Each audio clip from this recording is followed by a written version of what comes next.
before we start our work. And to do the reflection for us is no other person but the representative of Ahmadiyya movement in Ghana. It's in the person of Alhaji Surveyor Issa Wahab. Alhaji Issa Wahab is a professional quantity surveyor and is also the emir of Ahmadiyya movement in Ghana. On that note, shall we give him a round of applause as he takes the podium?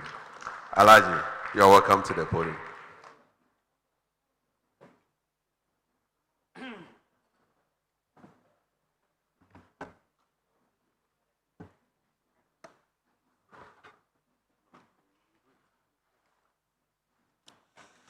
أشهد أن لا إله إلا الله وحده لا شريك له وأشهد أن محمدا عبده ورسوله أما بعد فأعوذ بالله من الشيطان الرجيم بسم الله الرحمن الرحيم الحمد لله رب العالمين الحمد لله رب العالمين الرحمن الرحيم مالك يوم الدين إياك نعبد وإياك نستعين اهدنا الصراط المستقيم صراط الذين أنعمت عليهم غير المغضوب عليهم ولا الضالين آمين. Your Excellencies,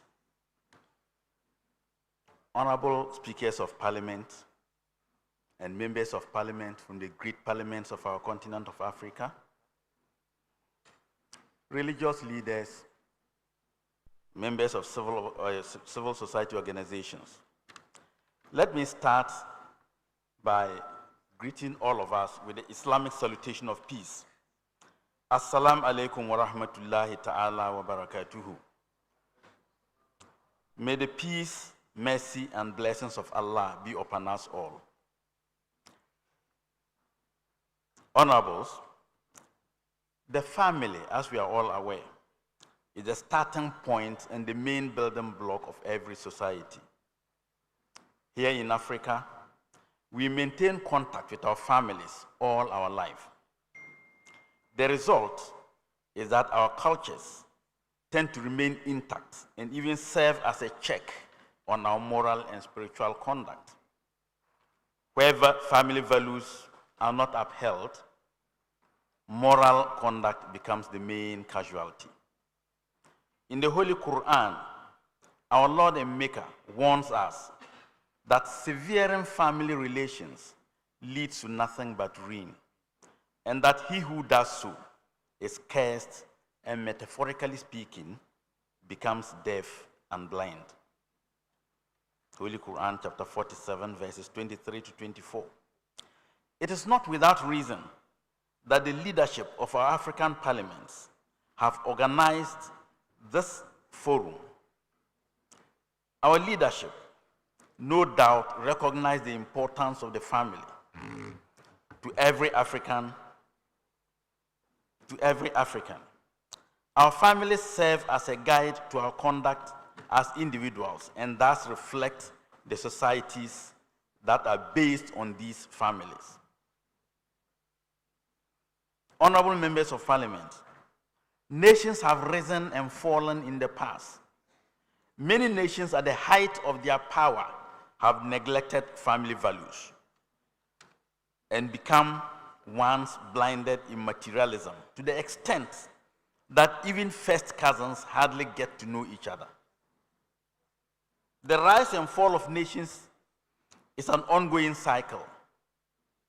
Africa's turn is approaching, and indeed, our turn is approaching very fast. When it does arrive, let us not walk down the path that others have trodden on. Let us recognize the fact that every blessing emanates from Allah the Almighty, and that He has created us in families, tribes, and sub-tribes for our own benefits.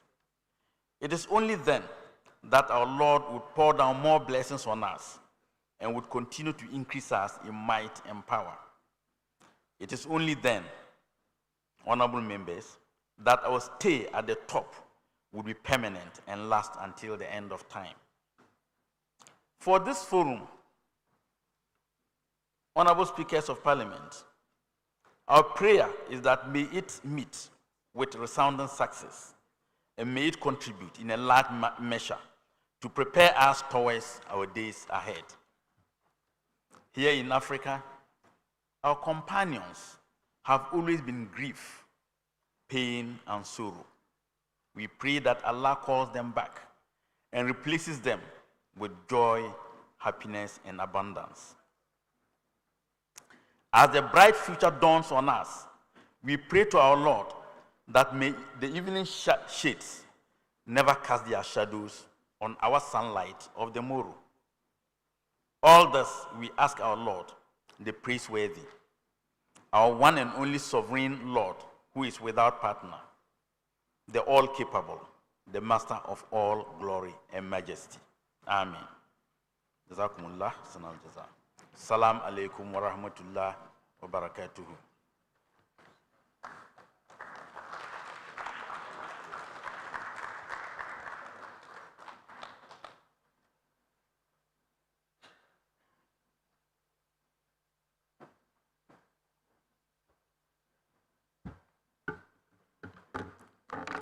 Alaji, we are sincerely grateful to you for the kind words and the spiritual nourishment that you're giving to us as reflection. Thank you very much. We are grateful. The members of this conference are grateful to you for making time to be with us. May Allah bless you. Thank you. You are discharged.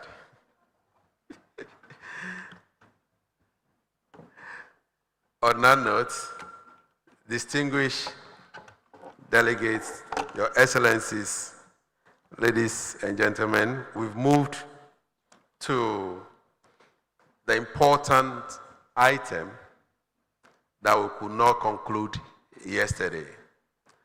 I want to invite Honorable Peter to join me here on the podium. The first speaker, assistant speaker. He said I shouldn't promote him to deputy speaker. Assistant speaker of the Kenyan Parliament. Or you want a deputy speaker? Assistant speaker of Kenyan Parliament to join me on the podium. And our rapporteurs.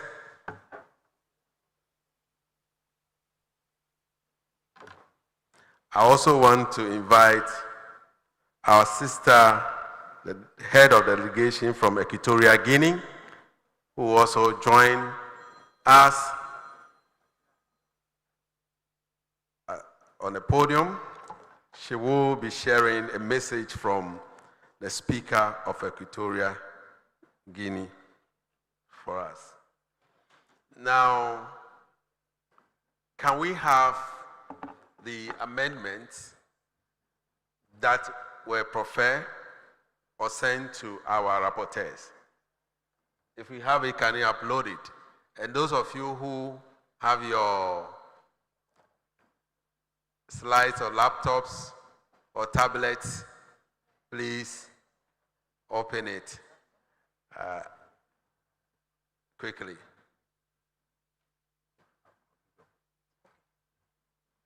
Whilst you are looking at it, the speaker from Equatorial Guinea has a message and to be delivered by our sister, Honorable. Honorable, can you take?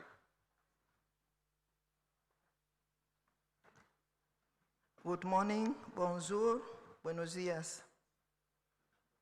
Excelentísimo señor presidente del Parlamento de la República de Ghana, señoras y señores jefes de delegaciones, en nombre y representación del excelentísimo señor Dr. Salomón Nguema Owono, presidente de la Cámara de Diputados de la República de Guinea Ecuatorial, quien por razones de agenda no ha podido participar personalmente a esta importante conferencia, tal y como era su deseo, y ha tenido a bien designarme para asistir en su representación, expresando nuestro sincero agradecimiento por la invitación y la acogida que he sido objeto, con el fin de participar en esta cuarta conferencia regional interparlamentaria africana sobre los valores familiares y soberanía,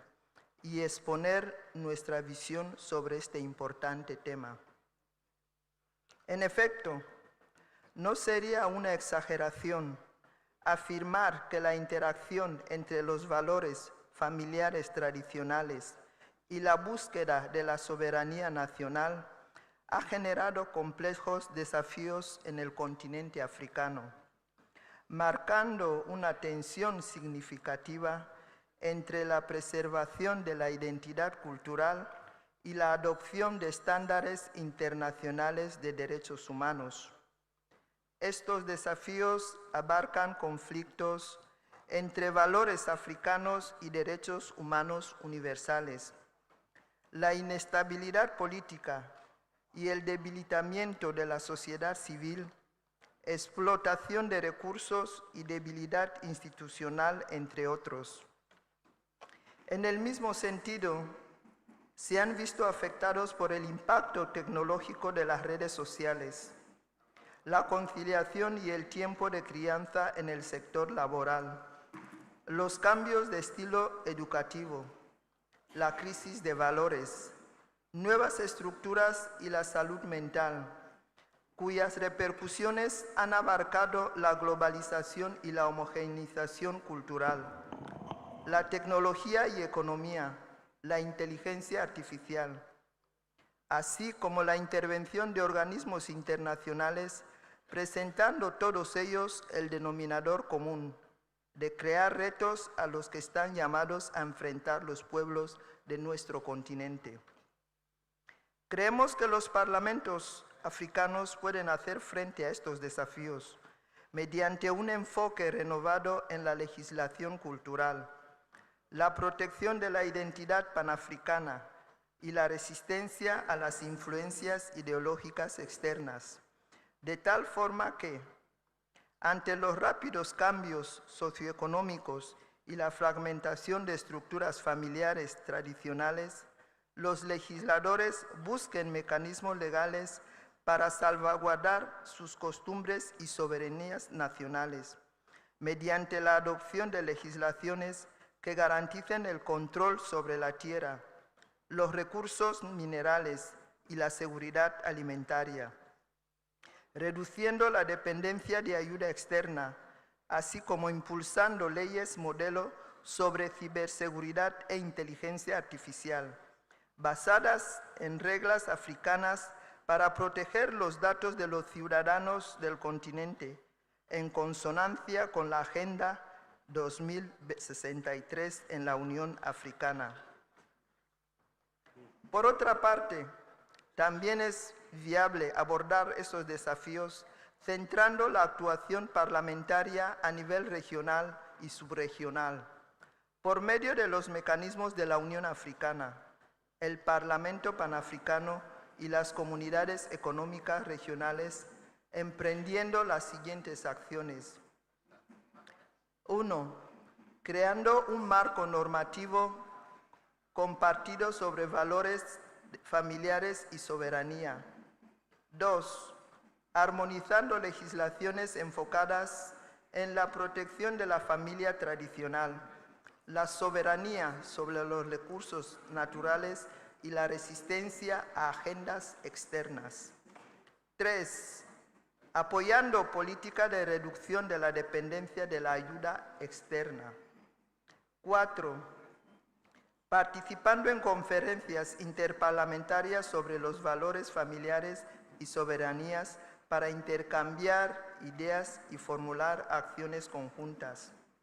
5.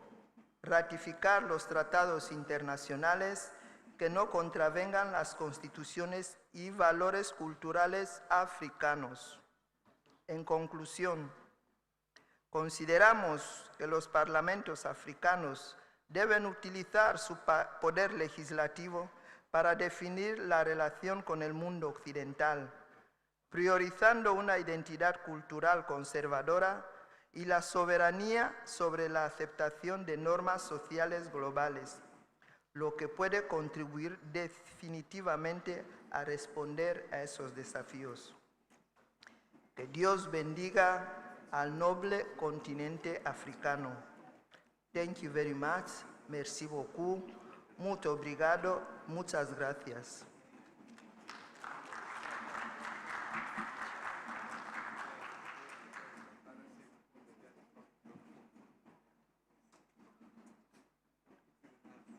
Obrigado. Thank you very much, Madam Speaker, for the message. Now we move straight to what we couldn't do yesterday. And please, pardon me, I'll rush this session because we will be going for the tour. We're supposed to be closing here at 12 o'clock so that you can prepare for the tour. We have two other assignments to do. This one, the adoption of our communique, the institutionalization, and then the civil society organizations input. So I want to hand over to Peter, my assistant speaker, Mishmiwa. Please take over.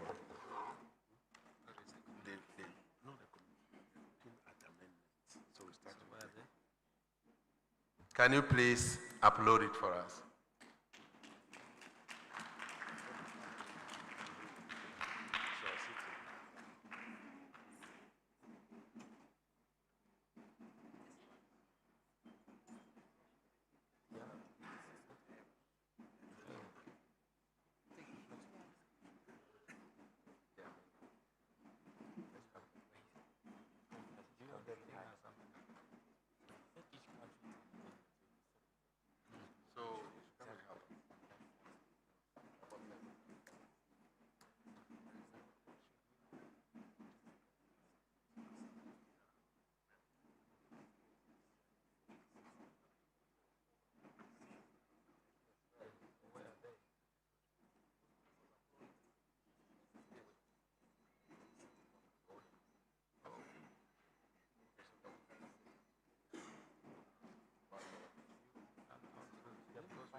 Delegates, I'm told they are still uploading it. Our rapporteur worked tirelessly yesterday night.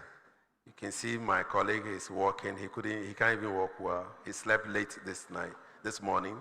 And so they are still uploading it. We had a lot of amendments which will be uploaded. And so they are working on it. Please bear with us whilst they are doing the uploading. With that, we want to move to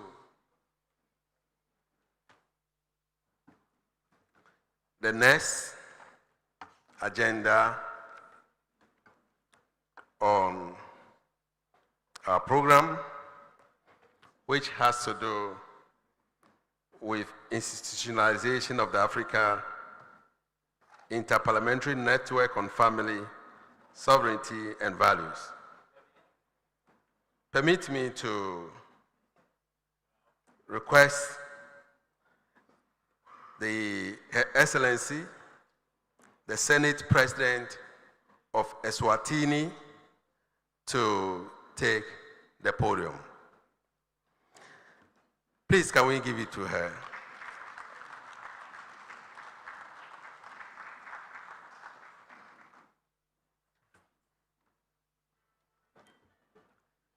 To do that presentation,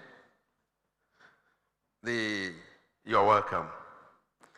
To do the presentation, or lead discussant, this is going to be a discussion and we are all supposed to look at it and accept, make modification, or adopt it. To do that discussion with her is our host speaker, the Right Honorable Alban Sumana Kisford Bagbin. But we all know that duty has taken him out this morning, and so he's giving me his presentation to give to Madam for us to discuss it.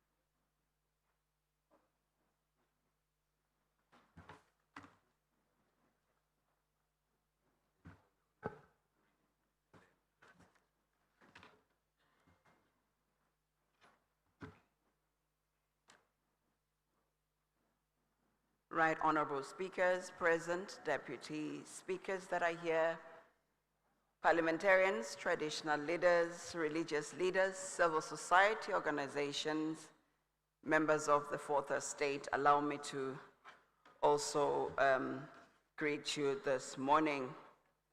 My assignment is brief this morning.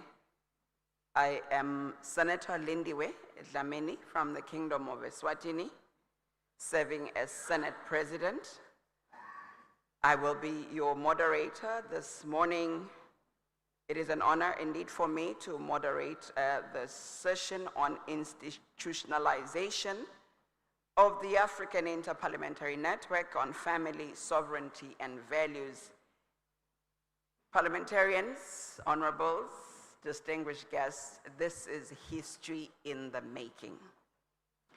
We have reached a pivotal moment in the conference, and we will need to dig deep to reach our goal. We have had the evidence, we have had the sobering truth, we have been enlightened and inspired to put our hands to the African legislative plow, and we cannot afford to turn back. We have been charged to take action to stop the tide of cultural imperialism and exploitation of the health and well-being of our nations. Having reflected openly and honestly, the key question before us now is what next? What next? How do we purposefully move from a draft Africa Charter on family, sovereignty, and values to a tangible, normative, and policy architecture to defend the African family, sovereignty, and values? We also need to define our commitment to institutionalize the African Charter. Permit me this morning to invite my dear brother, the Honorable Member of Parliament, who will be representing the Right Honorable Speaker, who, as he has rightly said, is not in our midst because of other national assignments, so he will do his presentation. Thank you very much.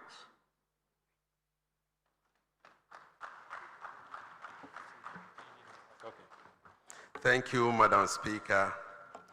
Madam Speaker, I read this on behalf of the Right Honorable Speaker of Ghana's Parliament, and this was sent to us as delegates to look at. I wish to begin by expressing our sincere appreciation to the President of Uganda, His Excellency Yoweri Kaguta Museveni, the National Assembly of Uganda, and the Right Honorable Speaker for successfully hosting the 2023 and 2024 and 2025 conferences. Through their commitment and leadership, they provided valuable platform for African parliamentarians to engage collaborate and build consensus on issues relating to the family, national sovereignty, cultural identity, and the preservation of our shared African values. I also extend a warm welcome and profound gratitude to all delegates who have arrived in Ghana for this fourth conference. Your participation reflects our collective commitment to shaping an African future rooted in our values and guided by our own institutions. Over the past few days, we have engaged in fruitful discussion, examined critical issues, and developed resolution and draft charter provisions. As we conclude this conference, our responsibility extends beyond dialogue. We must establish a permanent institutional framework that will ensure the implementation, monitoring, evaluation, and reporting of the principles and commitments contained in the Charter. The time has come to move from the annual meetings to a sustainable institution that can coordinate, guide, strengthen our collective efforts across the continent. Why institutionalization necessary? The institutionalization will ensure continuity beyond annual conferences, provide a formal structure for coordination among African parliamentarians, promote accountability in the implementation of agreed resolutions, facilitate policy harmonization among participant countries, strengthen advocacy for family values, sovereignty, and cultural preservation at the national and continental levels, create a platform for research, monitoring, documentation, and capacity building, and increase the visibility and credibility of the network within African governance structure. Without institutionalization, our resolution risks remaining just a declaration. With institutionalization, they become a movement capable of delivering measurable outcomes. Proposed framework for institutionalization. 1. Adoption of the chapter by the Conference of Speakers of Presidents of African Legislatures, COSPA. COSPA shall formally adopt the charter as its foundational policy document and present this to the conference for endorsement. This will provide a network with a clear vision, mission, objectives, governance structure, and operational framework. And this is to all our speakers here, that when the president of COSPA presents this document, the charter, to you, you become our lobbyists and make sure that your colleagues adopt it. Establishment of a technical committee. The president of COSPA shall constitute a technical committee comprising members of between 5 and 7 from the founding members of Africa Inter-Parliamentary Network on Family, Sovereignty, and Values. The committee shall be mandated to finalize the institutional structure, develop governance and operational guidelines, recommend funding mechanisms, design implementation and reporting framework, facilitate the establishment of a secretariat. This committee will serve as a transitional body responsible for laying the foundation of the network. 3. Establishment of a permanent secretariat. A permanent secretariat shall be established to work closely with the Office of the President of COSPA. The secretariat shall be responsible for coordinating of network activities, monitoring and implementation of resolutions adopted, communication among member states, research and policy development, preparation of annual reports, organization of conferences and technical meetings, stakeholder engagement, and partnerships. The Secretariat will provide an institutional memory for a long-term sustainability. Continental recognition. COSPA shall present a charter to the assemblies of the heads of state and government of the African Union, the Pan-African Parliament, the regional economic communities. Continental endorsement will strengthen the legitimacy and encourage broader participation among African states. Establishment of a national parliamentary caucuses. Following continental adoption, the technical committee shall facilitate the establishment of national parliamentary caucuses or associations of family, sovereignty, and values within the member states. These caucuses will promote the implementation of conferences resolution, coordinate national advocacy efforts, monitor legislative development, submit periodic reports to the Secretariat, and strengthen collaboration among parliamentarians. Sustainable financing mechanism. The Secretariat of the President of COSPA shall encourage the establishment of a dedicated budget line for the operationalization of the network by national parliament. Potential funding sources may include member state contribution, parliamentary support allocation, development partners, grant and institutional collaboration, voluntary contribution from stakeholders. Rotational hosting of conferences. Future conferences should be hosted on rotational basis among participant countries, and this approach will promote ownership across member states, strengthen continental participation, encourage wide engagement of national parliaments, showcase diverse African experience and best practices, foster stronger cooperation. In that vein, Madam Speaker, there will be potential challenges. As we establish this institution, we must recognize possible challenges. Resources and funding constraint, differences in national legislative priorities, varying levels of political commitment among member states, coordination across diverse legal and governance systems, ensuring continuity despite changes in parliamentary leadership, maintaining effective communication among members. These challenges are real, but they are not unsurmountable if we remain committed to our own purpose. The opportunities. The institutionalization of this network presents significant opportunities.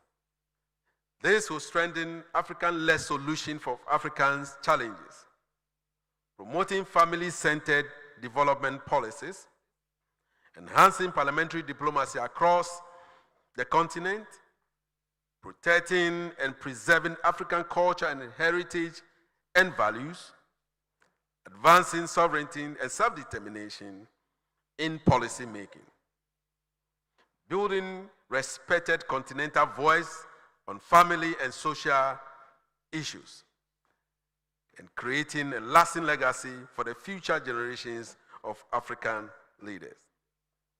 Most importantly, this initiative offers an opportunity to unite African parliamentarians around principles that strengthens our societies and contribute to sustainable development. In conclusion, Madam Speaker, history will not remember us merely for conferences we attended in Accra and other places. It will remember us for the institutions we built and the impact we made on our future generations. Over the last 4 conferences, we have developed a shared vision, demonstrated a collective commitment of advancing family values, protecting national sovereignty, and preserving our cultural identity. Today, we have an opportunity to transform this vision into a lasting institution. Let us therefore adopt the charter, establish the necessary structures, committed ourselves to building a strong, effective, and sustainable Africa Inter-Parliamentary network on family sovereignty and values. By doing so, we will ensure that the resolutions we have agreed upon do not remain words on paper, but become a living framework that guides policy, strengthens cooperation and advances the inspiration of African people. Thank you all. May God bless Africa. Obrigado, merci, and God bless us all.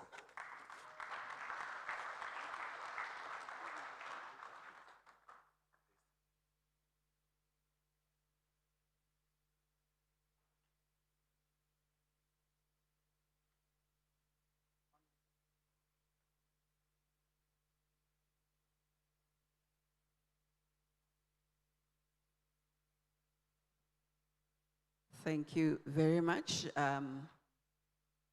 Honorable parliamentarians, does anybody have any comment on what my dear brother has read through, which was the presentation of the Right Honorable Speaker of the Parliament of Ghana, the Right Honorable Bagbin?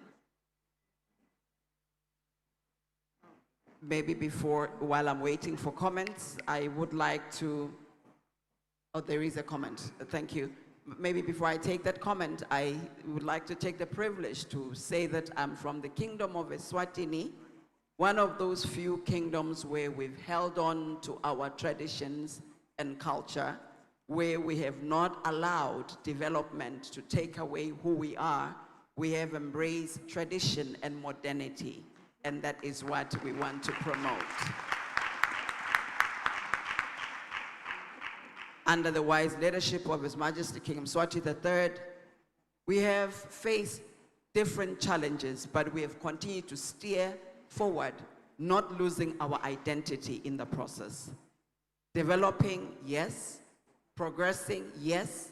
But still, we are the Swazi people. We continue to maintain who we are, and we continue, and we encourage the rest of Africa not to forget where they're coming from. They're traditional leaders.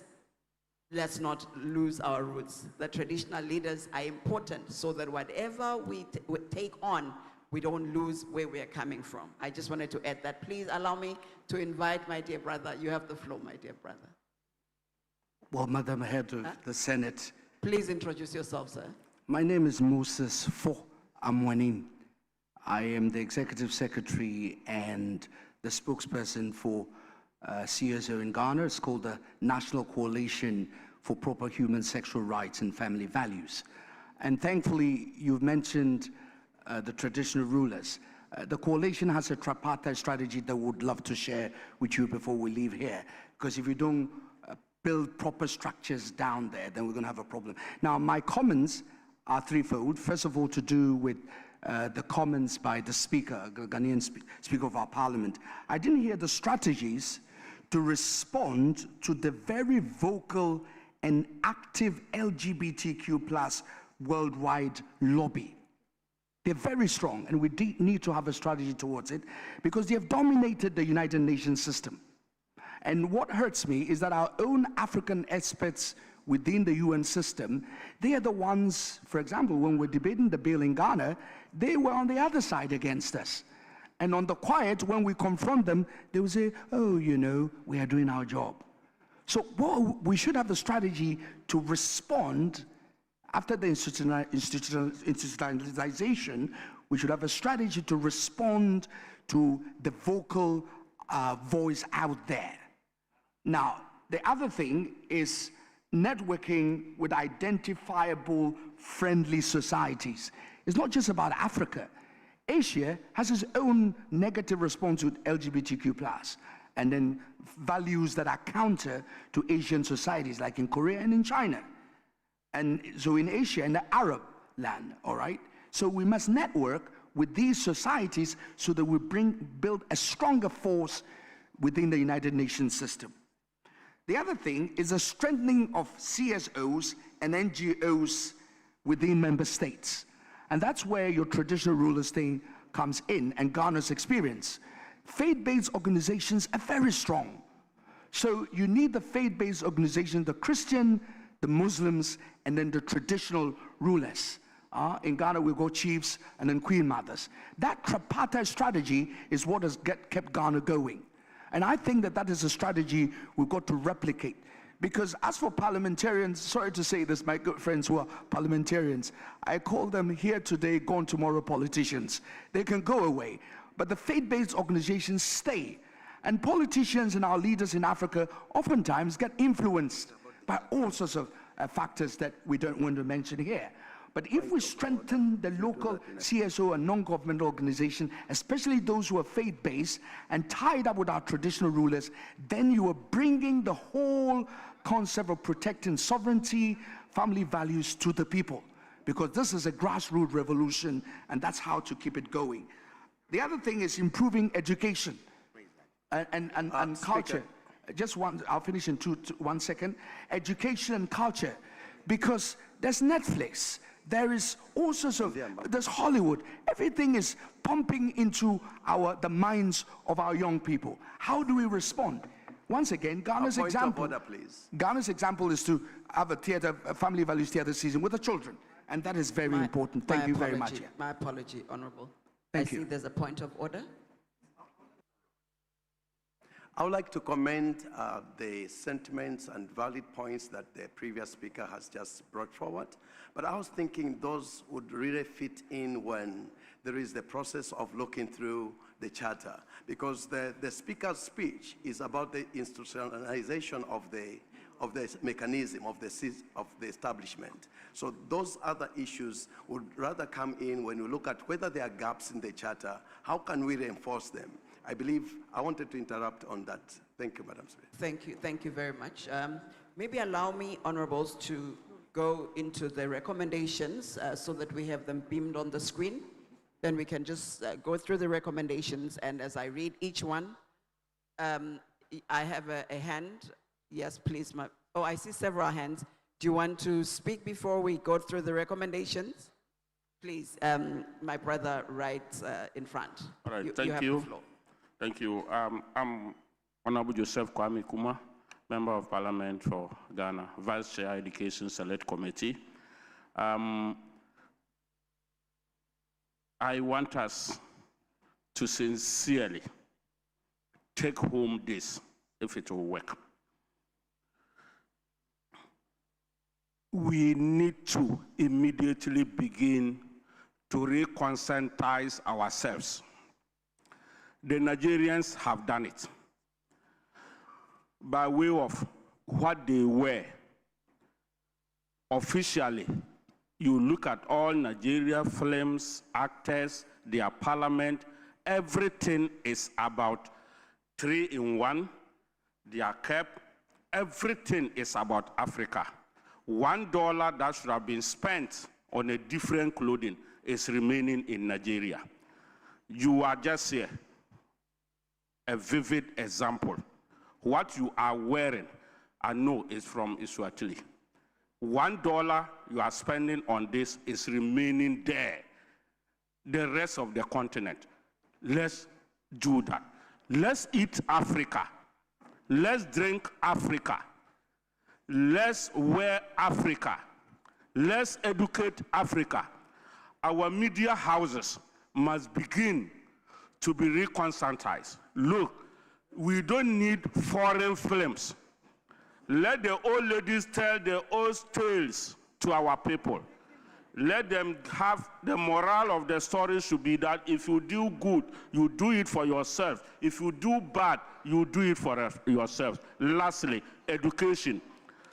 Cluster of schools, a full school project should be from kindergarten to the early structure. In Ghana, we have kindergarten, we call what we call basic school.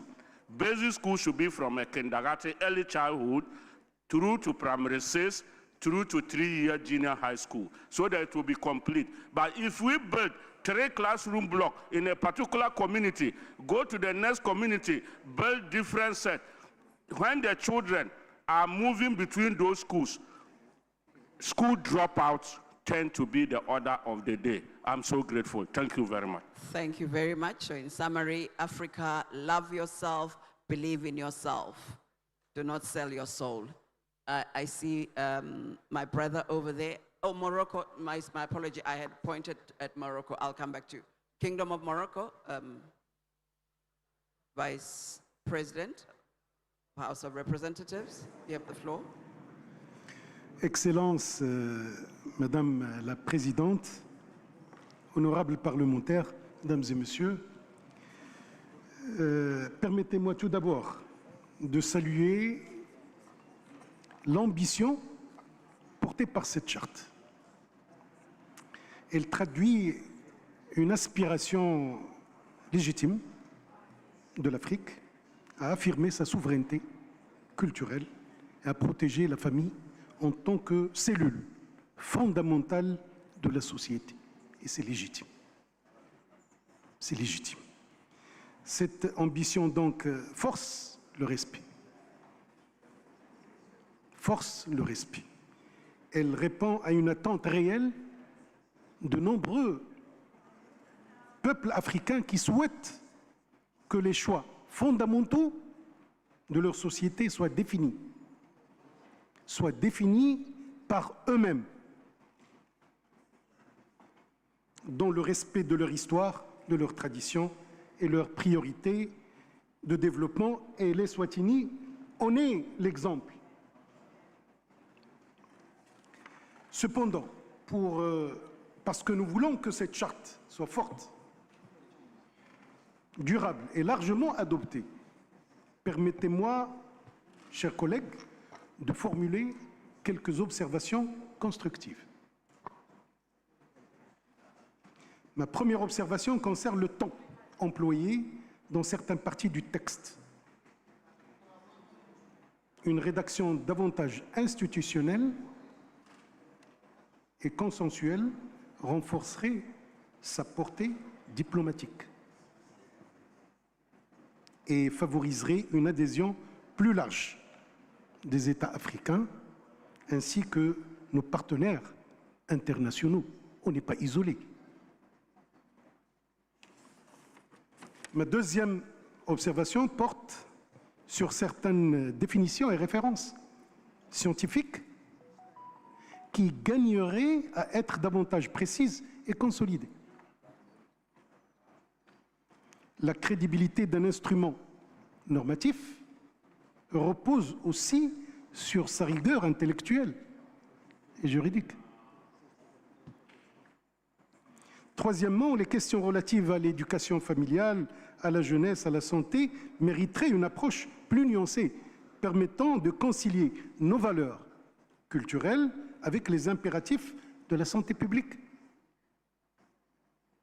et les réalités des diverses de nos pays. Quatrièmement, il serait utile de mieux articuler cette charte avec les engagements internationaux déjà souscrits par les États africains qui vont ratifier cette charte. Cette cohérence juridique renforcerait sa sécurité normative et éviterait toute ambiguïté dans son application. Cinquièmement, l'Afrique doit naturellement défendre ses positions avec fermeté lorsqu'elles sont méconnues ou contestées. C'est son droit. Mais il doit également préserver les espaces de dialogue. Il doit préserver les espaces de dialogue multilatéral qui lui permettent d'influencer les normes internationales et de faire entendre sa voix sur les grandes questions de notre temps. Enfin, une attention particulière pourrait être accordée à la représentativité du mécanisme de suivi prévu par la Charte, afin que toutes les régions, les traditions juridiques et les sensibilités culturelles de notre continent puissent s'y reconnaître pleinement. Et notre responsabilité collective, chers collègues, nous parlementaires, n'est pas seulement d'adopter un texte, notre responsabilité est d'adopter un texte africain capable de durer et de rassembler et d'inspirer. Je pense, avec ces observations, notre charte, ces observations modestes, notre charte, l'Afrique affirme sa souveraineté sans s'isoler. Thank you. Thank you. défend ses valeurs sans renoncer au dialogue et renforce sa place Thank you, dans le Morocco. monde. Et je vous remercie. Thank you. Thank you very much, Morocco. It is well noted. I beg your indulgence to just allow only 2 speakers so that we can proceed with the program, because we're not on the charter yet. We were just responding or reacting to the presentation of the Honorable Speaker. My sister at the corner there, you have the floor. Thank you. Thank you so very much. I think I just wanted to resonate that point, that we are not yet into the details of the charter. So if we can proceed to do as we need to institutionalize the organization that would propel us forward and make this work sustainable, then that would be. Thank you very much. Thank you, my dear sister. I think that has given us direction. Please permit me to allow her to be the last one, so that, because she has already given us the direction. Honorable Sarah? Thank you very much. I just want to remind the participants that in the very first conference, this particular decision was made to actually move towards institutionalizing this particular, conference. We are gathering, but under, not any legal framework. So I want to appreciate the proposal put forward by the Speaker of Ghana of moving this forward now to have this institution, this particular loose, conference institutionalized. However, I want us to add that where you talked about conferences on a rotational basis, I did propose that every May, we as African legislators must gather to actually carry on with this message around different countries. So that's the amendment I want you to include in May of every year. Yeah. Thank you. But also, I want us to be more definite, because sometimes when you move this to COSPAL, we must have timelines, because we are targeting the next African Union Heads of State Summit, which will be taking place in February next year. If we adopt this charter today, we hope that those that we will hand over this charter to should ensure that they move it to the next level. And we're actually privileged that the head of state of Ghana, President Mahama, is going to be the next African Union president. So let's take this advantage of this opportunity and ensure that the next meeting of COSPAL this document will actually be presented. That is really my plea. We must have timelines. Otherwise, we shall not, this matter will continue. By the next conference, we'll still find that we are not there yet.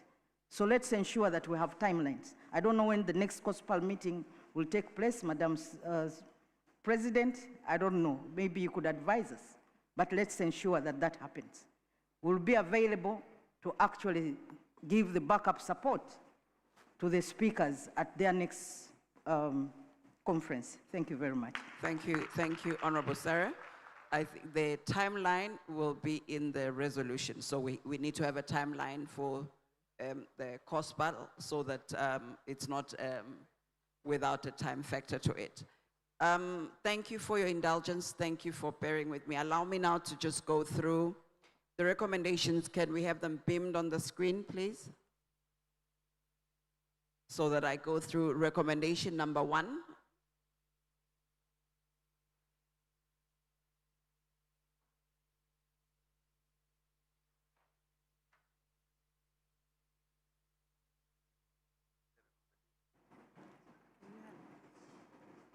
Just a reminder that the most important thing is for us to institutionalize what we are doing so that each parliament can set up the necessary structures so that we are able to move it forward.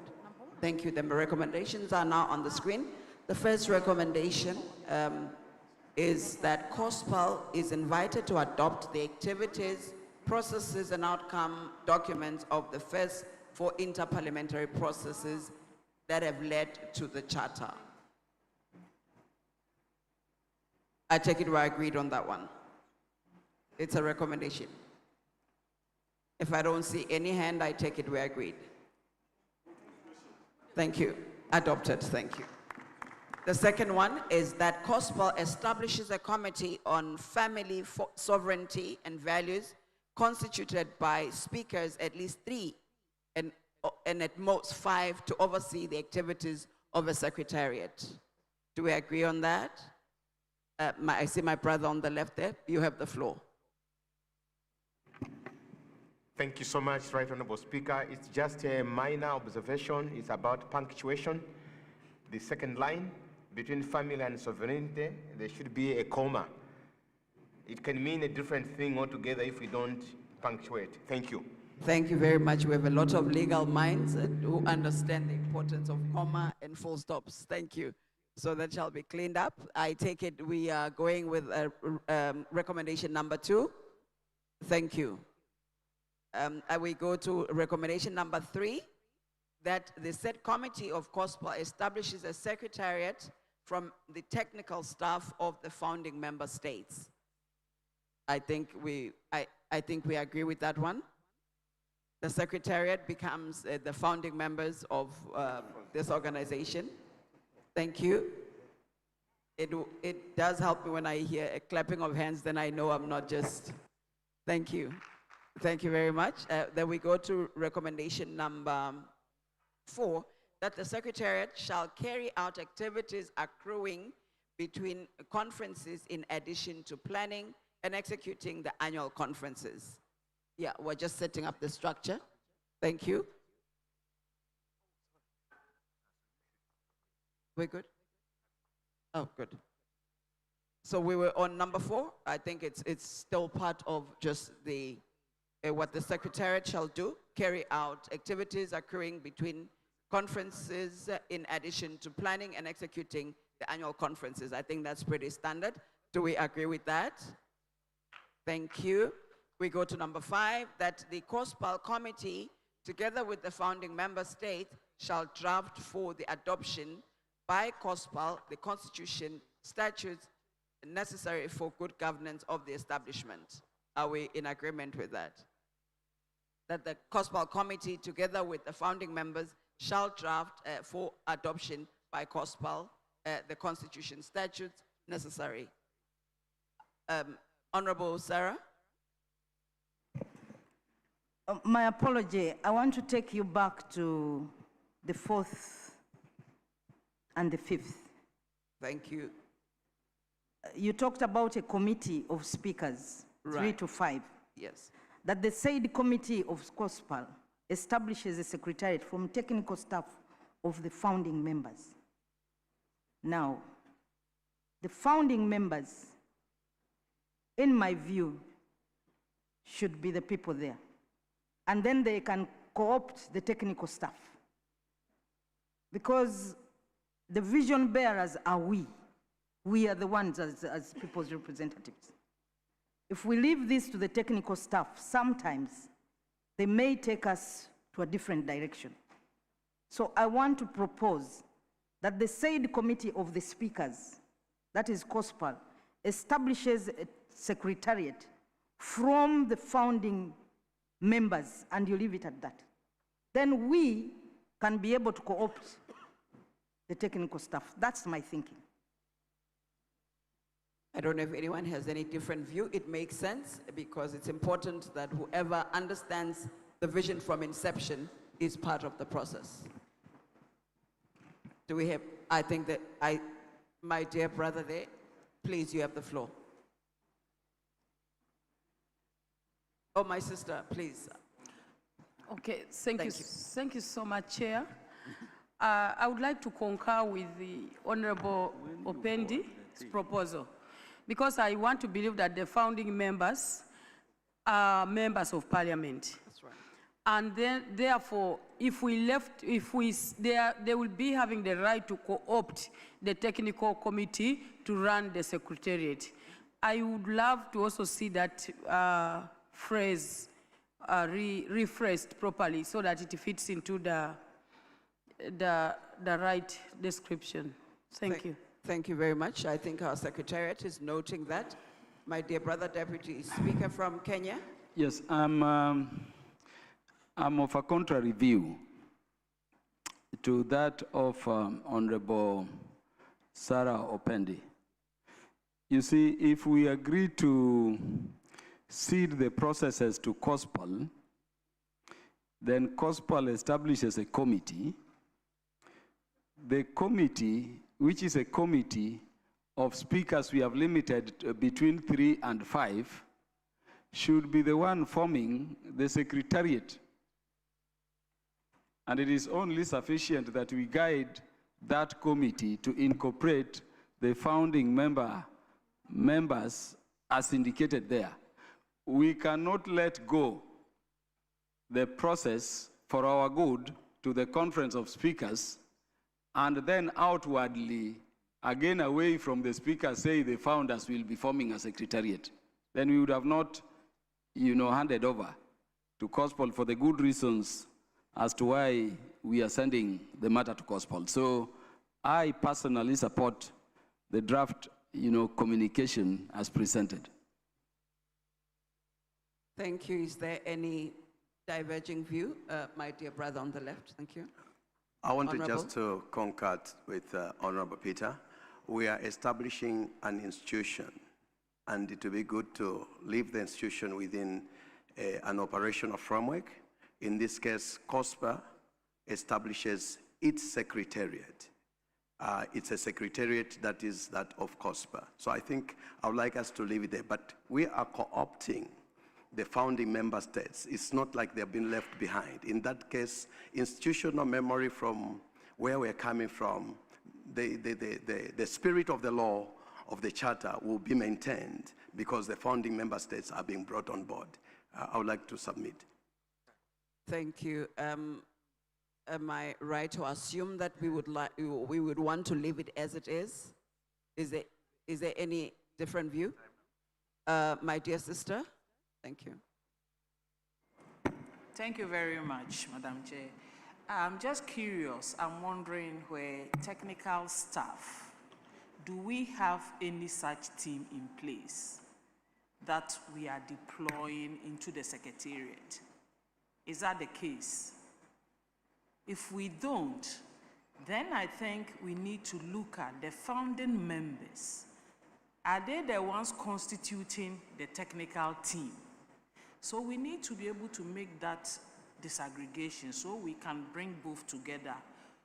In as much as it's a secretariat and its main activities will be administrative, institutional memory is very important. And so we can't leave out founding members or members of parliament who have been involved in the process up to this point.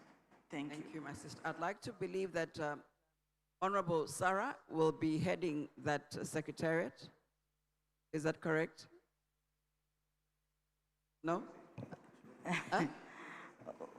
Well, we've not adopted yet, so... if you hand it to COSPAL, they can pick on anybody, and we don't know whether... Please come again. You see, you are handing this to COSPAL. Yes. And it is COSPAL to pick a secretariat. And that is where the challenge, we are still at the infant stage. We can move and become, institutionalize this better after we have moved some steps. But at this initial stage, you may hand it over to speakers come and go. But if you have vision bearers in this, then we shall keep the fire burning until we have this adopted by the African Union. That's my challenge, that we can lose this along the way. You get a speaker, he has never been into these conferences, doesn't know about where we've begun and where we are and why we need this. And you get lost along the way. Thank you very much. I'm inclined to listen to what Honorable Sarah is saying. What gets vision to be lost is when you have the people that started the vision to be out. An intervention. Please do, my brother. Yes, I thank you very much. If I look at that draft, we are proposing institutionalization. Mm-hmm. And we are saying we are institutionalizing this process under COSPOL. Mm-hmm. And that COSPOL is going to create a committee. Mm-hmm. That committee is going to form a secretariat from the technical staff of the founding member states. Okay. From the technical staff of the founding member states. So we are institutionalizing, but we are also integrating the founding vision. Allow me Not from anywhere. Thank you very much. Allow me to request that we leave it as it is. I think it is well covered. Do we agree on that? Thank you. I then move to point number 5, recommendation number 5, that the COSPOL committee together with the, I think we had already adopted that one. Please, let me move to recommendation number 6, that each participating parliament shall, and this is very important, establish a parliamentary caucus on family, sovereignty, and values.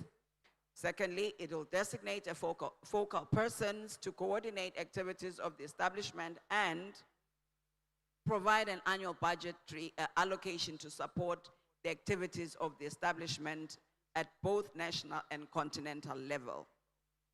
I think this is very important because if we do not put any of this in place, we run the risk of it not being able to be funded and moving forward. Otherwise, this is how good initiatives get hijacked. So, do I have consensus on that one? Thank you very much. Number 7, that COSPOL shall submit the final draft of the African Charter on family, sovereignty, and values to the Assembly of Heads of State and Government of the African Union for consideration and adoption. That is by February, yes. That is what we desire. Malawi, you have the floor. Deputy Speaker Malawi. Can we do before February? So maybe we give them a timeline because February is when the heads of states are sitting. So if we say we deposit it in February, we might have an opportunity of missing the target. Right. Can we give them a specific timeline so they deposit this before the February meetings? Thank you. Thank you very much. That will be in the resolution. I think that's what Honorable Sarah was saying, that we cannot just have this kind of work without a time frame. So I think that will be captured in the resolutions. Thank you, Malawi. Then the 7th, we've already attended all 7. So with this, I want to thank you. So, I have my dear sister there, and then I recognize you, my brother. Thank you. Honorable? Okay, thank you, Chair. Whereas this resolution is good, I know that most of the works of our member states as to the African Union are transmitted by the embassies.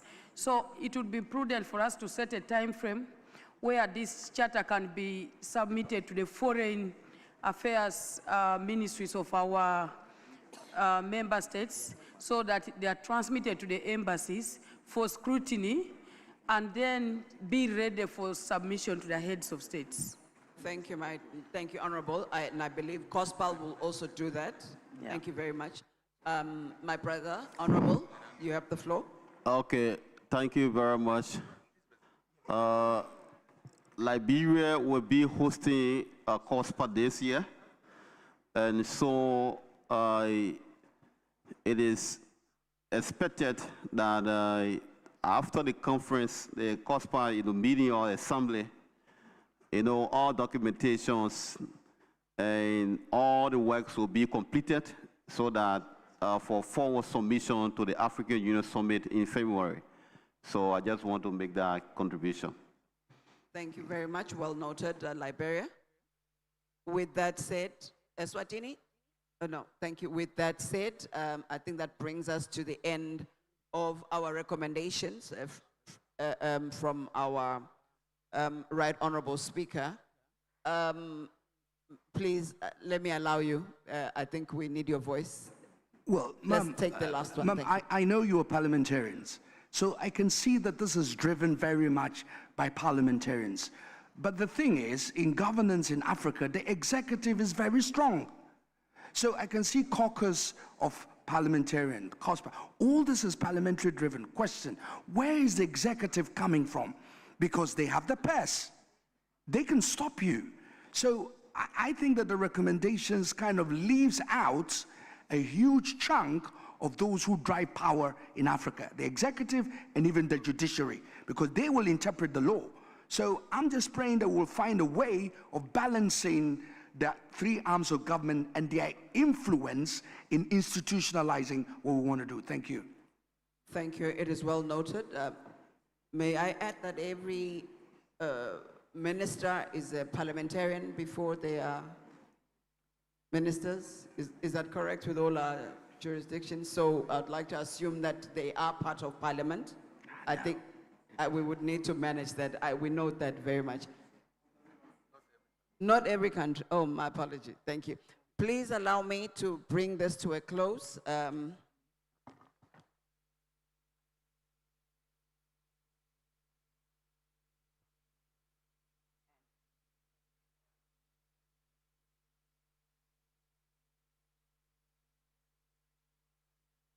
And then just say that I do want to speak to the soul of the African, to say, Africa, this is our moment. Like the Honorable Speaker said, we will be judged by what we have done for the next generation. We keep talking of founding leaders who have done this and that. Let us not be seen to be the Africans that sell our continent, that sell our families, that sell our sovereignty and our values. Whatever has been lost, we can still regain it back if we consciously make that effort. Honorable delegates, let's stand together and be decisive and determined to courageously take the outcomes of this conference back home, to engage our communities and to protect our sovereignty. Thank you very much. Thank you. Thank you. Thank you very much, Madam Speaker, for the good work done. I think, and the Right Honorable Speaker of Ghana's Parliament. We are moving straight. Because of time constraint, I want to invite Honorable Peter back. Now I'm told that the technical team are ready. And please, let's work fast so that we can get this charter out. And then we can have our civil society organizations. And then we'll take our communique that will be sent to the president, the speakers, and the presiding members. Yeah.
Please, we've come to a very important part, and this is limited to only delegates. If your tie is not red, the moderator will not call you. It is basically for members of parliament and delegates who have been invited to look at it. If you have any issues, you can talk to a delegate to bring up. This is more of a parliamentary activity. Thank you. So they are okay. Yeah, we go to the most important part. We move on the premise, honorable delegates, that as of the third conference in Entebbe, what we had in terms of the draft charter has been agreed upon. Following yesterday, a number of state parties and delegates proposed amendments. In terms of the manner we normally proceed, I was seeking confirmation whether the amendments proposed by the various delegates have been circulated. I'm being informed that the amendments are on the computer systems before us. Would I have that confirmation from the delegates that we all have them? Will as many as those delegates who have the amendments in their computer system say aye? Yeah, so we appear to have them. Now, in terms of the amendments and going by parliamentary procedure, we will allow each state proposing amendments to move the amendments, and those amendments will then be put to question.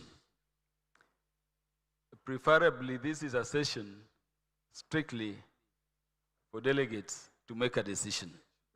So there have been amendments proposed by Burkina Faso, Morocco, Ghana, and then Kenya.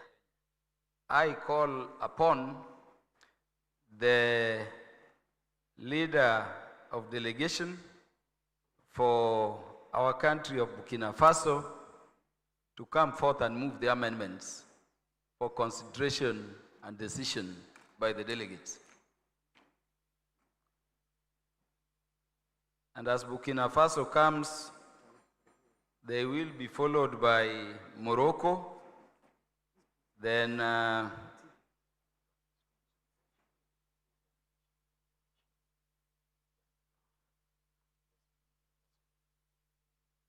yes, so we are on Burkina Faso. And I'm guiding the Secretariat to ensure that when we are dealing with the amendments from a delegation, those amendments be the ones we are seeing on the screens before us. So who is moving the amendments on behalf of Burkina Faso? The land of upright people. Yes. Yeah, so you don't have to read everything because the amendments are before the desks, but you can make critical highlights to inform the delegates of the text and main intent of the amendment our beloved state of Burkina Faso is proposing. Proceed. D'accord, merci beaucoup pour la parole. Effectivement, le Burkina Faso a formulé un certain nombre d'amendements qui concernent les articles 1, les articles 4, alinéa 5, article 6, point F. Donc, pour le premier amendement qui concerne l'article 1, il concerne la définition de la famille. Le Burkina Faso propose d'ajouter dans la définition de la famille, pour prendre en compte la polygamie, la possibilité du mariage entre un homme et une femme ou plusieurs femmes. A point of order. We are requesting that you indicate your name and your delegation, then you move the amendment for purposes of records. D'accord. Sorry for taking you back. Merci beaucoup. Je suis le député Aboubakar Kabré. donc membre de l'Assemblée législative du peuple du Burkina Faso. Donc pour le premier amendement, comme je le disais, il consiste à, dans la définition de la famille, insérer l'expression une ou plusieurs femmes. Donc le mariage serait entre un homme et une ou plusieurs femmes. C'est le premier amendement. Le même amendement est répété au niveau de l'article 4, alinéa 5.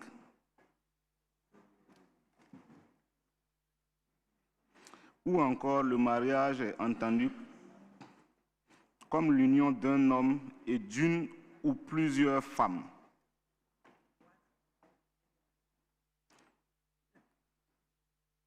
En ce qui concerne l'article 6, le point F, le Burkina Faso sollicite une clarification de cette disposition relative à l'examen préalable des programmes par les parents ou tuteurs légaux. En effet, les conséquences juridiques ou administratives d'un refus d'approbation par un parent ou un tuteur légal, nous voudrions comprendre.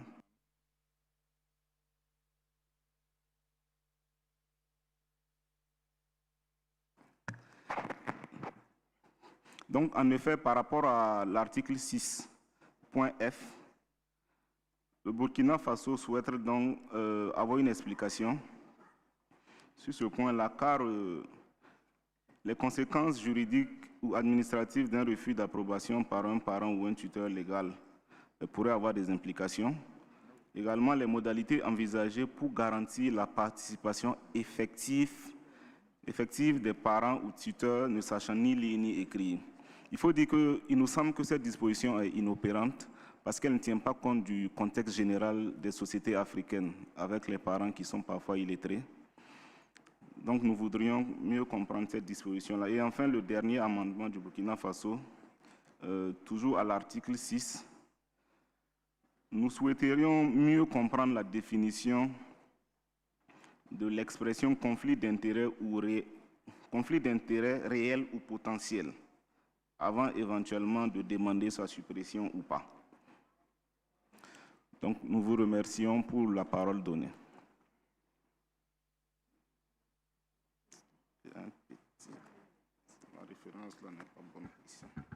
Yeah, those are the amendment proposals by Burkina Faso. Do we have any considerations, or I put the question? Yes, the Speaker of the Senate of Eswatini. I agree with Burkina Faso. Yes. Thank you. The Speaker Eswatini agrees with Burkina Faso.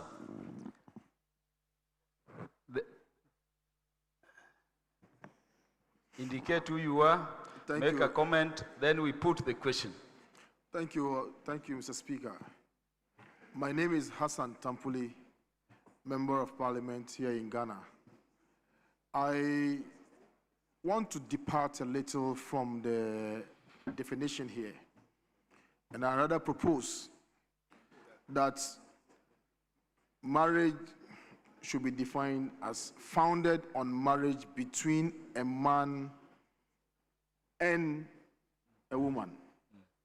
Simplicity. Or if you are marrying, as a man, if you are marrying another woman, it is still a woman. So you don't need to say one or many or one or more women. I think it's just a man and a woman, simplicity. And I beg to move. I thank you, Mr. Speaker. Yeah, the member has spoken in opposition. Do I now put the question?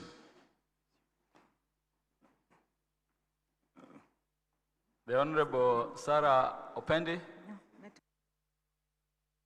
The Speaker Eswatini will take precedence. Thank you. I have a question with what my brother has just said.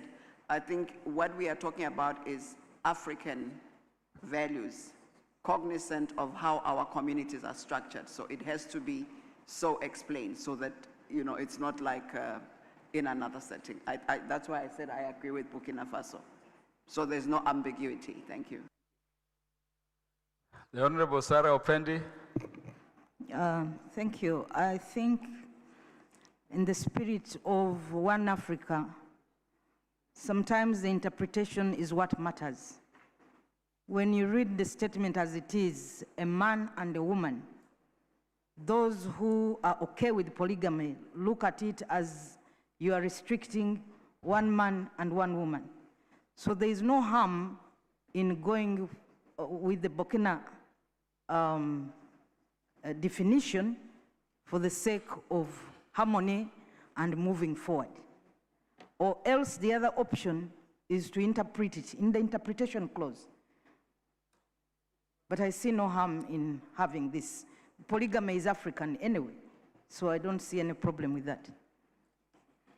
Honorable members, I now move to put the question that the amendments to the draft charter by Burkina Faso be carried for incorporation in the charter. Will as many as are of that opinion say aye?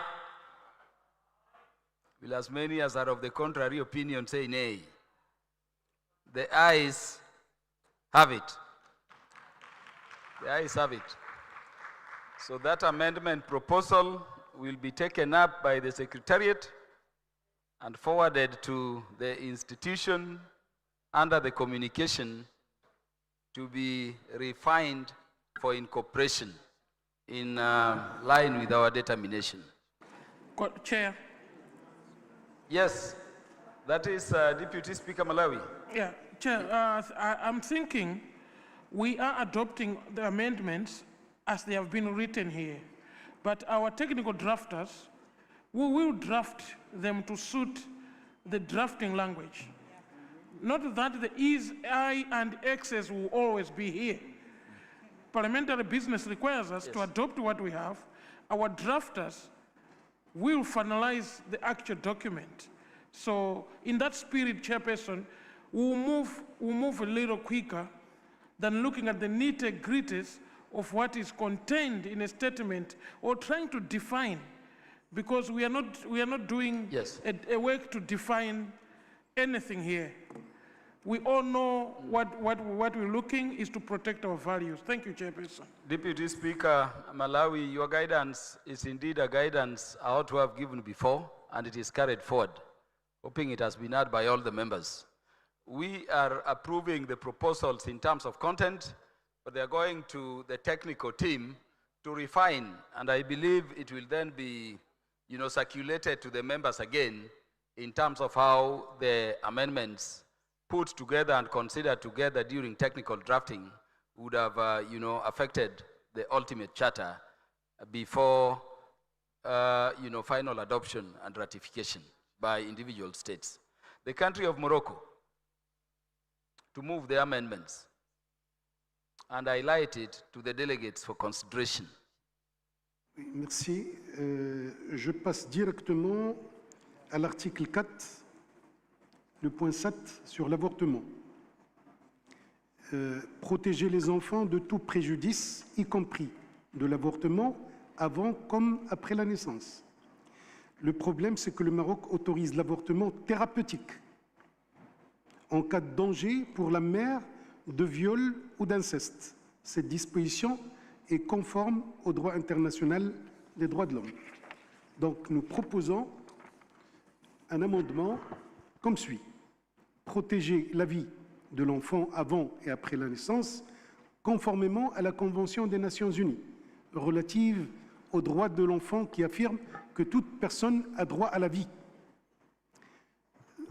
tout en reconnaissant que chaque État partie détermine dans le respect de sa souveraineté législative, de ses engagements internationaux, les conditions dans lesquelles la vie de la mère peut être protégée, notamment en cas d'arrêt vital avéré pour sa santé physique ou mentale, conformément aux standards reconnus. Merci.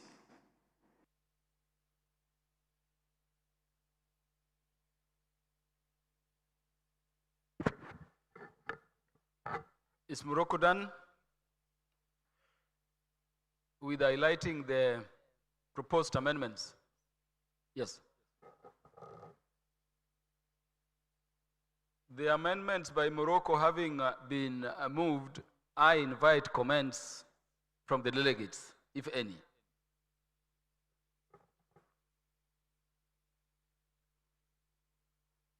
There being no comment, I want to therefore proceed and move that the amendment proposals by the Morocco delegation be remitted to the Secretariat. The Honorable Speaker of the Senate, Eswatini. Thank you, Honorable Deputy Speaker. I'm looking through Morocco's recommendation, and I agree with several points, 1, 2, and 3. I'm just asking myself about point 7. What do we say? I think they've said that in their constitution, they permit abortion in certain instances. So is our Secretariat going to match that, and how is that going to be done? I'm just trying to understand. Are we taking it as it is with everything, or there's going to be a... Morocco, are we not opening it to anything for the rest of Africa, or I know it's probably just Morocco and other countries? Thank you. Yeah, the leader of delegation from Morocco, who is also the Deputy Speaker of the Parliament in Morocco, to clarify that. In addition, maybe for the benefit of the members, how do you abort after birth?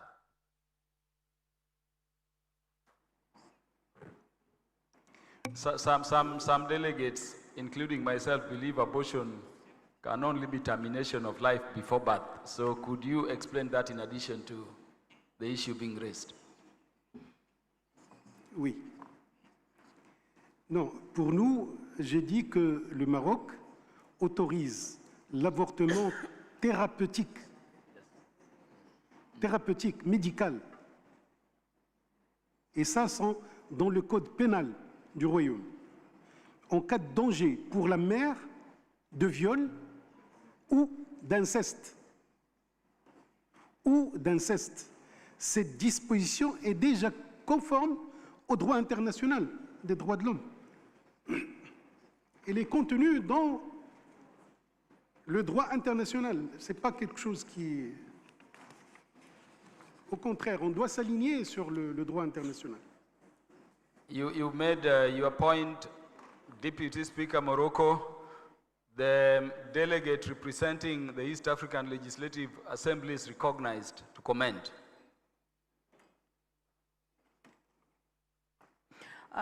Thank you, Chair.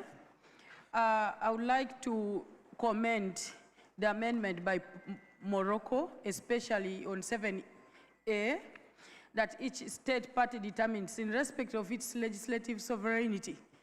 Because despite the international frameworks or the protocols that we come up with, our laws of the land remained overruled. And that's why in Uganda, the Maputo Protocol was signed with reservation to Article 14, because our Constitution, Article 21, does not recognize abortion. So this amendment specifically works for our context here, because different constitutions have different instruments. I beg to move. The delegate seated next to the Morocco? delegate from the East African Legislative Assembly, the Honorable Delegate. Yeah, I think we should try as much as possible to avoid allowing anything that has to do with abortion in the document, because abortion generally is outlawed in many African countries. In Nigeria, abortion is not allowed, it's illegal, simplicity. And there is no provision, there is no exception to abortion. So whether you call it therapeutic abortion, that word should not enter the document at all. Absolutely removed. No, we don't want it to enter the document, please.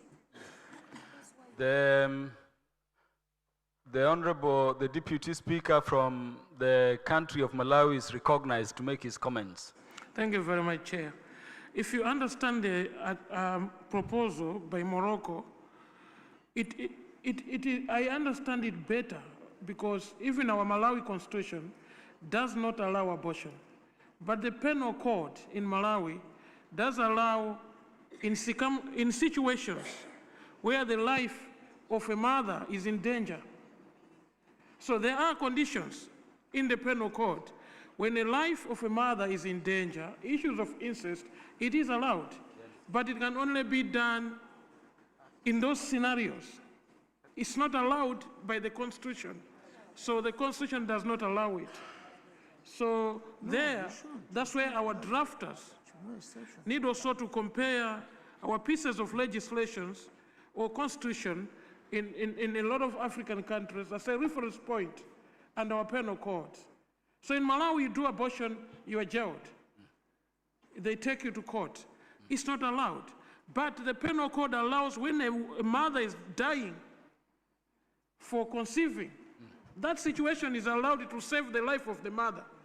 So that is allowed in that scenario. Not everyone can procure abortion. No, it's not allowed. Please, let me just respond because to of time, I will let me just respond to that. Let me just respond by saying that when even the mother life is in danger. I've not recognized you.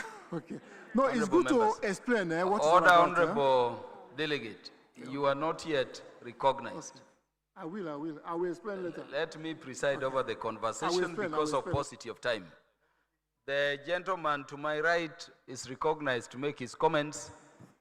Then I think I will put the question on whether we can remit the amendment by Morocco team to working together with the technical team, see how it can be reworked and considered if it is to be incorporated into the charter.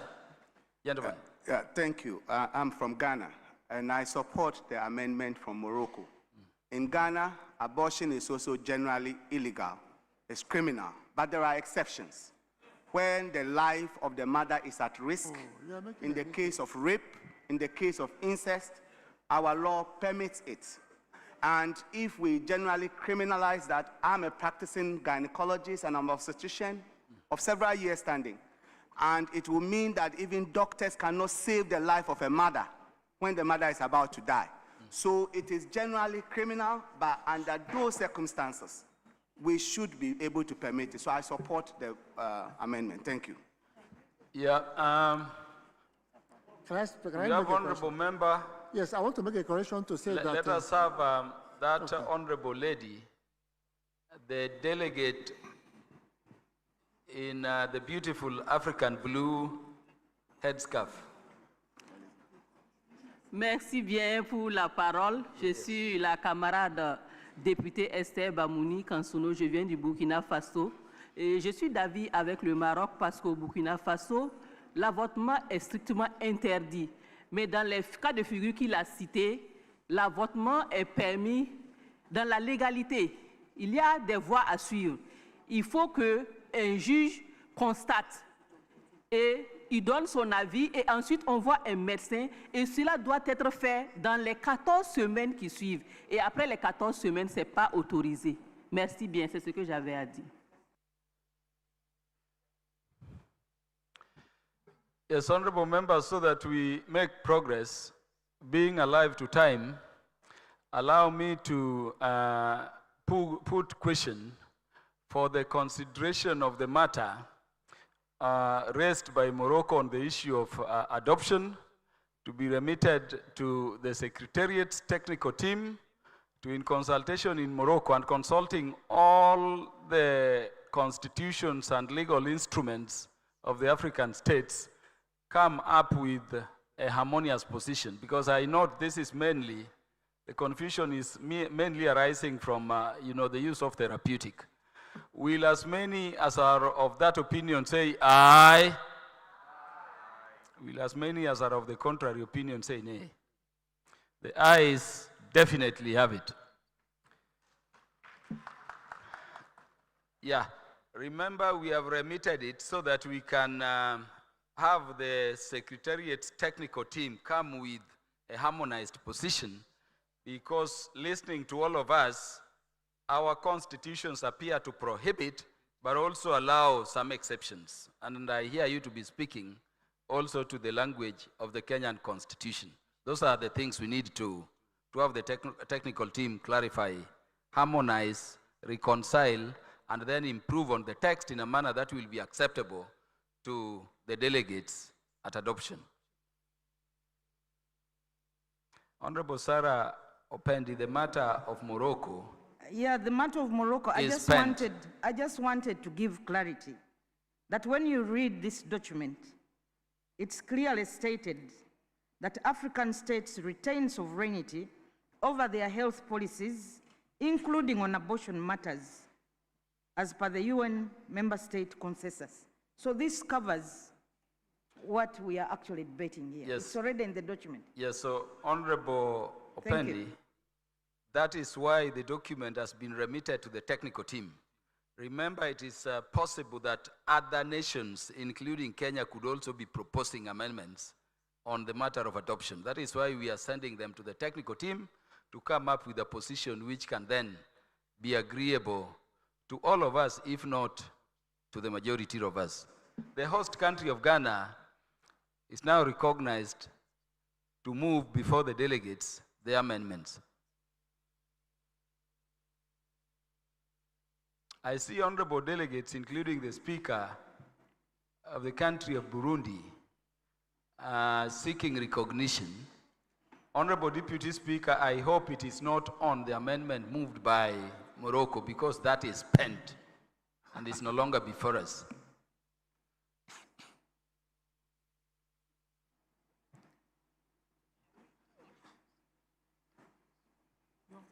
Justement, c'est avec la proposition du Maroc, parce que moi, je trouve que le point 7 sur lequel le Maroc a apporté une modification était bel et bien rédigé, parce que concernant sa proposition, disons que quand une mère est menacée ou son enfant, qu'il faut que la Constitution accepte l'avortement, mais c'est bien écrit, il faut déterminer la meilleure façon de protéger la mère et son enfant en cas d'urgence liée à une grossesse potentiellement mortelle. Beaucoup de constitutions dans nos pays n'acceptent pas l'avortement. Je pense qu'il faut laisser tel que c'est écrit, parce que si on voit que c'est dans l'intérêt de sauver la mère ou l'enfant, c'est bien écrit, il faudra déterminer la meilleure façon. Ça dépend de tout pays, de la constitution des pays. Il ne faut pas autoriser, il ne faut pas légaliser l'avortement. C'est ce que je pense. Merci. Yeah, the Deputy Speaker, Burundi, we speak the same language. That matter is referred to the technical committee, which will look at it together with other proposed amendments in consultation with Morocco to find accommodation between the drafts and to come up with an acceptable text on the matter of adoption, which is an issue core to this conference. I had recognized the country of Ghana to move. Thank you, Honorable Moderator. I move that this House will adopt a new proposal that we brought on board, which has to do with the sovereignty over digital infrastructure. We were here yesterday when our colleague brought in and explained to us. And so I move that we will adopt chapter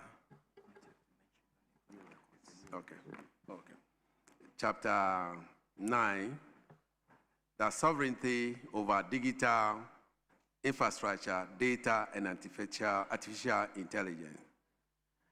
Mr. Speaker, I move on behalf of Ghana delegates. My name is Honorable Emmanuel Kwesi Bejra, and I hope this House will adopt it. Thank you. Ghana has moved the amendment proposals. Do you have any comments from the honorable delegates?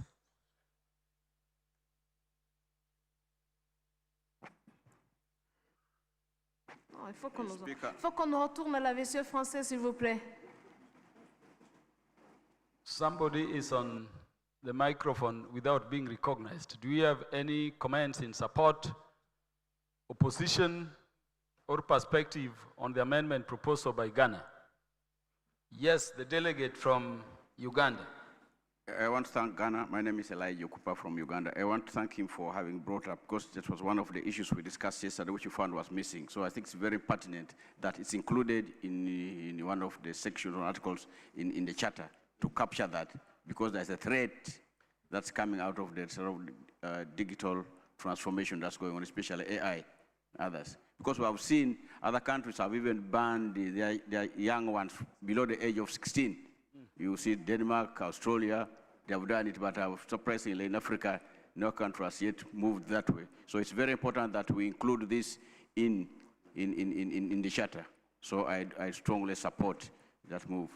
Honorable delegates, the Honorable Sam George made some very informative and passionate presentations on how we can gain our sovereignty and control over the digital space yesterday.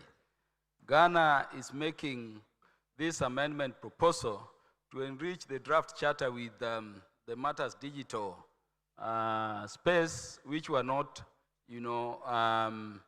well taken into account and previously not well incorporated. I want to therefore move the question that the proposed amendments be remitted to the technical team, which in consultation with Ghana, in the best interest of the delegates and guided by our main target in this space, following the informative discussions we've had before, be remitted to the technical team for decision and for refinement and incorporation into the charter before adoption. Will as many as are of that opinion say aye? No,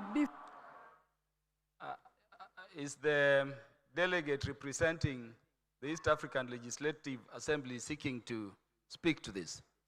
You are recognized. Thank you, Chair. I just wanted to add something on 4 on African digital governance and cooperation. We are more emphasizing, even yesterday when Sam George was presenting, he was emphasizing on data protection laws and especially AI regulation.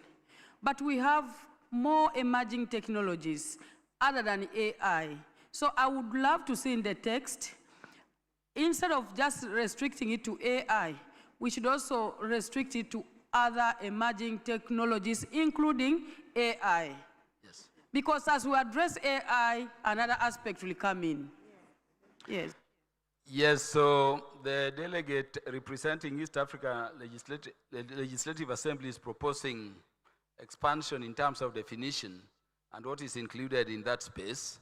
And I think that is rightly so. That is why we are remitting it to the technical team, which will, beyond the delegates, also consult Sam George and other persons knowledgeable in the area to come with a provision text which is acceptable in terms of content and form to the delegates for adoption.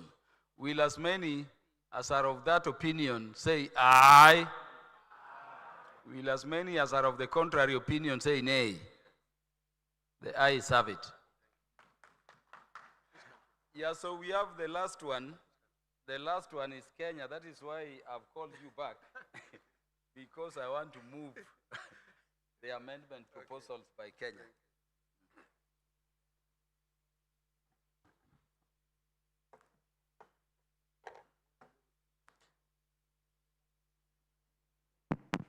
So whilst we wait for our colleague from the Kenya to move his amendment, yes, I want to recognize, yes, please, and then from the Burkina Faso. Well, I just thought about, sorry to take us backwards a little bit. It's very, very important because in the definition of marriage, marriage is between a man and a woman. There's nothing like marriage between a man and women. That is, it's a misnomer. polygamy is implied in marriage between a man and a woman. Polygamy is implied there. So you don't say a marriage between a man and woman. It's a misnomer. If you check your... Thank you very much. So the technical team... We'll look at the test. Our technical team will look at the test, the technical team will look to at be it, in consonant with our international laws. Thank you, Burkina Faso. Burkina Faso.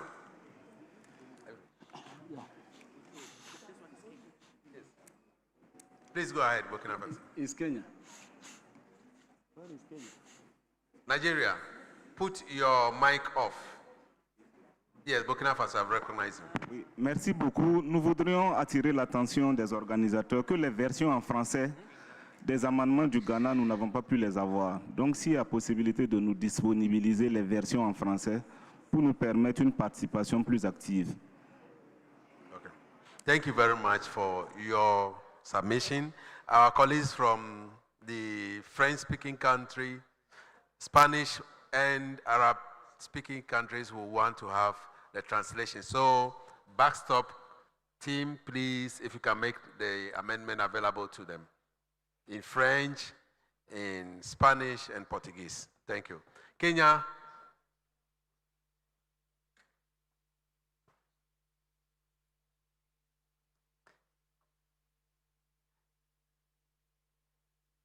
Kenya, it's your turn to move your amendment.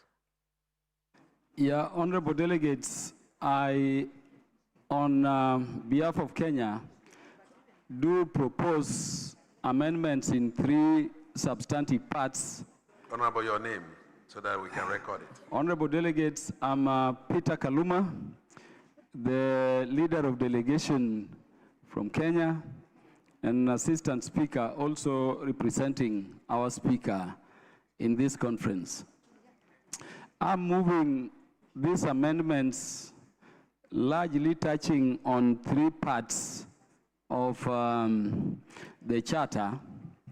The first part is to do with proposed definitions. And honorable delegates, if you look at those definitions, I'm seeking to define woman, man, male, female, gender, sex. And I'm seeking to do so, honorable delegates, not just because these terminologies, which to Africans are very clear, is currently across the world very controversial, but also because we are talking about the family. And when we talk about the family, we must know who in the family we are protecting. You have seen a lot of debates across the world where people today, contrary to the clarity of who we are struggling to define who a woman is, who a man is, who a female is, who a male person is. And I was thinking that if we are really going to protect the family, then we must lead the world with clarity in defining those so that the debate which has been ongoing can come to an end. I'll invite the delegates at your own time to see the vetting of the first woman, black American nominated and appointed to the Supreme Court being asked, what is a woman? And she says, I don't know. What this means is that we are allowing everybody who can say they are a woman to claim the spaces and opportunities we fought for the women all these generations. And it is our view as Kenya that if we are clear on these definitions, subject to your decision and review by the technical committee, we will give the family due protection. In terms of the preamble, we were just cleaning up so that we cease to be over-descriptive. We don't insist on anything. We are remitting that to the technical team to consider in line with the guidance we got from the technical expert yesterday. But then, lastly, is on those raft of provisions we are seeking to put there on family sovereignty, the part dealing with sovereignty over the family.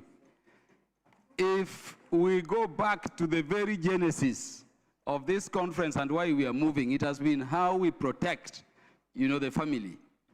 And so those amendments we are proposing a Kenya there speak to the how or what we must do in terms of law and provisions in the various countries to protect the family. What specific issues, if we addressed, can protect the family within the context and spirit of this intervention. I beg to move, and I pray for your support that even where we are not able to make firm decision now, these matters, just like the others, be remitted to the technical team to be in consultation with others, be harmonized for incorporation and consideration in a universal way. I thank you. Thank you very much. Kenya has moved the amendment.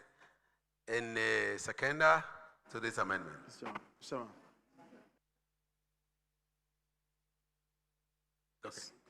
Okay.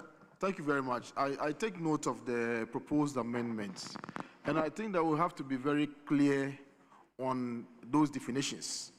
And I want to add my voice to the proposal and to insist that in the definitions section, a man or male must be biological male or female.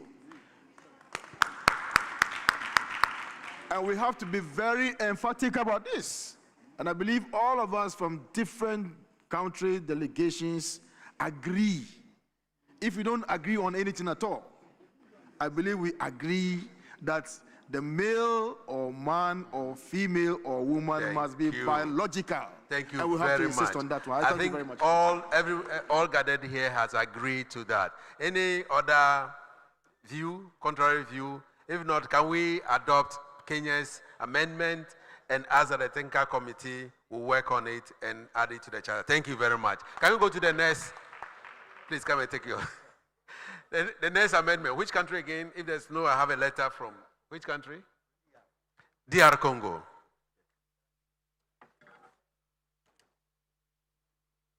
The Democratic Republic of Congo is recognized to move the amendments. Who is leading the delegation from our country of Congo in moving the amendment? Yes, you are recognized. The DRC amendments are not on record. Alors, bonjour à tous. Bonjour à tous. C'était à l'article 10, hein, c'est ça, non? Article 10 de la résistance juridique solidaire des États africains. Alors, je me suis dit, conformément à l'esprit de l'article 10 du projet de charte, de notre charte, il apparaît indispensable que les États africains développent une stratégie commune de résistance juridique et diplomatique face aux interprétations ou recommandations internationales contraires à nos cultures, traditions et valeurs civilisationnelles. Alors, je continue en disant nos diplomates, parlementaires et experts juridiques devraient de manière coordonnée s'opposer officiellement et par écrit aux décrets, résolutions ou interprétations émanant de certains comités internationaux ou experts indépendants lorsqu'ils portent atteinte à l'identité morale et culturelle des peuples africains. À cet égard, le recours au principe de l'objecteur persistant en droit international pourrait constituer un mécanisme légitime de protection de la souveraineté normative africaine. En fait, qu'est-ce que je voudrais proposer? Je me suis dit tout à l'heure avec honorable Sarah, les députés élus, des fois avec les législatures qui passent, ils ne sont pas permanents.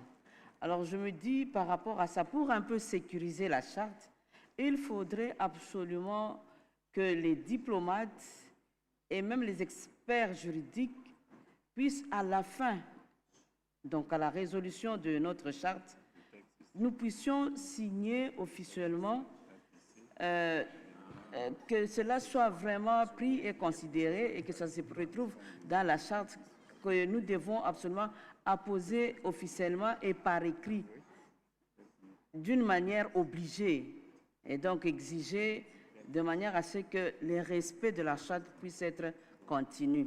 En fait, c'était ça un peu que je voudrais apporter, que nous puissions reconnaître un peu cette résistance juridique solidaire des États africains.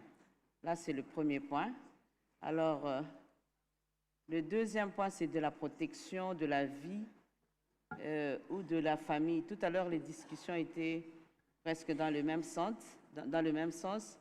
Alors, je disais que la charte devrait réaffirmer clairement le caractère sacré de la vie humaine. Avant comme après la naissance, il y a eu plusieurs discussions, conformément aux valeurs africaines de protection de la dignité humaine. Et j'ai compris que vous aviez déjà dit qu'il nous faudrait trouver des définitions adaptées. Et donc, il faudrait absolument que nous puissions nous comprendre par rapport aux termes, et donc les concepts utilisés, et que nous puissions être fixés par rapport à ça. Et il importe également de préserver la conception naturelle et biologique de la personne humaine, fondée sur la complémentarité entre l'homme et la femme, socle de la famille africaine traditionnelle. Je ne suis pas contre la polygamie, mais je pense que nous devrions peut-être comprendre dans le sens un peu relatif. Et donc, il y a des cultures qui s'embrassent, tout comme il y a des cultures qui peuvent se comprendre. Donc, à ce niveau, je suis très relativiste et donc je peux comprendre qu'il y ait polygamie ou qu'on comprenne qu'il y a, quand il y a un mariage, il y a une femme et il y a aussi un homme. Et donc, le mariage devrait être reconnu comme l'union entre un homme et une femme, cellule fondamentale de la société, fondement de la stabilité communautaire. Alors, au troisième point, c'est de la sanctuarisation des droits parentaux. La charte devrait consacrer explicitement le droit prioritaire et inaliénable des parents africains à orienter l'éducation morale, culturelle et spirituelle de leurs enfants. Ici, moi, je pense que c'est plus les valeurs que nous avons et que nous militons présentement qui doivent être ressorties. Et ceci doit vraiment être accentué par la charte. Que nos valeurs et nos cultures puissent vraiment être le socle de cette charte-là et que ce soit nous, parents africains. Aucune structure extérieure ou organisation internationale ou officine idéologique étrangère ne devrait se substituer aux familles africaines dans la transmission des valeurs, des repères culturels et de l'identité de la postérité africaine. Et donc ici, la protection de l'autorité parentale constitue un pilier essentiel de la stabilité sociale et de la continuité civilisationnelle du continent. Alors, le tout dernier point, c'est de la souveraineté éducative et du retour aux sources africaines. Il devient urgent d'engager une réforme profonde de nos systèmes éducatifs afin de réduire progressivement la dépendance excessive au financement extérieur qui influence parfois les contenus pédagogiques et les orientations morales de nos écoles. Voilà, je vais m'arrêter par là. Je pense que si je dois me résumer, je voudrais peut-être dire, comme je l'ai dit tout haut, que les discussions ont été déjà touchées et qu'un esprit relativiste m'anime. Donc, je comprends qu'il y a des cultures qui peuvent accepter que le mariage, c'est une femme et un homme, tout comme la polygamie peut. Donc, j'ai voté aussi pour ça. Et pour le reste, je crois que ça peut se discuter. Merci. Yeah, the Honorable Mutita Kalunga, we thank you for moving on behalf of the delegation of the Democratic Republic of Congo. Is there any comment, or we beg to move, this being very clear that these important matters be remitted to the Secretariat and Technical Committee of the Conference for harmonization, consideration, and integration or incorporation into the final treaty draft. Clotilde. Will as many as of that opinion say aye? Aye. Will as many as are of the contrary opinion say nay? Honorable delegates, the ayes have it. Is that the last? Yes, so thank you very much, delegates. We are done with the proposed amendments. We have remitted them to the technical committee. Before I put the global question, I wanted to permit my brother to make a critical communication. Thank you, honorable colleague. Delegates, we have received a letter from the Republic of Mozambique, from the leader of the delegation, and I want to transmit same to delegates before we take our final decision on the charter. Please permit me to read quickly. This is the Right Honorable Speaker of the Republic of Ghana. Subject: request for deferral of the signing of the charter on the family, sovereignty and values. Your Excellency, within the framework of the excellent relations of friendship, fraternity, and parliamentary cooperation that unite the Republic of Mozambique and the Republic of Ghana, I have the honor to address Your Excellency on behalf of the Parliament of Mozambique to extend our most cordial compliments. The Parliament of Mozambique follows with high esteem the initiatives led by your August Assembly in favor of strengthening institutional ties and discussing topics of mutual relevance to our nations and the African continent. Regarding the Charter on Families, Sovereignty, and Values, whose purpose and merit we fully recognize, we regret to inform you, Your Excellency, that due to purely logistical and legislative scheduling constraints, the Parliament of Mozambique did not have timely advance access to the content of this document. As Your Excellency is aware, the relevance and sensitivity of the matters addressed in the aforementioned charter require, in light of our legal framework and institutional practice, proud and necessary consultation, socialization, and joint review between the Mozambican Parliament, the government, and the competent authorities of Mozambique. In view of the foregoing, and moved by the deepest spirit of respect and commitment to the principles of this document, we most respectfully request Your Excellency that the signing of the charter by Mozambique take place posterior. We propose that the formal act of signing take place immediately following the proper internal socialization and processing of the document within our country, and that it may be carried out through most expeditious and appropriate diplomatic channels. Confident that Your Excellency will understand that this request aims to ensure a robust institutional alignment and fully conscious adherence to our shared commitment. We extend our thanks in advance for your customary sensitivity and flexibility. I avail myself of this opportunity to renew Your Excellency the assurances of the highest consideration and fraternal esteem. Accra, June 5th, 2026, on behalf of the Parliament of Mozambique, Honorable Carlos Tembe, Second Vice President of the Republic of Mozambique, the head of the delegation. This is for the attention of members. I'm sure you've all heard the content, and we are about to go ahead with the adoption, and I want to explain that we are not signing the document. We are adopting a charter that will be given to the heads of state, to speakers of parliament who will sign. And so we've all agreed here that the technical committee will put it together and give it to us to be sent to our various countries for our speakers to look at, so that when they meet at their COSPAL meeting, they will sign the document on our behalf. I believe that is clear for all of us. If that is it, Honorable, can you go ahead? Yeah, honorable delegates, I'm now honored to put the following questions for your final decision and resolution. Honorable delegates, number one, I put the question, the communication that the conference be institutionalized under the Conference of Speakers, be adopted as a resolution of this 4th Inter-Parliamentary Conference on Family, Sovereignty and Values.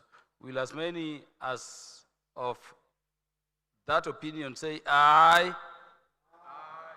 Will as many as are of the contrary opinion say nay? The ayes have it. Honorable delegates, we keep progressing and improving on the charter.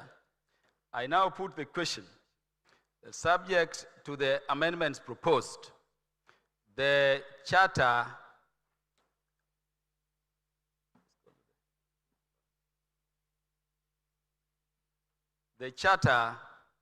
be and is hereby adopted. Will as many as are of that opinion say aye? Will as many as are of the contrary opinion say nay? The charter is adopted because the ayes have it. I thank you very much. Thank you, my brother. So this Congress in Accra has adopted. It's now left with the signing by our various speakers of parliament. We are moving straight to the next. Yes, I've recognized you. Yes, the lady from South Africa. Thank you very much, Honorable Chair, and greetings to all honorable speakers. I just wanted to check because now we're getting lost. Are we still adopting the amendments within the charter, or are we now going straight to the African Charter? I wanted to check with that because anybody who has heard her can answer. I didn't hear you because I was... The question again, please. The question again. No, Chair, I was saying, are we adopting the amendments according to the Charter now, or are we going straight to adopting the African Charter? So we adopted in Entebbe. First meeting we adopted, second meeting we adopted, third meeting we adopted. And this one, because of the new issues that have come on board, we said we should do an amendment to put all of them together as one document. So the charter was adopted in Entebbe in 2025. So we are just adopting the amendment which will be added to whatever we have. It was sent to delegates. The charter was sent to delegates, but it has not become a document as we all want until the speakers take it on board and then sign onto it. Thank you. Yes, final one. We are moving on a speed of light. Thank you very much, Honorable Chair, distinguished members of Parliament. We've passed that stage, but I would like to make an inquiry. Is it possible that we revert to the Burkina Faso proposed amendment and do a hand count for us to know who are those approving the signing of this amendment? Because some of us feel uncomfortable approving this amendment with the new definition of marriage. And so I would like to know if we could just do a hand count to know who are those voting instead of just generalizing it, because we feel uncomfortable, some of us, especially for someone like me, to define marriage between a man and several women. I think if it's something that we can look at to vote individually, hand count, so the journal can register that to know who are those voting in favor of that. Because guess what? We are talking about family values. That's why we've gathered here. And I don't know if polygamy is one of those family values that we are pushing in this amendment. Thank you very much, Honorable Delegate. I believe that Honorable Tembe has explained that in his amendment that it will come in the definition, in the definition table where marriage will be defined there. so that it will not be man and women. Somebody mentioned it, that it will be a man and a woman. And whether there are 10 women, that is your own cup of tea. Thank you very much. I think we have passed that stage, and it has been adopted. Having said that, honorable colleagues, I now want to invite to the podium our next speakers who will be looking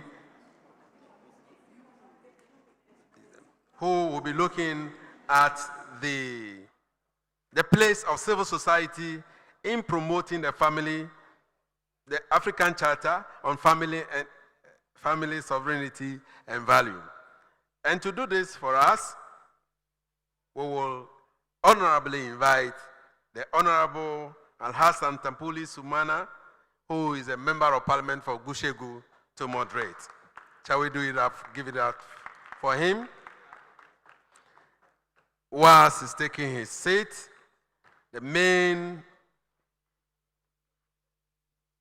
discussant will join us quickly, and I know the moderator will introduce you properly. Dr. Zach Kwalala, the former commissioner of Malawi Human Rights, Reverend Dr. Kwalala. Then we also invite, in fact, I've seen abbreviations here, I don't know who they are, to join the lead discussant, a panel of from AA. Good. Please, you'll be properly introduced. FACH.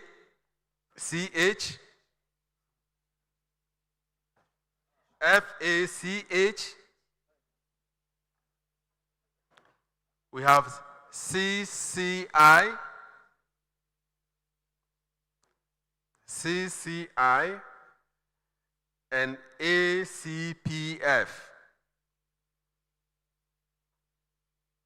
AA, FACH, CCI, and ACPF.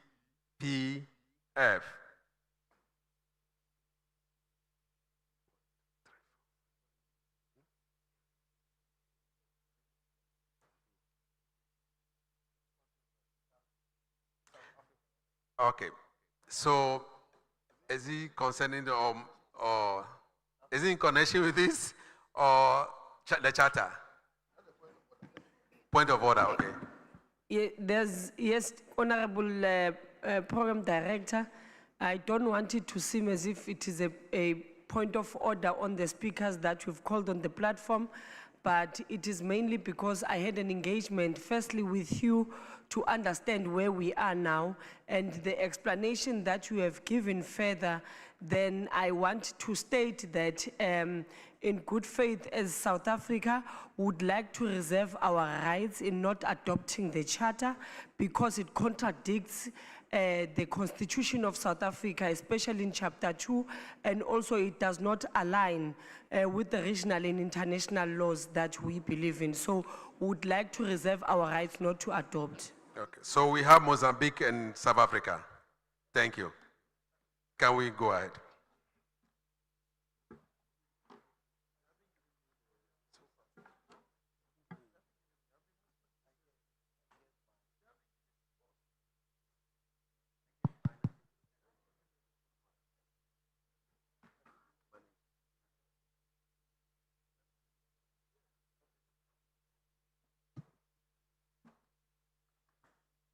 Thank you very much. I've been told that time is not on our side, so we have to do this under a certificate of urgency. So permit me to stand on protocols observed prior. Our topic for this session is, quote, the place of civil society in promoting the African Charter of Family, Sovereignty, and Values. Now, the draft African Charter on Family, Sovereignty, and Values is the outcome of broad stakeholder engagements, especially the conferences that have been held previously in Uganda in 2023, 2024, and 2025. I believe that the overarching objective of the Charter is for us to adopt an instrument collectively to preserve, protect, and strengthen the African family, which forms the foundation of African societies, and to shape individuals, uphold our cherished African religious and cultural values, and more importantly, to transmit those values to generations yet unborn. I believe that we are gathered here because we were born some time ago. Somebody made a conscious decision to procreate. Now, the least we can do, if not to do something better, is to maintain what has been given to us. African family values and cultural identities are under an unprecedented threat from alien ideologies that are tied to loans, aids, and grants. The contamination of our family, sovereignty, and values are being done with innovative ideas. We are confronted by terms such as sexual reproductive health and sexual reproductive health rights. Our educational curricula are being bastardized with these terms. You even hear of comprehensive sexuality education programs. Excellencies, fellow delegates, recall that the slave trade was facilitated by Africans. Our own people sold our people to the slave raiders. Recall again that colonialism was also facilitated by the same Africans. We brought in the colonialists to lord over us and to exploit our natural resources. We assisted them to do this. Make no mistake about it. Our own people will sell us out again. And so we must protect the family. No one else will do this for us. It is incumbent on us that what our parents did for us, our grandparents did for us, we must do it for our own children. And so in doing this, stakeholder engagement, our first ladies, our ministers for education, health, foreign affairs, and so on and so forth, different stakeholders have had their bites. Now it's time for us to hear, how do we promote the values, the highlights of the charter that we are adopting for ourselves? How do we promote it?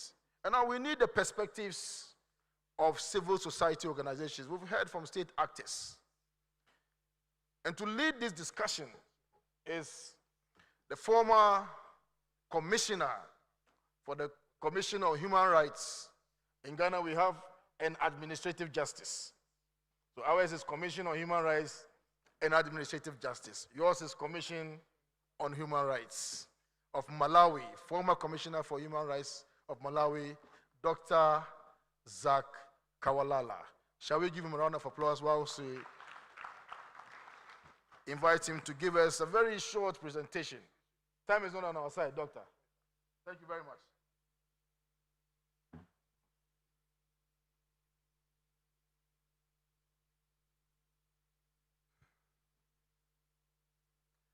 Honorable speakers, honorable members of parliament,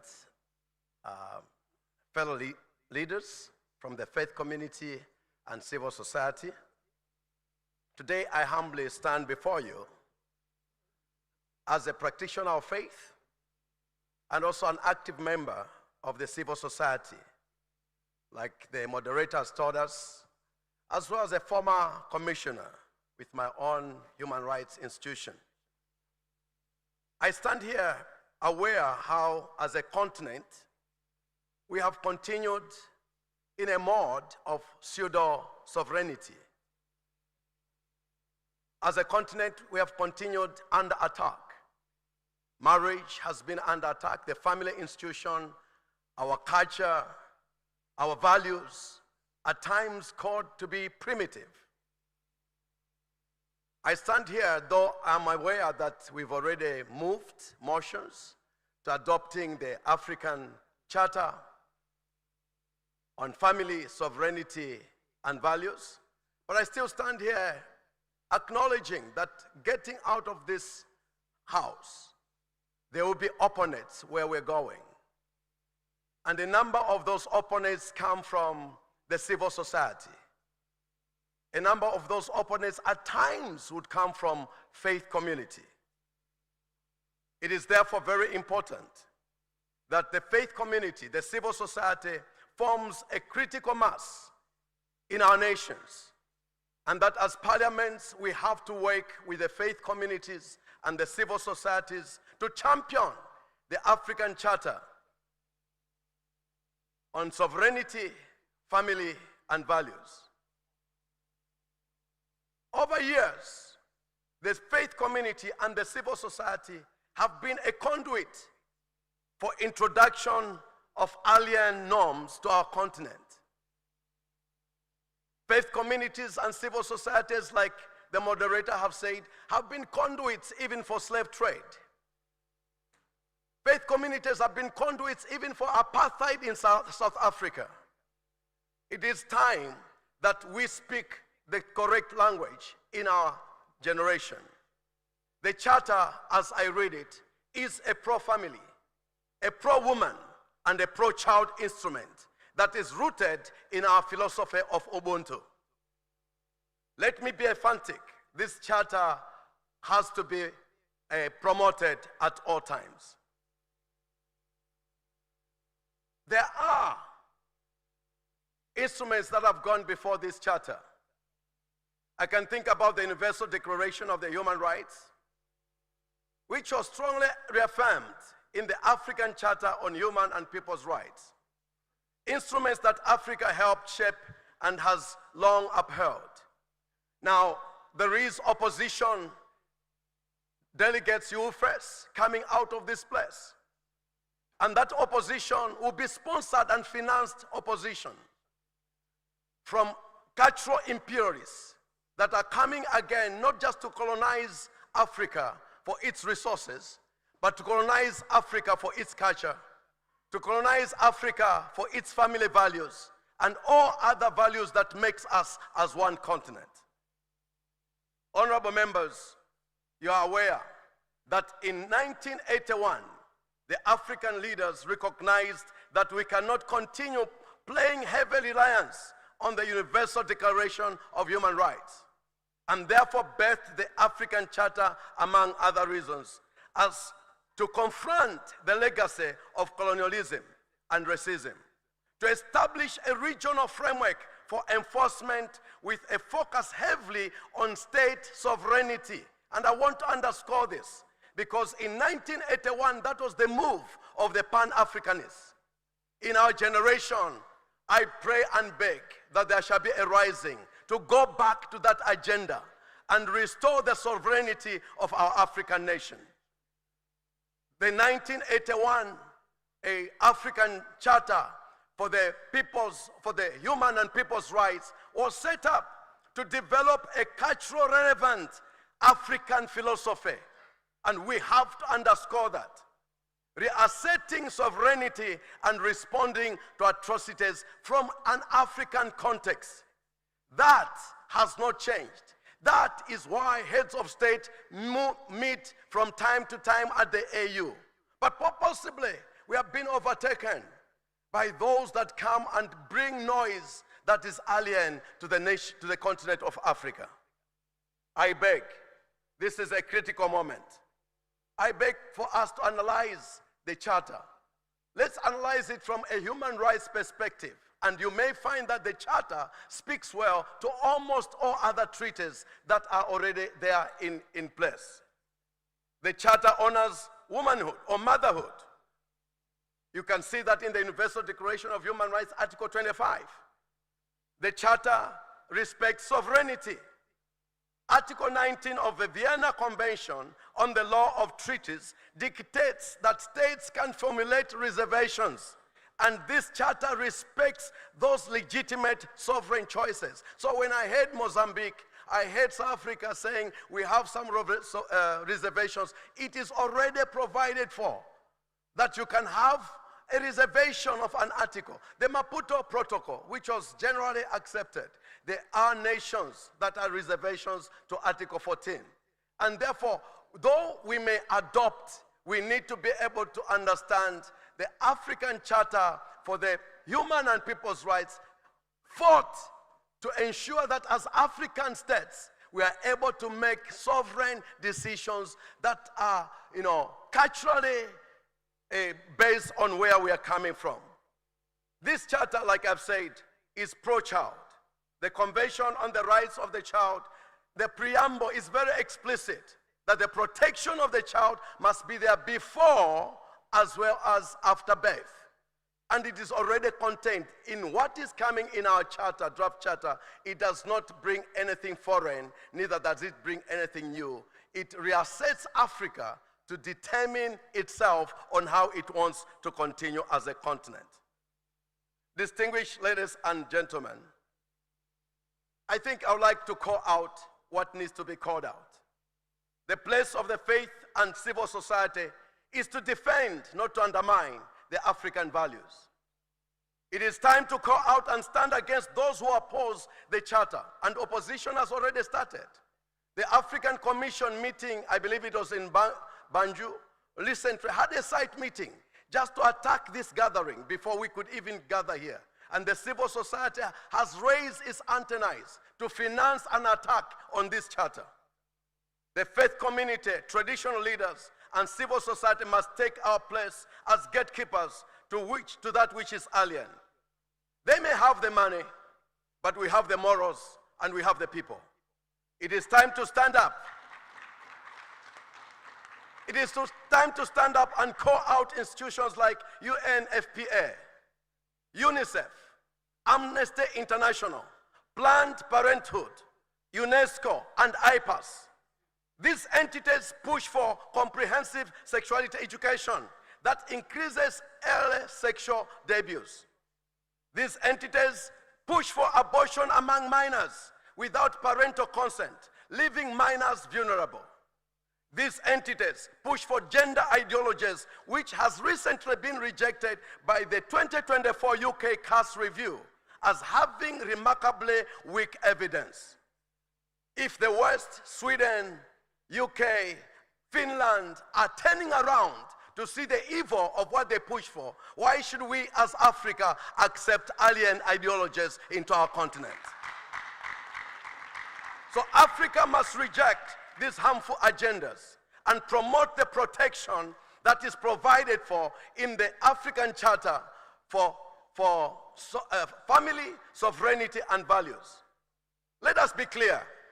The same foreign interests that once colonized our lands and resources now seek to colonize our families, our sovereignty, and our values. Let us be firm. Both the Universal Declaration of Human Rights and the African Charter on Human and People's Rights already affirm our right to maintain our identity. Sovereignty means we decide and have self-determination. I want to close. The Charter is highly aligned with existing treaties and adds context to the implementation of existing treaties. We need no permission from external actors to protect what is ours. As a former commissioner, we need no permission from external actors to protect what is ours. Maybe I can repeat it again for the second time, twice or so. We need no permission from external actors to protect what is ours. As a former commissioner, I know treaties fail when unratified, when undomesticated, and therefore unimplemented. For example, CEDAW is ratified elsewhere, almost everywhere, yet child marriage still persists. The Convention on the Rights of the Child is universal, yet child labor still continues. The Charter's emphasis, this African Charter for family, sovereignty, and values, has an emphasis on domestication. And this is where real human rights start and occurs, not through unenforceable declarations. Fellow faith leaders, fellow civil society activists, the charge is for us. Let us rise and promote the African Charter on family and sovereignty and values. The choice is clear. The Charter honors motherhood, protects children from sexualization and medical harm, and respects our sovereignty. We can't be blinded to the fact that the opponents of the draft charter stand for exploitation of women and children, while this charter stands for the protection of the family. I charge and plead with you to rise and resist continued imperialism that in many times has come with an exchange of our conscience, our soul, and has come in a form of aid. We must arrive at a place of self-determination and become the prosperous continent which we are. And to you, honorable speakers, honorable members of parliament, I plead with you. Let's go to our nations and table a report on what has happened in Accra. This is very historical. I plead with you to ensure from this charter, relevant protocols are fully domesticated.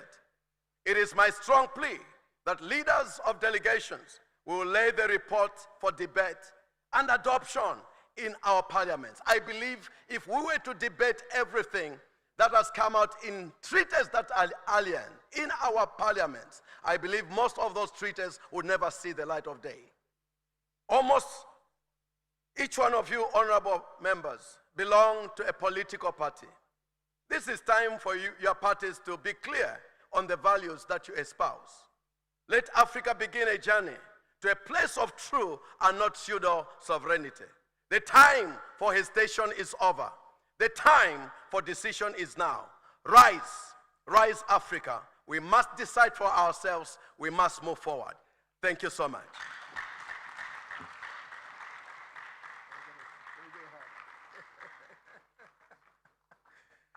Vintage Dr. Zach, Reverend Dr. Zach Zabalala. Shall we give him one more round of applause? I think that what Reverend Dr. Zach has done is to summarize the essence of this sitting. I believe that after this presentation, maybe we should close? Or you think we should go on for a while? All right. So we have three eminent panelists. Kezia Peace Kenneth Azuma represents Advocates Africa, right? And then we have Sylvia Mesesi, Christian Council International. Sylvia, right? Very well. And then, last but not least, we have Vincent Kimosop, representing Africa Christian Professionals Forum. The three eminent panelists will be speaking to the presentation and then share some deep reflections, 5 minutes each, so that we can call it a day. Thank you. So we'll start with Kezia.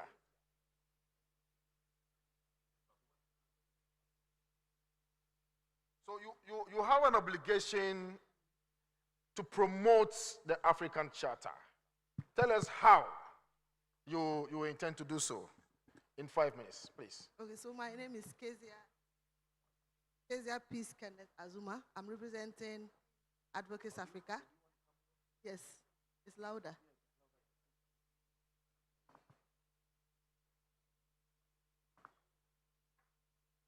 Good afternoon, everyone. My name is Kezia Peace Kenneth Azuma, representing Kimathi Kemanchu of Advocates Africa. In the next 2 minutes, I'll be speaking briefly on how Advocates Africa will support the Charter and all the support that we are going to give to our member countries. On behalf of Advocates International, that's where I represent them as their African rep, I want to say that whatever I say on this podium, I am responsible, and my colleagues on the board will help us achieve that. So Advocates Africa is a network of Christian lawyers, judges, law students, and other persons in 42 countries who make sure that they do justice with compassion. Our work includes formulating strategy, legal advice, private international law, among other things. So back to our document this afternoon and for the presentation. For us at Advocates Africa, we commit to support the network in the following way. One, legal, policy, and advocacy. We are committed to ensure that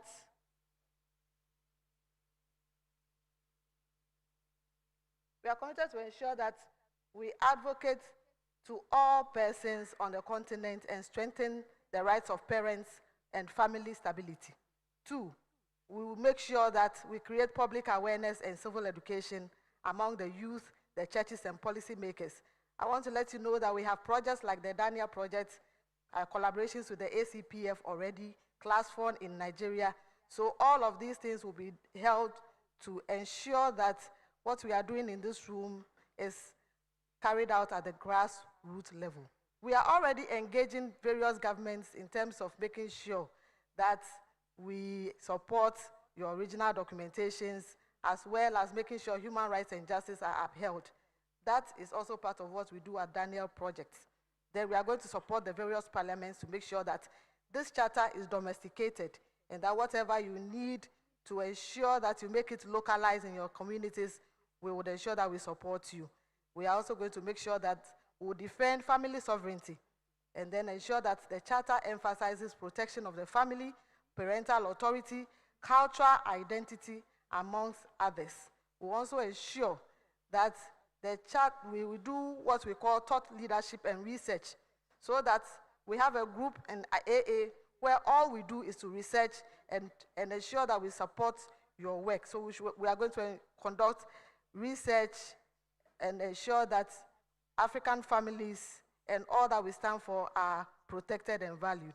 We're also going to make sure that those publications are published in the various relevant journals. And finally, we will ensure that wherever you need help in your ministries of justice, foreign ministries, our members in the 42 countries would make sure that they are available to support you in government houses, in parliament, and in your foreign ministries. Thank you very much.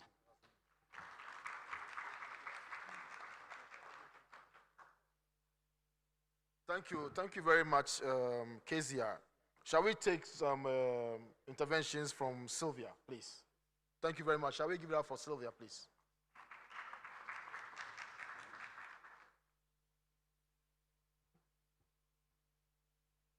Distinguished delegates, ladies and gentlemen, it is an honor to stand before you today to contribute to this vital discussion on the role of civil society organizations in promoting the African Charter on Family, Sovereignty and Values. My name is Sylvia Mesesi, and I will be speaking on behalf of Christian Council International. So as we gather here, we must confront our fundamental truth, and that is that the Charter will not succeed simply because it is adopted by governments or endorsed by parliaments. Laws and declarations may be signed in conference halls, but values are preserved in ordinary homes, schools, communities, and nations. This is exactly where civil society organizations such as our own become indispensable. In many ways, the story of this charter is the story of civil society organizations itself. Long before we gathered in this room, grassroots organizations were the lifeblood of this movement. By participating in the 3 previous conferences and mobilizing widespread support, civil societies shaped this document from the ground up. This charter grew from a vibrant movement of Africans demanding that their values and aspirations be reflected in public policy. As we transition into the next phase, our roles evolve from architects to ambassadors. Civil society organizations are the ultimate link between policymakers and ordinary citizens, tasked with ensuring these principles resonate far beyond national capitals and sterile conference rooms such as this one. The reality is that many Africans may never read this text for themselves. It is our role as civil society organizations to simplify its content, break down barriers, and spark meaningful dialogue among ordinary families and citizens. Furthermore, we also bear the heavy responsibility of accountability. Adoption is merely just the starting line, not the finish line. Civil society must watchfully ensure that these paper commitments translate into tangible national laws and priorities. We must also be clear-eyed about the road ahead. This charter has attracted and will continue to attract intense criticism and misunderstanding. In response, civil society organizations must not retreat. We should instead engage respectfully, clarify misconceptions, and fiercely protect the narrative to ensure that discussions remain grounded in the lived realities and aspirations of African people. Ultimately, our task is far larger than securing signatures on a document. Our task is to build a lasting movement that will defend these principles and pass them securely to future generations. As I close, I am reminded of my favorite Ethiopian proverb, which says, when spider webs unite, they can tie up a lion. The monumental work of protecting our sovereignty and values cannot be achieved by any single leader or government alone. But when we unite, weaving together the efforts of ordinary Africans across the continent, there is no challenge too great for us to overcome. I thank you. Thank you very much, Sylvia Mesesi, for the reflections. In place of Vincent Kimosop, Akech Ayimba will take his place and deliver on behalf of Africa Christian Professionals Forum. Shall we give a round of applause while she takes the podium? Please.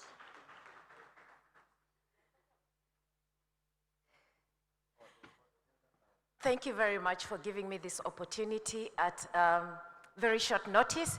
And my name is Akech Ayimba, and I have run an organization called Pearls and Treasures Trust, which was founded after my own pain of abortion, and also sitting down and listening to over 400 women who've gone through abortion and telling their stories of post-abortion syndrome. Many of these women are from every walk of life, like from the highest paying job to the lowest paying job. And the reason they came for healing is because abortion wounded them. And as I was listening to us talking about the provision of abortion to women in the cases of incest and rape, I was wondering who's gonna speak about the child who didn't ask to be conceived in that situation. That child also has human rights that we need to recognize in this place, which is hardly recognized because we don't see that life, yet it is a life that is growing in the womb. And like I said, I have sat through 15 years of listening to different women talking about their stories of abortion, because abortion, the post-abortion syndrome is not written on women's faces, and many of them don't connect what they are going through to the Abortion Act until they hear somebody talking about post-abortion syndrome, which is not something that has been talked about in any in many of these conversations. So I'm here to represent women who've had abortions, who abortion has battered them, who abortion has wounded them, who abortion has stopped their lives from living. Many times they're walking as living deads on the streets of our African nations. So I want us to go back to the drawing board. I request that we go back to the drawing board and make some amendments, and I'm here to give some technical support from my expertise of 15 years of listening to these women. Thank you very much. Thank you very much. You know, the thing about civil society organization is that their network is very, very strong. So I thought when they yielded, was asking her to speak on the topic. Apparently, she had her own plans, and she came with a topic that resonates with all of us, isn't it? So here in Ghana, just like Professor Bayo said, if a woman is raped, abortion is acceptable. All right? In fact, an imbecile woman, permission is granted. So is this one of the exemptions? An imbecile woman who has been impregnated by another person, a man, can also, get, abortion. So generally, abortion is an offense, except under certain circumstances. So in view of the absence of time, we would open the floor to get some 2 or 3 reflections. And I'm gender sensitive. As your moderator, I would not take only males, making the intervention. Definitely there must be more women making the intervention. So I will take my former wife, Ajia. Ajia, I'll take you first.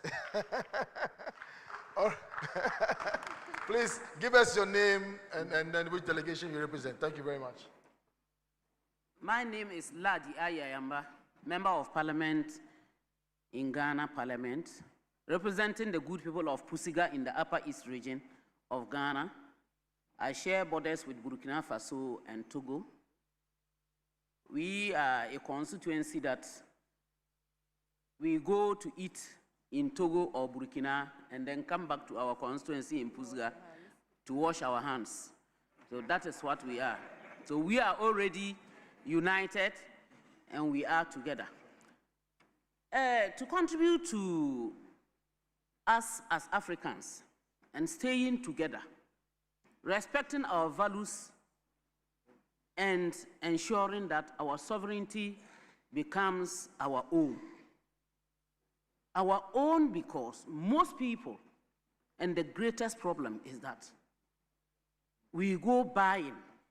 Let me say buying, because even when we are not invited, you admire something and you don't consider yourself, you don't consider your background, you don't consider your own ethnic group, and then you take it up. And that is when we begin to fail. I have sat through and then I have listened. The greatest problem we have is that in the first place, we must accept ourselves as Africans. We must accept the fact that we are Africans. That is the first thing. Secondly, we must be united. We must be united. If we want to move forward, we must be united. If we are not united, forget it. Because betrayal is like telling a lie.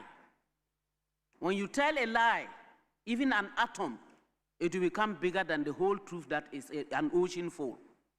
So we must be united, because if we betray one another, we will have issues. We will have issues because we will be used. We will be used. We need to be conscious of that. Our values have been bequeathed to us. And our children, we have heard through discussions how they are being lured into accepting what even their parents do not know and have never seen. I have heard a word coming up very seriously among especially the young girls, the word Gen Z and that generation zero. So are you accepting that you are a generation that is zero? Is that what we are allowing our girls, especially, to go with? No respect, no care. Mothers have no control, fathers have no control, teachers are being beaten, and what have you? I was not raised like that. Why will I allow you to go that way? We need to imbibe this in our children while they are very, very, very young. And the other issue is that we must be each other's keeper. How are we going to be each other's keeper? Some of us, we eat, we drink, we are okay. We don't care about the next country or the next person. We need to be each other's keeper by making sure that these artificial borders that have divided us must be erased. We must make sure that visas between African countries are something that nobody should be struggling for. With time, I will come up again. Thank you very much. I'm grateful. Thank you very much. Ajia Ladi Ayi Ayamba. Let's take some reflections from Liberia. Liberia. Please give us your name. Thank you very much, Honorable. Let's make it snappy, right? Thank you very much, Honorable Chair. Let me say thank you to the panelists also for those speeches that you've made. Honorable Chair, since we started this conference, we have listened to beautiful speeches. We have had remarkable interactions as Africans. Honorable Chair, we have adopted documents that are intended to promote African unity, African solidarity, and African sovereignty. But I'm wondering, as an African sitting, forming part of this conference, if all of these are achievable, somebody will wonder why I've asked this question. I ask because we as Africans, I believe, like the Honorable said, are our own problems. Africans, we discriminate a whole lot. We are Afrophobic to ourselves. We are xenophobic to ourselves. We hate one another as Africans. But yet we sit here and blame the worst out of our speeches we've made. I'm wondering, if these are achievable, what do we hope to get from this gathering when we, as Africans, are the problems to ourselves? That's a little concern, and I'm wondering which one of the panelists could just address these concerns. Thank you so much. Thank you very much, Honorable Member from Liberia. We'll take South Africa. South Africa, please give us your name. Thank you very much, Honorable Chairperson. And I believe this will be the last reflection. Okay, thank you for affording me the opportunity. Very well, so let's make it snappy, please, so we can take Yes. maybe one or two more, please. No, thank you very much, Chair. I think I was touched by the issue that was spoken by one of the speakers there in terms of abortion and the right of a child that has a mother that was raped. I just wanted to check in the context of gender-based violence and femicide, where women are experiencing a lot of patriarchal situations in workplaces where they are even forced for them to be employed. They must sleep with an employer. In issues of domestic violence where one child will be abused and molested by their uncles and fathers. What do we say about the right of that child in that family? They must now contain themselves into accepting the right of this human right that they are carrying, but no one takes care of their right as a human right, as human. So it seems as if we are not dealing with the root cause of the problems that we have, our socio-economic problems that we have that are creating these problems. We merely want to deal with the cherry on top of when now a person is raped and they get pregnant. There is prostitution out here, of which our women make money out of, how then do you expect that person to be able to continue with that if now they'll have to get pregnant every day? What other angles do we look at when it comes to human rights and the abuse of this human that is a woman? I mainly speak because this was raised by one of the women in this house, and you stood there, so I want to get that context and you explain it clearly, because I don't think we come with facts when we bring these issues on board, and we don't get to the root causes of what causes these things and how do we suffer as Africans first. And our Ubuntu, does it mean compassion, and does it mean love and caring? Thank you. For your intervention. The master of ceremony is breathing heavily down my neck. So please, 1 minute. All right, I'll grant you 1 minute. I crave your indulgence to please allow me to Please stand. give me your name. My name is David Aguda. Aguda.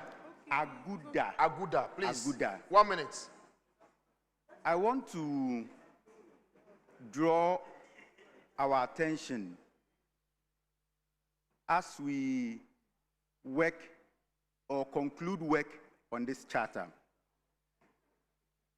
A generation is 30 years, maximum 40 years. I want to create a hypothetical situation. If from today, 29 seconds more, please. Every man decides to marry a man, and every woman decides to marry a woman, what happens to the African continent in 40 years' time? What legacy are you living as a parliamentarian in Africa today for your children? Thank you very much. Thank you very much, David. I want to assure you, it will never happen. It will never happen. A man will never marry a man here in Ghana, and a woman will never marry a woman here in Ghana. It will never happen. I leave the last word to Dr. Max Zabalala, then we can call it a day. Thank you very much, Doc. Sir, my hand has been up all day today, and nobody has accepted me to speak here. My hands has been up all day today. I need to know what's going on. Please, which country? Nigeria. Nigeria. I look Nigerian. Please, please, please, please. You are my in-law. My wife is Yoruba. My wife is from Shaki, Yoruba. And so it cannot be discriminatory. Anywhere I see Yoruba, you must get your opportunity. Please. Thank you. Can I go ahead now? Let's hear you. Thank you. I believe that this segment is for the civil society organizations. And I really want to speak to this because the civil society organizations wield enormous power, soft power, in driving policies. Let us go back to our various countries and ask ourselves, how did the SDG goals replace some of your national development programs? It was the civil society organizations. Retraining your parliaments, retraining your politicians, retraining your civil servants. There is a civil society organization that I'm aware of in a country in Africa here that has trained aides and appended them to every office in every single legislator, funded by the Gates Foundation, Rockefeller Foundation, MacArthur, and the rest of them, to push their policies. How in the world do you want your own policies to gain the ascendancy in such a democracy, in such a place, when the civil society organizations are serving as research consultants to this parliament? So if we ignore the power of civil society organization in driving this conversation, this may remain a talk shop and the ideas will not leave this parliament. However, I would say this, that we must also consider the media in this. If our policies are not built on consensus, which will be driven by the media, which has been used to reculture our Africans. I'm seeing a lot of media-driven policies discussed in this place that were never African already here. These things were done by the media. We are having some civilizations in Africa here accept LGBT already, done by the media till it became a policy. We must also consider that our policies here, this African Charter that we're discussing today, leaves this room and becomes talking points in our media stations all across Africa. Sitting next to me here is an international journalist from South Africa who has come also to look at this conversation. This is the first time many of us are hearing of this kind of intervention. You should be landing. Thank you. You should be landing, my in-law. Thank you very much. Thank you very much. I yield Thank the you very microphone. much for the intervention. So, Doc, please, let's take your final remarks and then we'll take it. Honorable speakers, honorable members, let me appreciate all the interventions that have come from the floor. I'm touched with a statement that came from the delegate from South Africa, very much touched. But it speaks to some of the sentiments I raised in my presentation. That this charter, this African Charter for Family, Sovereignty, and Values, starts to answer some of the concerns that she raised. I made a statement that CEDAW is ratified almost everywhere, yet child exploitation still continues. I made a statement that the Convention of the Right of the Child is universal, yet child labor continues. Now, one of the things that the African Charter for Family, Sovereignty, and Values is trying to do is address issues that has caused the girl child suffer. Article 7, 1 and W restricts certain elements and protects the woman from the kind of ills that she raised. It protects the woman from commercial surrogacy, which comes in with some of these alien rights that are coming to the nation. And I'm saying this charter aligns with CEDAW, but it brings a step further, the implementation, the domestication. Once this charter is institutionalized and it is put into implementation, we'll start to cure the concerns that you had raised. I would like to speak that indeed, like the last speaker spoke, the faith community, the civil society creates a critical mass that parliaments and governments cannot put aside. And the opposition, the proponents of alien culture, alien values, have used the civil society. Members of parliaments in my country, institutions like IPAS, COPUA, UNFPA would take members of parliament with good khaki envelopes and allowances to make members of parliament vote for what is alien to us. I pray as we move on going forward, we'll be able to stand against them. I said in my speech, they have money, we have morals, we have people. Let's move and turn the nation, the continent of Africa. Thank you so much. Thank you very much, Sylvia. Thank you very much, Akech. Thank you very much, Kezia. And thank you so very much, Dr. Zabalala. Thank you very much to you all. God bless you all. We're done? Are we done? Yeah. Okay, sorry. No.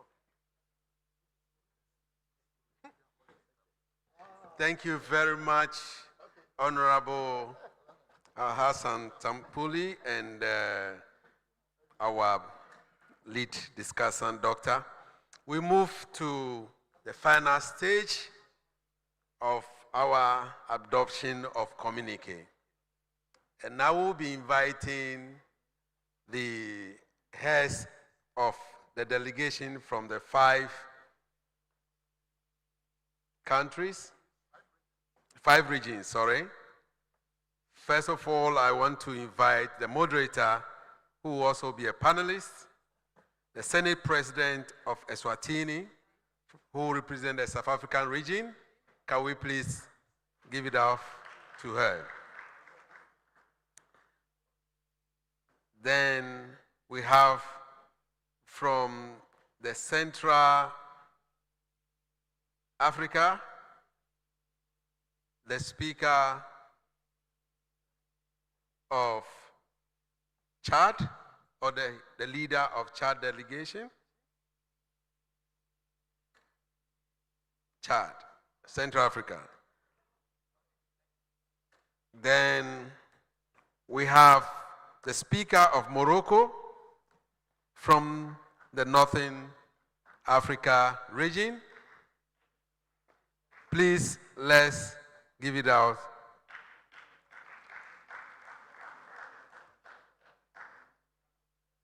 Then the Speaker or the leader of Cameroon, representing the East Africa region. No, sorry, the Central Cameroon, yes, Central Africa, to represent the Chad. Cameroon. Central is Chad. No, they are not here. Chad. They are not here. Okay, the Cameroon is Chad. Cameroon is also Chad. Is Chad coming? Yeah, give it to her. Oh. Okay, Cameroon. I hear Chad is here. I thought Chad has left. Please, Cameroon, Chad will continue. Then West Africa, we invite the Speaker of Sierra Leonean Parliament. Please, let's give it out.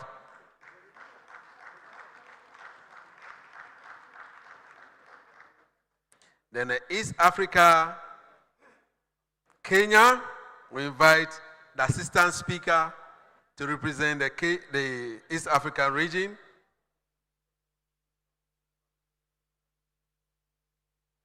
So we have West Africa, North Africa, South Africa, East Africa,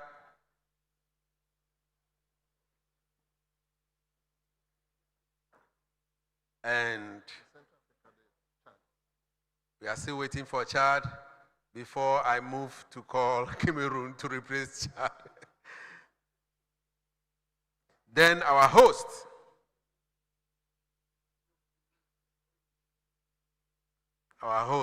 Honorable. Yes, you are going. Hey, you are the host. You need to adopt Central, one for Central, one chair for Central. Yeah, Central Africa. So we need one for our host. Whilst at it, we are working on the French translation, and we hope that it will be ready soon. Meanwhile, the English translation is ready. Have they given you a copy? Have they given you a copy? No. Oh, then the moderator has one. So we're projecting the English version. Thank you very much, Honorable Speaker. Can you bring the speaker from Chad?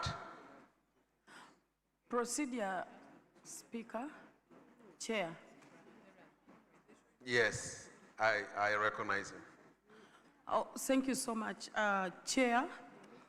I know that we are almost coming to the end of our days here. I'm aware that today is World Environment Day, and we've been discussing about issues to deal with food and nutrition security, including environmental protection, because they are interlinked. Wouldn't it be necessary, because getting this audience is not easy, to present a 1-minute statement to this House in reflection of our World Environment Day? I'm just raising a procedural matter for your guidance. Thank you, Chair.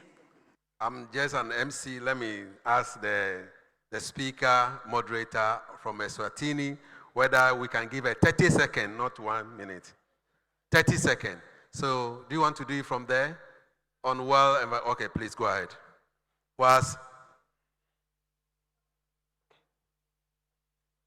The French version.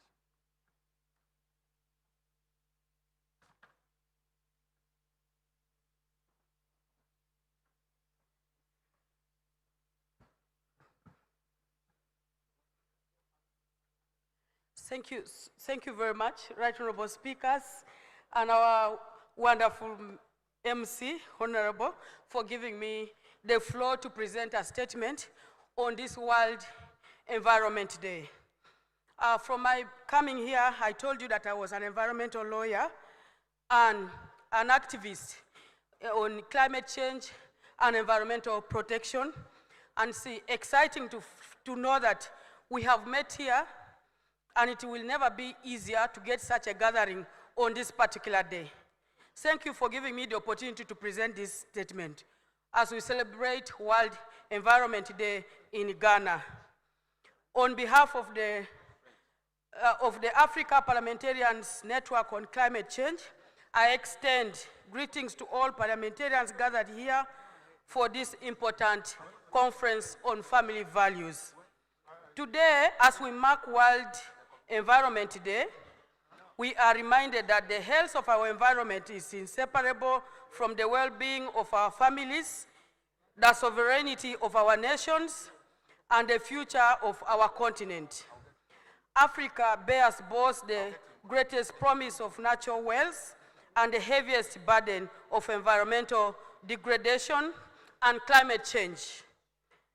From droughts to floods to hurricanes, Africa is the most affected continent with only emission of less than 4% global emission.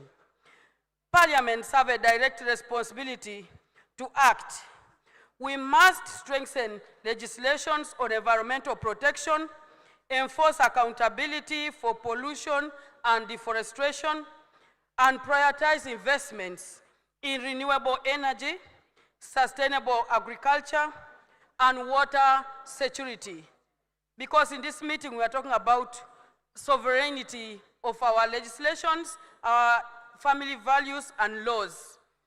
We must also ensure that our policies protect the most vulnerable communities who feel the impact of climate change first and worst.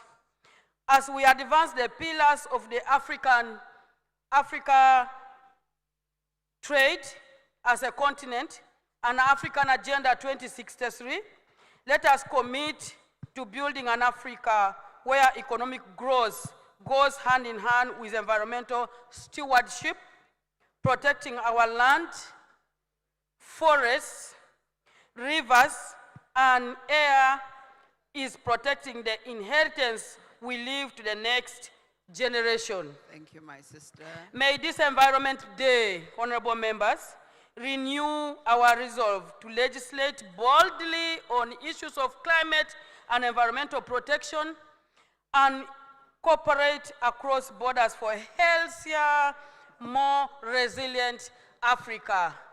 Let's stand up for the World Environment Day. Merci beaucoup. Thank you very much. Thank you. Let's put hands together for her. Thank you. So we'll move straight to take the communique to be projected on our screens as well as on the larger screen. Madam Speaker, the floor is yours.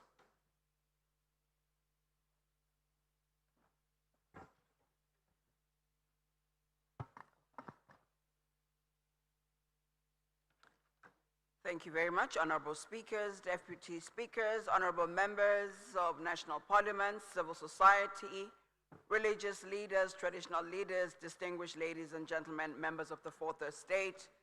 The communique that is about to be presented to this Fourth African Inter-Parliamentary Conference on Family, Sovereignty and Values captures the outcomes, recommendations, and collective aspirations emerging from our discussions. It reflects the contributions of delegates, experts, faith leaders, civil society representatives, and stakeholders who have worked diligently throughout this conference. As leaders and stakeholders entrusted with shaping the future of our societies, it is our responsibility not only to articulate our convictions, but also to translate them into meaningful action that benefits our people and strengthens our institutions. It is therefore now my honor as Senate President of the Parliament of the Kingdom of Eswatini to present the communique of this Fourth African Inter-Parliamentary Conference on Family, sovereignty, and values. I read the preamble. We, the members of African parliaments, African leaders and civil society communities having convened in Accra, Ghana from 3rd to 6th June 2026, affirm our collective concern over growing threats to the African family, national sovereignty, and societal values arising from external pressures, ideological influences, and policy frameworks that do not reflect the aspirations, traditions, and realities of African peoples. Affirming our continued commitment to the resolutions agreed upon in the 3 Entebbe conferences on African family, sovereignty, and values. Continuing to recognize that the family is the natural and fundamental unit of society and the bedrock of social stability, cultural continuity, and sustainable development across Africa. Determined to consolidate parliamentary consensus and strengthen cooperation among African legislators in advancing the objectives and principles of the African Charter on Family, Sovereignty, and Values. We now seek to mobilize all African leaders, legislatures, civil society communities, and citizens to uphold Africa's independence in defining its values, legislations, policies, decisions, and destiny. Key declarations. Participants were granted audience by the Chief of Staff of the Republic of Ghana, the Honorable Julius Debra, representing His Excellency John Dramani Mahama, President of the Republic of Ghana. He emphasized that the family is the fundamental building block of society, serving as the primary institution through which values, identity, and resilience are transmitted across generations. 1.2 of it reads, he affirmed the importance of preserving African values through strong families, responsible leadership, and institutions that promote social cohesion and national identity. He therefore advocated for family-centered policies that promote social protection systems, improved maternal and child health services, expanded employment opportunities, and inclusive economic growth. He affirmed Africa's commitment to international cooperation, mutual respect, and constructive partnership while insisting on the continent's right to chart its own development path. He called on delegates to ensure that the principles of the African Charter on Family, Values, and Sovereignty are translated into practical actions and policies. He urged participants to leave the conference with renewed commitment to protecting family values, strengthening sovereignty, building resilient institutions, and expanding opportunities for future generations. He expressed confidence that Africa possesses the talent, the resources, and potential necessary to shape its own destiny and build a prosperous future rooted in its values and identity. The chair of the Conference of Speakers and Presidents of the African Legislatures, COSPAL, and Speaker of the Parliament of Ghana, the Right Honorable Alban Sumana Kingsford Bagbin, in his keynote address drew a parallel between the 4th African Inter-Parliamentary Conference and the 1958 All-African People's Conference in Accra. He stated that Africa has achieved political independence, but now faces a new struggle to preserve its cultural identity, family, values, and sovereignty. The Right Honorable Speaker further stressed that the family is the most vulnerable unit of governance and social security on the continent, and that weakening family structures directly undermines national stability. He cautioned against external pressures imposing a foreign legal and cultural paradigms.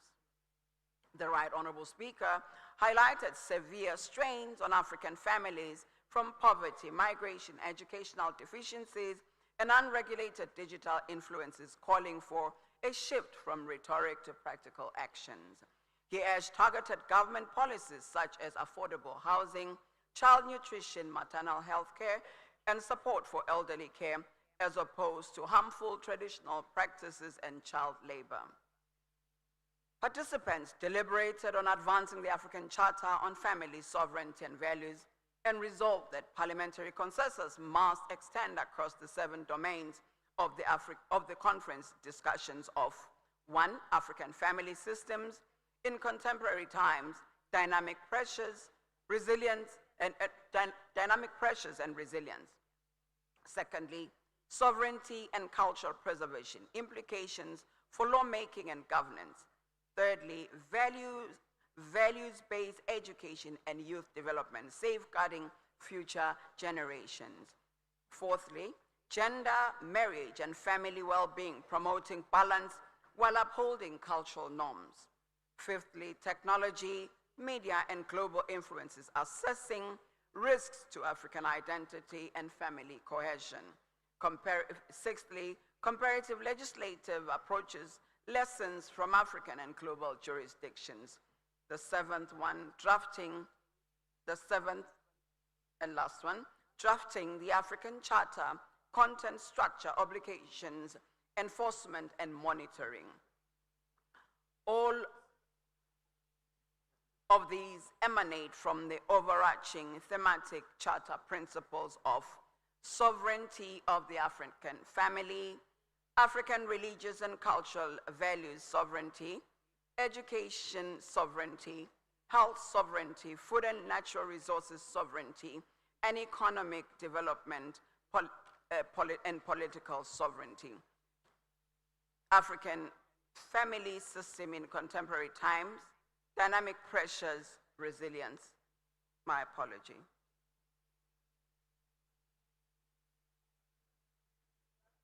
The third one is sovereignty and cultural preservation, implications for lawmaking and governance. Then 3.6, participants agreed to preserve African culture. Participants agreed that to preserve African culture, African nations must integrate indigenous African knowledge systems, cultural heritage, ethics, and civic responsibility into the educational system to ensure that African children and youth are firmly established in their identity, history, and values. Values-based education and youth development, safeguarding future generations.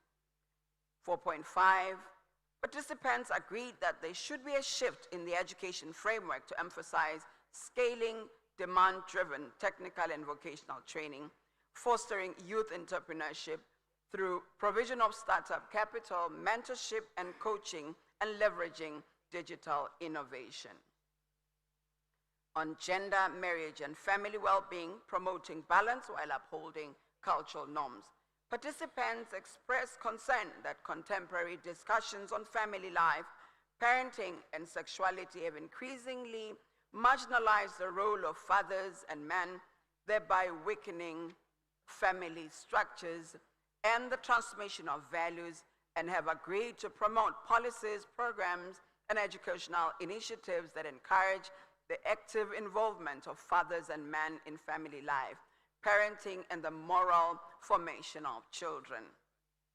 Participants were concerned that sex education in some contexts is increasingly detached from family involvement, cultural values, and moral responsibility, and agreed to advocate family-centered and age-appropriate approaches to sex education that actively involve parents and guardians as primary educators of their children. Participants expressed concern that changing social attitudes towards marriage may undermine its perceived role in family formation, child development, and social stability, and stressed to promote educational and public awareness programs that highlight the importance of marriage, family life, and responsible relationships as foundational institutions for societal development. Participants noted that educational curricula often place insufficient emphasis on family values, character formation, and moral development, and agreed to encourage the integration of family values, ethics, character development, and responsible citizenship into educational curricula across African countries. Participants expressed concern that family-related issues do not always receive adequate policy attention and coordination within government structures, and agreed to encourage African governments to strengthen institutional mechanisms and policy frameworks that support family well-being, family stability, and the protection of children. Participants expressed concern about the influence of external cultural and ideological trends that may conflict with the values and traditions upheld by African societies, and agreed to uphold the sovereign rights of African nations to develop laws, policies, and educational frameworks that reflect their constitutional principles, cultural heritage, and societal aspirations. Participants emphasized the need for legislative frameworks that promote family cohesion, child welfare, and cultural values, and agreed to support continued dialogue among African parliaments, government, faith-based organizations, traditional leaders, civil society, and families towards the development and implementation of policies that strengthen families, protect children, and preserve Africa's cultural heritage and values. On technology, media, and global influences, assessing risks to African identity and family cohesion, participants discussed the influence of technology and media on family cohesion and agreed that African nations must take steps to promote policies that strengthen family institutions and protect children within digital environments. Participants discussed the need to mitigate the negative effects of technology on the African youth and agreed to develop comprehensive national and continental frameworks for data protection, cybersecurity, and digital governance, and accelerate the ratification, domestication, and implementation of the Malabo Convention across African countries. Participants agreed that to safeguard African data sovereignty through local data hosting, data localization policies, and stronger regulatory oversight, develop indigenous African AI systems, language models, and digital technologies. Participants appreciated that African governments should promote the inclusion of African languages, cultures, traditions, and indigenous knowledge systems within digital platforms and AI applications. Participants agreed to protect African children and youth from harmful online content, cyberbullying, digital exploitation, and technology-driven addictions by enhancing digital literacy and cybersecurity awareness programs for citizens, families, educators, and public institutions. Participants stressed that to promote greater African participation in shaping global digital governance standards, content moderation frameworks, and technology regulations, Africans must strengthen collaboration among governments, universities, technology experts, civil society organizations, and policymakers in addressing digital governance and emerging technologies challenges. Comparative legislative approaches, lessons from African and global jurisdictions. Participants deliberated on comparative legislative approaches in African and other jurisdictions and agreed that the policy frameworks should continue to align with existing international and regional human rights instruments, including the International Bill of Rights and the core human rights treaties. Participants agreed that national, political, legal, and human rights institutions should be strengthened to ensure effective protection of rights, accountability, and the preservation of African sovereignty. Participants discussed the need to strengthen policies and legal frameworks aimed at protecting children, safeguarding the right to life, and ensuring the welfare and dignity of vulnerable groups within society. Participants took note of the effort to divert and redefine African values through other legislations and agreed that efforts should be made to promote African identity, integration, unity, and cultural heritage as drivers of sustainable political and economic advancement across the continent. The conference emphasized that African countries should pursue engagement among governments, national human rights institutions, civil society, academia, and regional bodies to incorporate legislations that deepen understanding of the intersection between human rights, sovereignty, culture, and development in Africa. Drafting the African Charter, content, structure, obligations, enforcement, and monitoring. Institutional framework adopted and recommended by speakers of the Parliament of Ghana. The session adopted the following recommendations. 1, COSPAL should formally adopt the activities, processes, resolutions, and outcome documents emerging from the first 4 inter-parliamentary conferences that culminated in the development of the Charter. COSPAL should establish a committee on family, sovereignty, and values comprising between 3 and 5 speakers of parliament to provide strategic oversight and direction for the institutionalization process. 3, the COSPAL committee should establish a secretariat drawing from the founding members and supported by appropriate technical expertise to coordinate and drive the work of the network. The secretariat should undertake activities between conferences, including coordination, monitoring, communication, advocacy, research, reporting, and the planning and execution of annual conferences. The COSPAL committee, together with the founding member states, should develop and submit for adoption the constitutional and statutory instruments required for the governance and operation of the institution within a stipulated timeline, within stipulated timelines, my apology.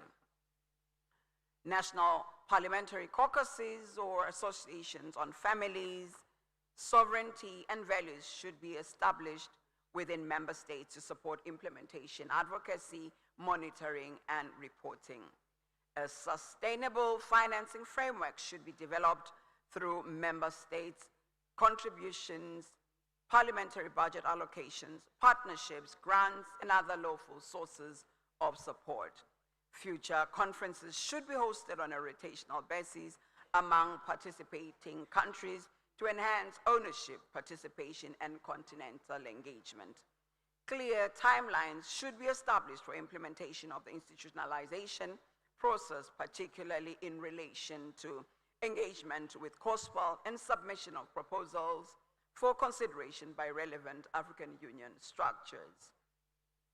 Mechanisms should be developed to strengthen collaboration with traditional authorities, faith-based organizations, civil society organizations, and community institutions to ensure broad-based support and sustainability.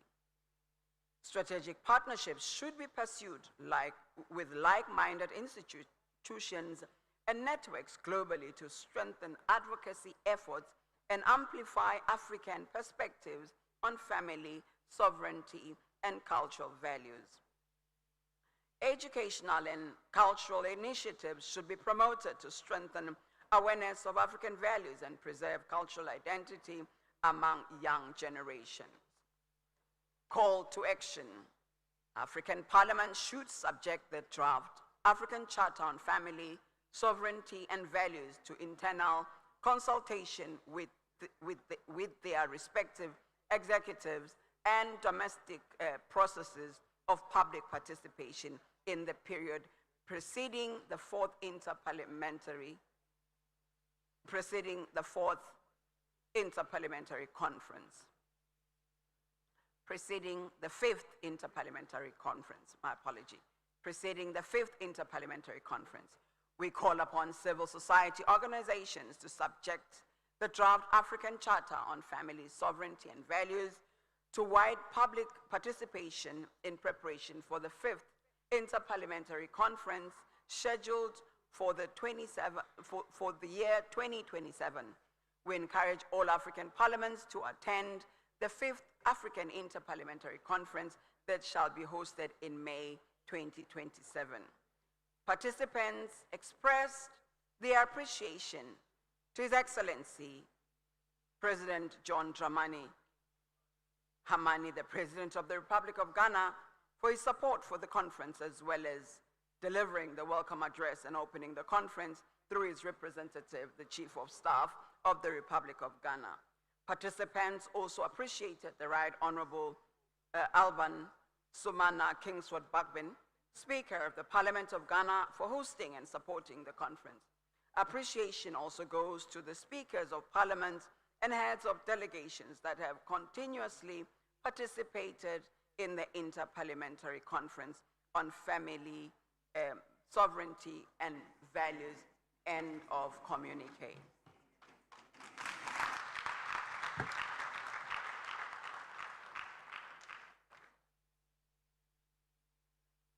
Honorables, permit me to put a question before this august House on the adoption of the conference communique. I put a question on the adoption of this communique. I will then bring forward a board after the adoption, after someone has moved for adoption.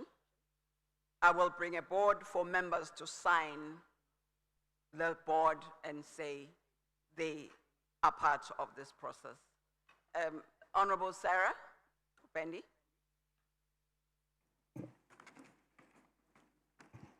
I think on the call to action, since this is a communique, we should be definite on the next host country and mention it in this communique, as we have always done. So I just wanted to make that amendment at 8.3. I have Burkina Faso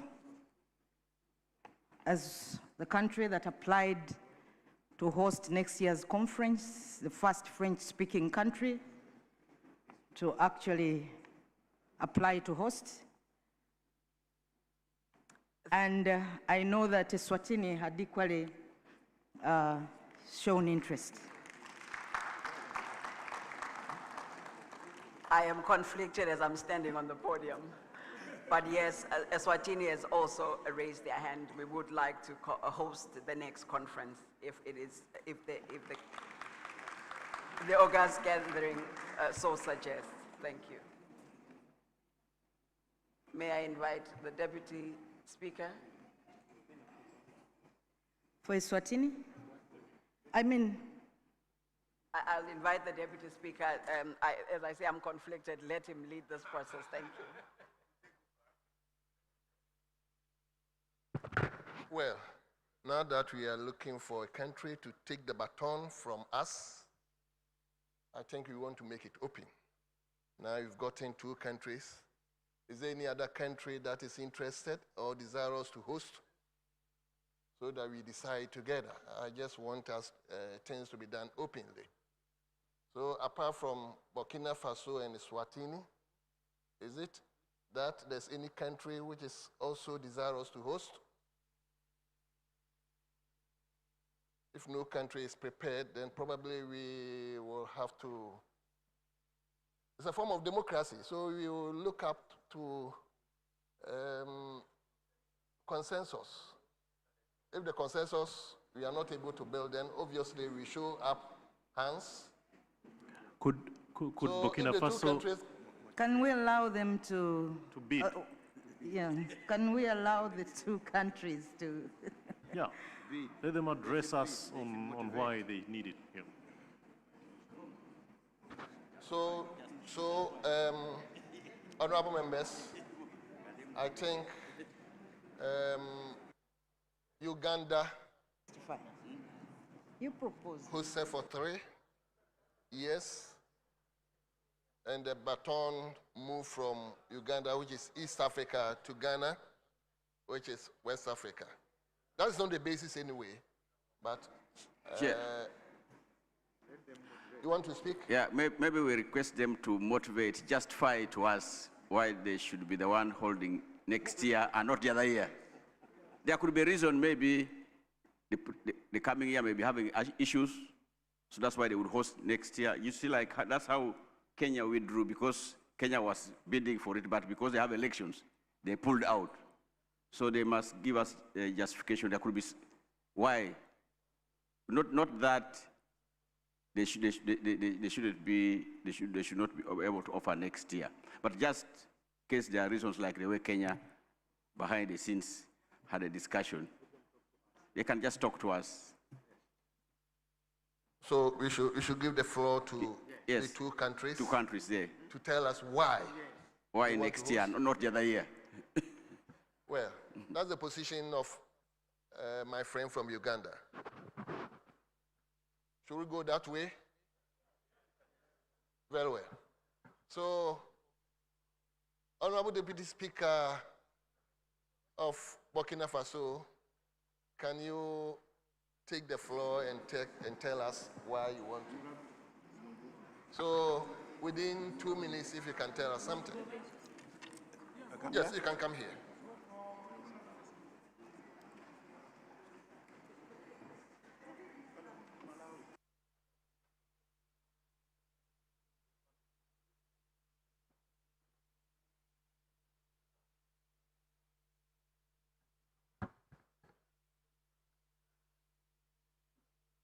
Monsieur le Président et chers honorables délégués, Mesdames et Messieurs, au nom de toutes nos délégations, je voudrais exprimer notre profonde gratitude au peuple et au gouvernement du Ghana, ainsi que le Parlement, pour l'accueil chaleureux et l'excellente condition de travail qui nous ont été offertes durant cette conférence. Je saisis l'occasion pour inviter l'ensemble des délégations à la prochaine conférence interparlementaire africaine sur les valeurs familiales et la souveraineté que le Burkina Faso souhaite accueillir au cours de la prochaine semaine de mai 2027. Après plusieurs éditions organisées dans des pays anglophones, il nous paraît opportun qu'un pays francophone prenne le relais dans un esprit d'équilibre et de représentativité. En tant que pays membre fondateur, nous avons été sollicités les fois passées, mais nous n'étions pas encore disponibles. Aujourd'hui, au nom du président du Faso, le capitaine Ibrahim Traoré, dans d'importantes réformes de souveraineté et de développement qui sont engagées, alors nous souhaiterions que vous touchiez du doigt cet exemple de volonté de souveraineté dans tous les domaines et voir sur place ce que veut dire la prise de sa souveraineté et à quoi ça engage, et surtout les aspects concrets que vous allez voir sur le terrain. Alors nous serons véritablement honorés de vous recevoir à Ouagadougou avec toutes vos délégations, et même les pays qui n'ont pas pu être là sont brillamment invités à participer à la prochaine conférence à Ouagadougou en mai 2027. Je vous remercie.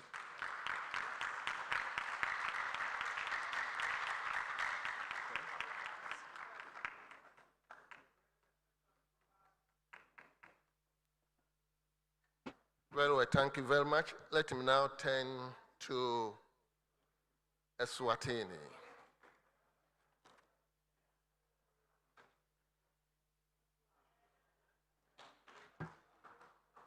Thank you, Honorable Deputy Speaker. My own country, the Kingdom of Eswatini, stands as a testament to the preservation of culture and tradition while embracing modernity. And I believe that by the participants coming to the kingdom to see for themselves how we govern even our political system, we have ensured that everyone is not left behind, starting from the grassroots, respecting our traditional leadership, and then embracing the modernity. It is my desire on behalf of the Kingdom of Eswatini that you see what culture is. Our society has a grouping, has an activity for our maidens, teaching them to preserve their purity. An example is that in the month of August, maidens come over 100,000 from all corners of the country to come and just dance and celebrate and sing. We are a people that speak in song and we speak in dance. At the same time, we believe that we need to develop. We have groupings for women as well, for the married women, that is in February. Again, throngs come in their numbers, and for the men. This is how we've been able to keep our culture. We have managed to keep it. We are proud to be Africans, we are proud to be Swazis, and we invite you to come, and we love ourselves.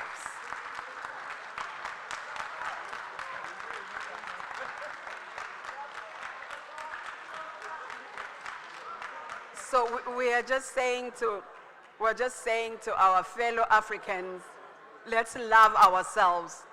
We are just a fraction of our society, but when you come to the kingdom and see all of us, I think you'll be happy. Thank you very much.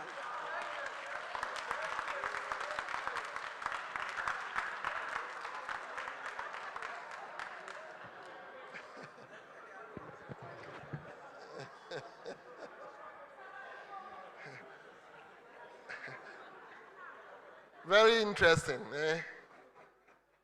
So what do we do? 2 meetings. Delegates, what do 2 you do? conferences. 2 conferences. So can we resolve the first step by consensus? If among themselves they can reach consensus and tell us, fine, we decided to do this, but looking at the situation, we want to do this, then other than that, we have no other option than to go through democratic way by voting. So among yourselves, can you tell us something? Right Honorable Speaker, can I move out with Burkina Faso and Eswatini? Can I move out? I don't want us to get into a vote. We'll start dividing ourselves. Exactly. You can see the tension that this has created. Can I invite them and we return after 1 minute? Very well. Is that the case? Sierra Leone, do you? Mr. Speaker, I am not satisfied that Sarah moves alone. We need another person to join Sarah to move, so that we have what we call a united and a unique decision here. We don't want countries to go out. Then I want you to join them.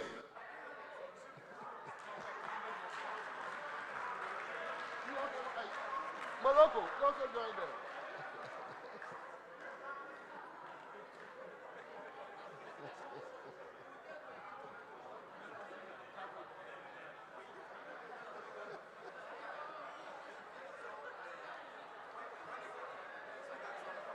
Omaba.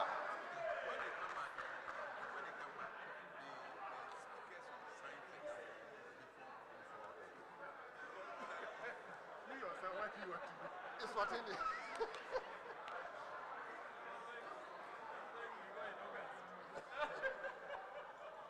Everybody wants to go to Eswatini.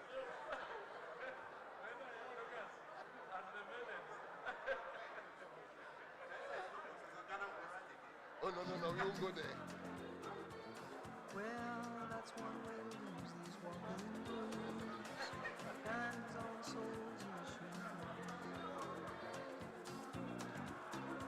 She was visibly forgotten, and then she slipped into my pocket with my car keys. She said, "You've taken me for granted, as I please. Wearing these diamonds."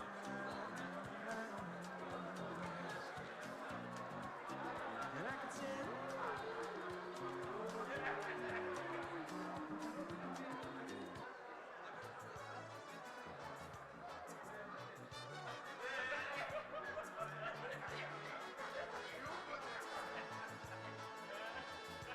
rockity rock, Consolidating. The ready to rock. We are the righteous from Zion every coast. The ready to rock.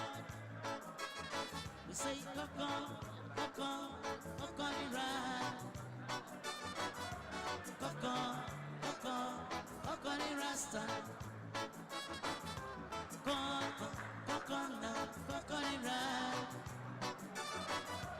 Coco, the rasta.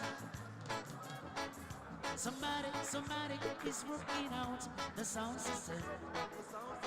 See Judge rhythm and moving to space and time.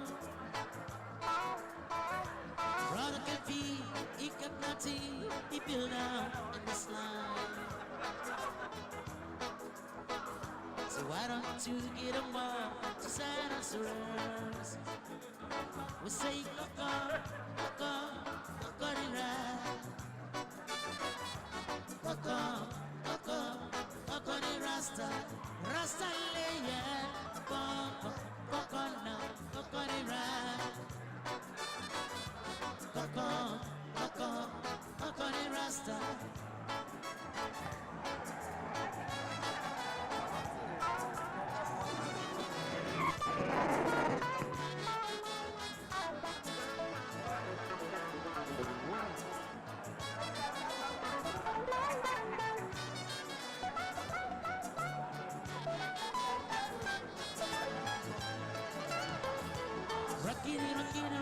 Rockina, we gonna rock yours. In the mountains there, we gonna rock you strong. We're positively moving you, oh, we beat your time. No matter what you say, I do, somebody reckon now. That's why we say, Coco, the ride. Coco, the rasta. Rasta layer, Coco, the ride. Coco, the rasta. Coco, the ride. Like I would always say, almost Coco, the rasta. But the whole war is about the vehicle. Why? India.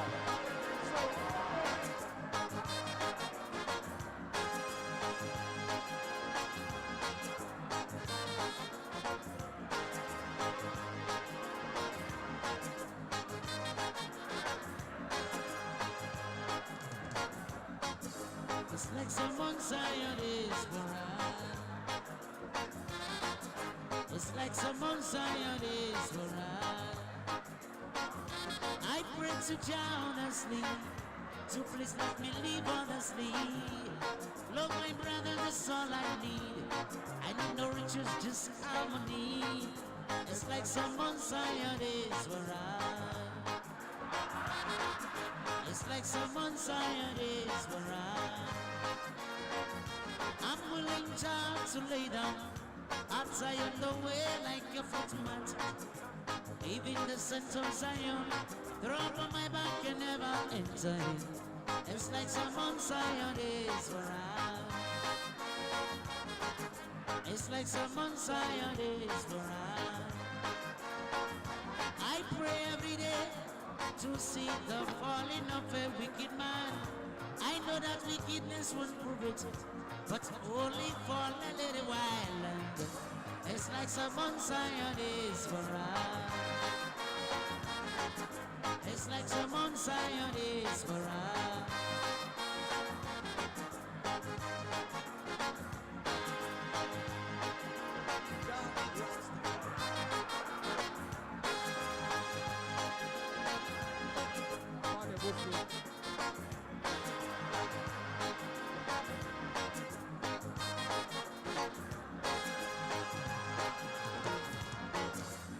You cannot go to Zion with your force. Amara signs are in the house. You cannot leave here with your pecan. All you got to do is let me pray. Let's sit on our knees and clap our hands and say, Father, please help me. It's like someone Zion is for us. It's like someone Zion is for us. Satan surrounds like a rolling lion, seeking your children to devour on the days of our lives. Like an hungry eagle flying through the skies, seeking for men so to devour, but don't let him catch us. Honorable members, It's like someone Zion. can I have your attention a little bit, honorable members? As Eswatini and Burkina Faso are developing a consensus, I would like to invite the African Christian Professionals Forum to share with us about a survey that they are conducting on the state of the family. Okay? African Christian Professionals Forum, do it quickly. You have just 2 minutes so that we get the consensus.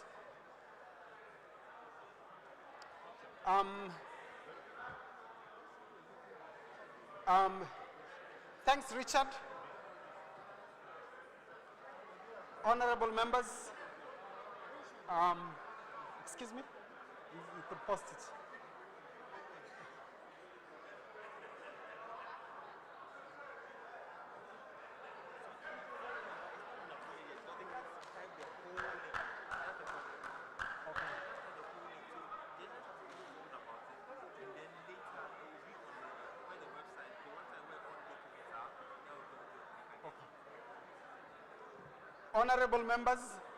Honorable members, order. May I have your attention? Order member for Kenya. Hello?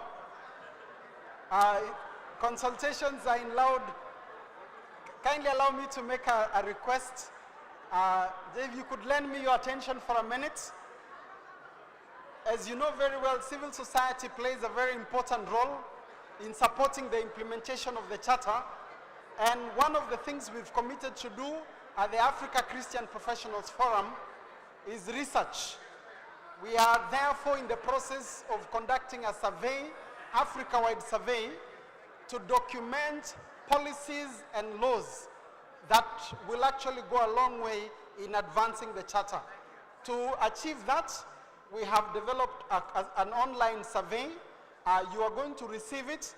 It is in English and in French. And we want to gather as much information as possible that will help us champion and advance this cause. Please support us when you receive the link that will be shared among the conference documents.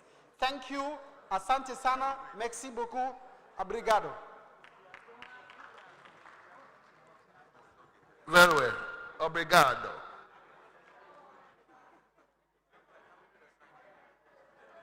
Right, honorable speakers, deputy speakers, honorable members. Honorable Sarah Opindi decided to mediate between Burkina Faso and Eswatini. I think I will call her to tell us what was the outcome.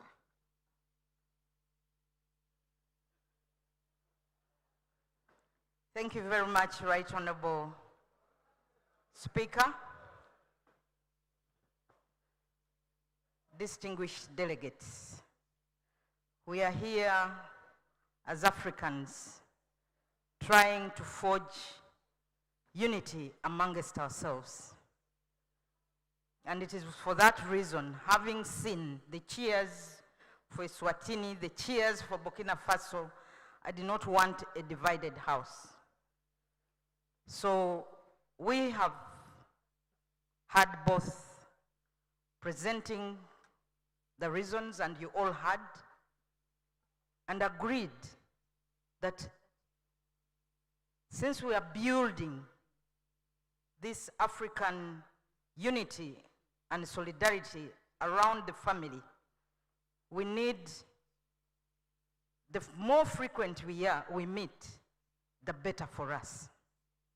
So considering the views presented by the two countries, we've agreed that the first 4 meetings have been held in 3 Uganda, 1 in Ghana, and all these are English-speaking countries.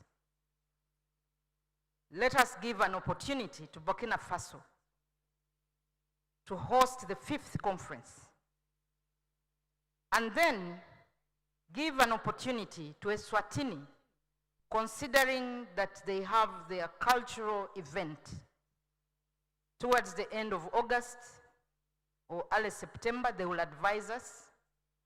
We hold another meeting in Eswatini around that time when they are celebrating their cultural event.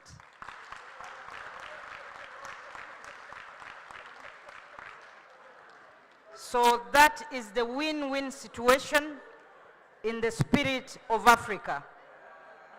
So let us go and plan accordingly. I know as members of parliament we shall not fail.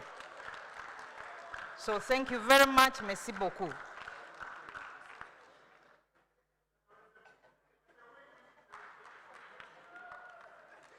So, does it mean that the Eswatini one will be the 6th conference? I want us to be clear about it. The Burkina Faso's one is going to be the 5th conference. So what are we going to term the Eswatini one? Is it the 6th in the same year? I just want us to be clear about it.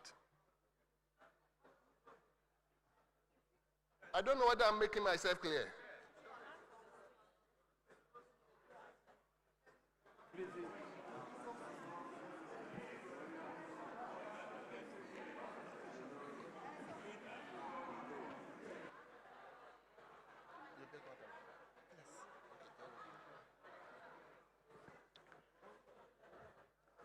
Honorable colleagues, we have a lot of work to do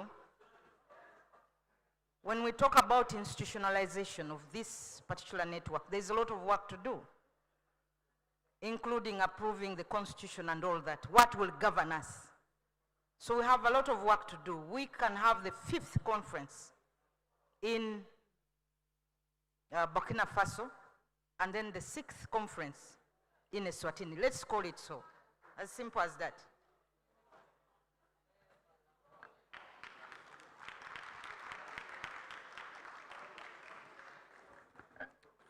Very well. I can reminiscing what happened to Entebbe last year when Ghana put in the bid and Kenya also put in the bid. And before we decided to go to the General Assembly, almost everybody was saying Ghana, Ghana, Ghana, Ghana. So we won it overwhelmingly, and that is why we are here. So if today we've decided that next year, May, we are going to Burkina Faso, and somewhere August ending, we will be going to Eswatini, it means we have to put it in our calendar. Our itinerary should show that next year we are going to have 2 conferences, Burkina Faso and Eswatini.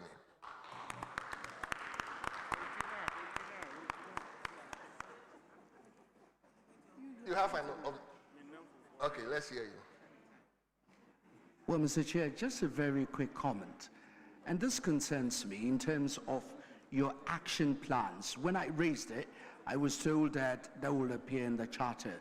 But it will be useful to capture in the communique. Because one of the biggest problems that African sovereignty and family values has faced over the years is the misinterpretation of standard UN covenants and treaties by United Nations experts, what's it called, rapporteurs, and whoever they are. So we must have a strategy to address this. And I think you parliamentarians have a lot of strength, because under the UN human rights framework, experts who do things that are contrary to the charter can be reprimanded, and you can also investigate. So I think you must make it clear, it is time, I'm a boxing person, it is time Africa begins to punch back, because they are not resting on their hours. As we're sitting here, some of them are amongst us, they are monitoring what we are doing, and they are going to respond. And so I think you must put some teeth to what we're going to do by also responding to some of the misinterpretation of standard UN covenants. And that's very important from the point of view of this particular conference. Well, Senior Moses, I think you are right. And I believe the communique captures a bit of what we've just said. If it doesn't address it wholeheartedly, probably when you go to Burkina Faso, we can look at the loopholes and reinforce it. So we will go ahead and invite the speakers and the deputy speakers to symbolically go to the whiteboard and initials the communique. So you start with the speakers, and the deputy speakers will follow.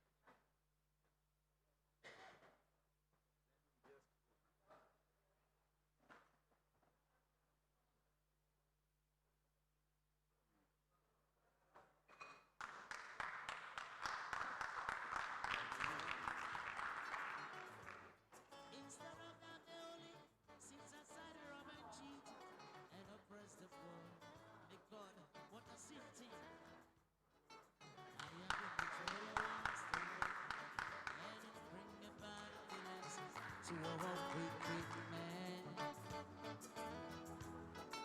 make him on its own, and it bring about feelings to a wicked man. He pressed to make a progressive move. So after the deputy speakers, the heads of delegations from the various countries will also do same.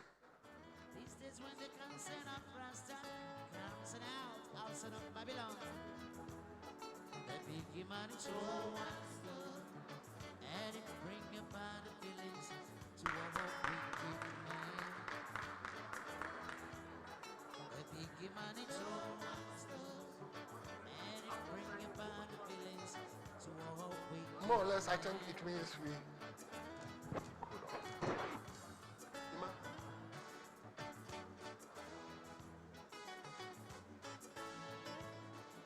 This change of buffer.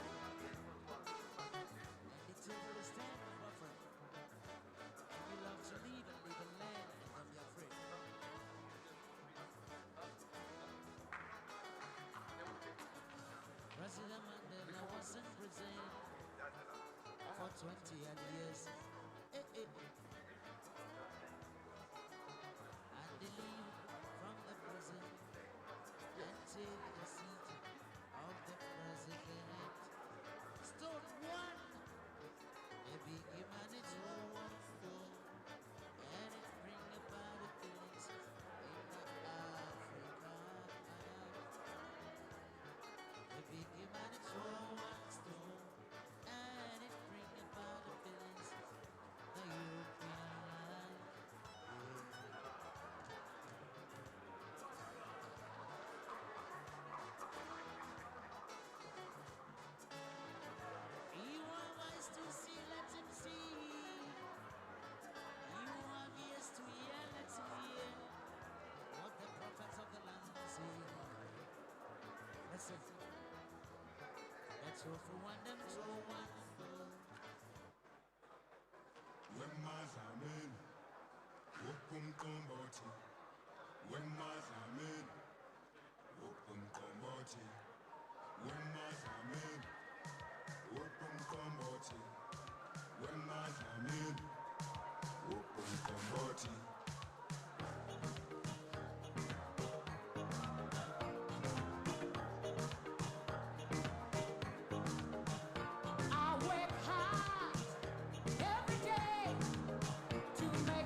Honorable delegates, anthem of the conference.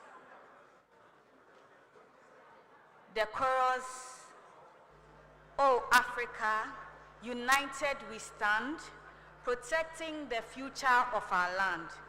Together, one voice, one hope, one destiny. Africa is the future.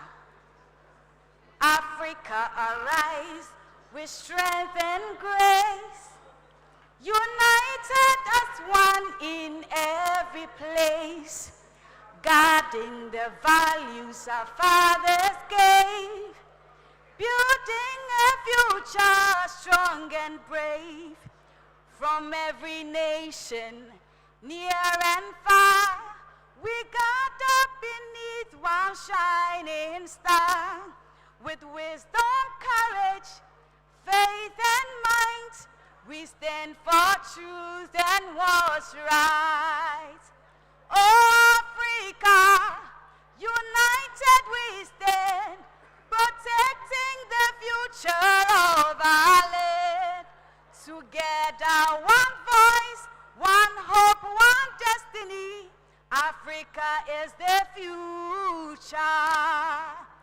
Oh, Africa, united we stand, protecting the future of our land. Together, one voice, one hope, one destiny. Africa is the future. Thank you. On that note, we want to call on the five. No, you are not done. You have signed the communique. Please give us your last messages before you go. Starting from West Africa region.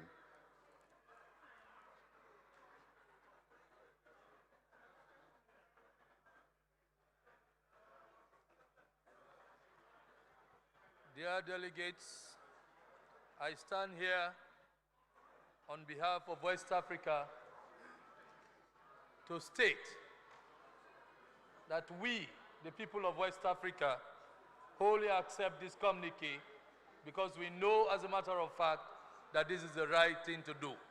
Thank you very much, Africa. North Africa.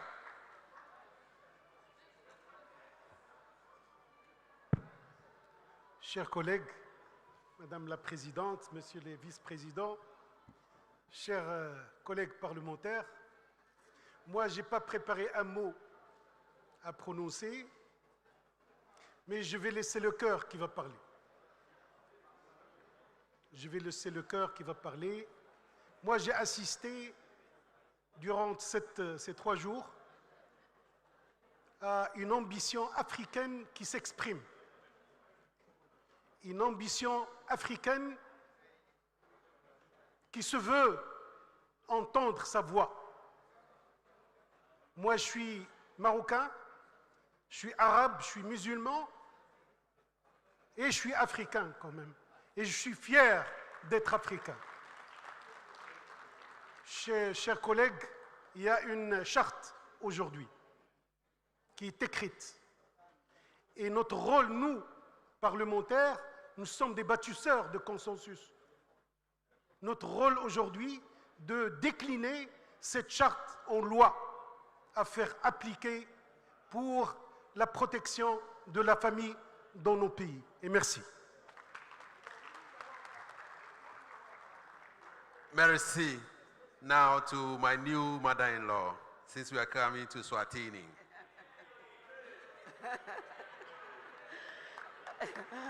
Thank you very much.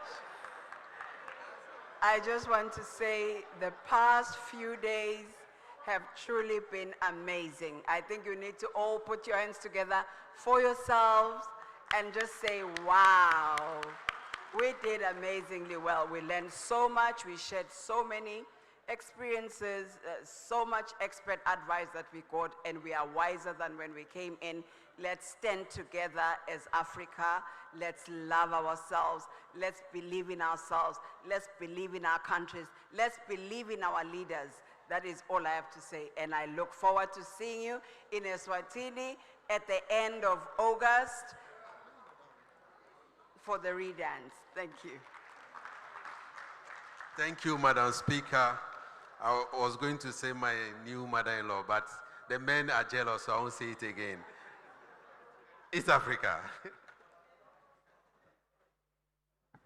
Yeah, on behalf of Kenya and East Africa, my eternal gratitude to the President of Ghana, to the organizers of this conference, and especially to the Right Honorable Speaker of the Parliament of Ghana for hosting us for the 4th African Inter-Parliamentary Conference on Family Values, Family Sovereignty and Values. This has been a very unique one. If there is a day I've ever been happy, it is today, seeing as we are, that we are from diverse African nations, we are of different perspectives, but even where we disagreed, we did so as brothers and sisters, and we now have a charter which is going to be the foundation upon which we will protect our families. I can say more and more, but I do register my excitement, and I hope as we move forward, other nations will also embrace this Ubuntu, the feeling of being together, one people always. Thank you very much. The Central Africa Republic. Sorry, Central Africa region. Merci. Je disais hier que cette conférence est la plus importante et elle marque le réveil de l'Afrique. En tant que membre du Parlement tchadien, pays de Toumaï, berceau de l'humanité, on ne pouvait pas rêver mieux que le résultat auquel nous sommes parvenus aujourd'hui, et nous allons donc continuer à faire ce travail ensemble pour imposer le respect de l'Afrique. Et je crois que c'est ce que nous attendons tous des résultats de nos travaux aujourd'hui. Je vous remercie. Merci, Monsieur le Président. Now to our host speaker, we are most grateful. Your closing remarks.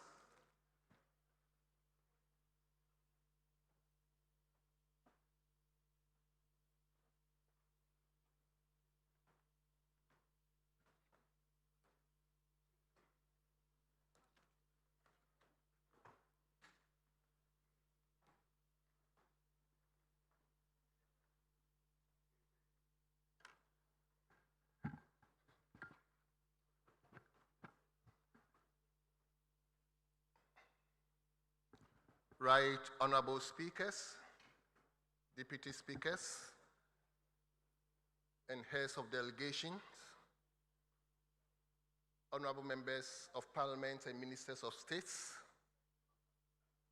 distinguished representatives of African legislatures, traditional and religious leaders, members of the diplomatic corps, policy experts and civil society leaders, youth and student representatives, members of the media, ladies and gentlemen. What I'm doing now, I'm doing that for and on behalf of the Speaker of Ghana's Parliament, the Right Honorable Aban Sumana Kingsford Babin, who began with us and would definitely have wished to be here to close with us. However, another equally urgent, important national issues have taken and made it impossible for him to be here with us, hence asking me to stand instead for him. And therefore, whatever I am doing, I'm doing for my boss, the Speaker of Parliament.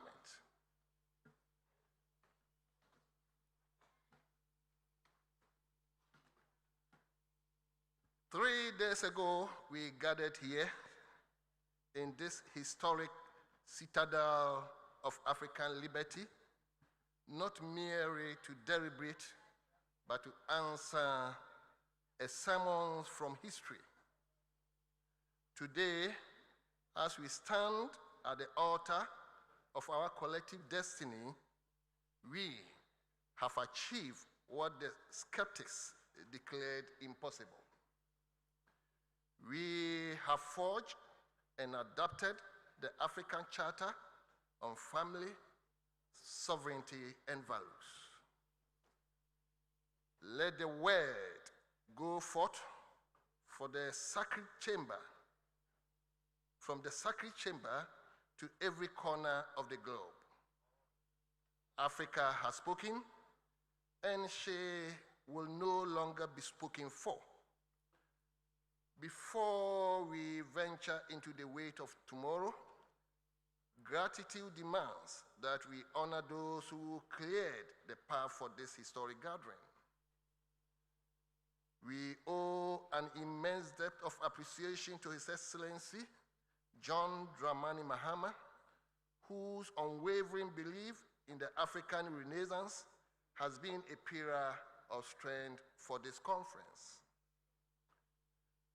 Though he could not be here in person, he sent us a formidable general, his chief of staff, the Honorable Julius Deborah, whose presence and solidarity have profoundly enriched our work.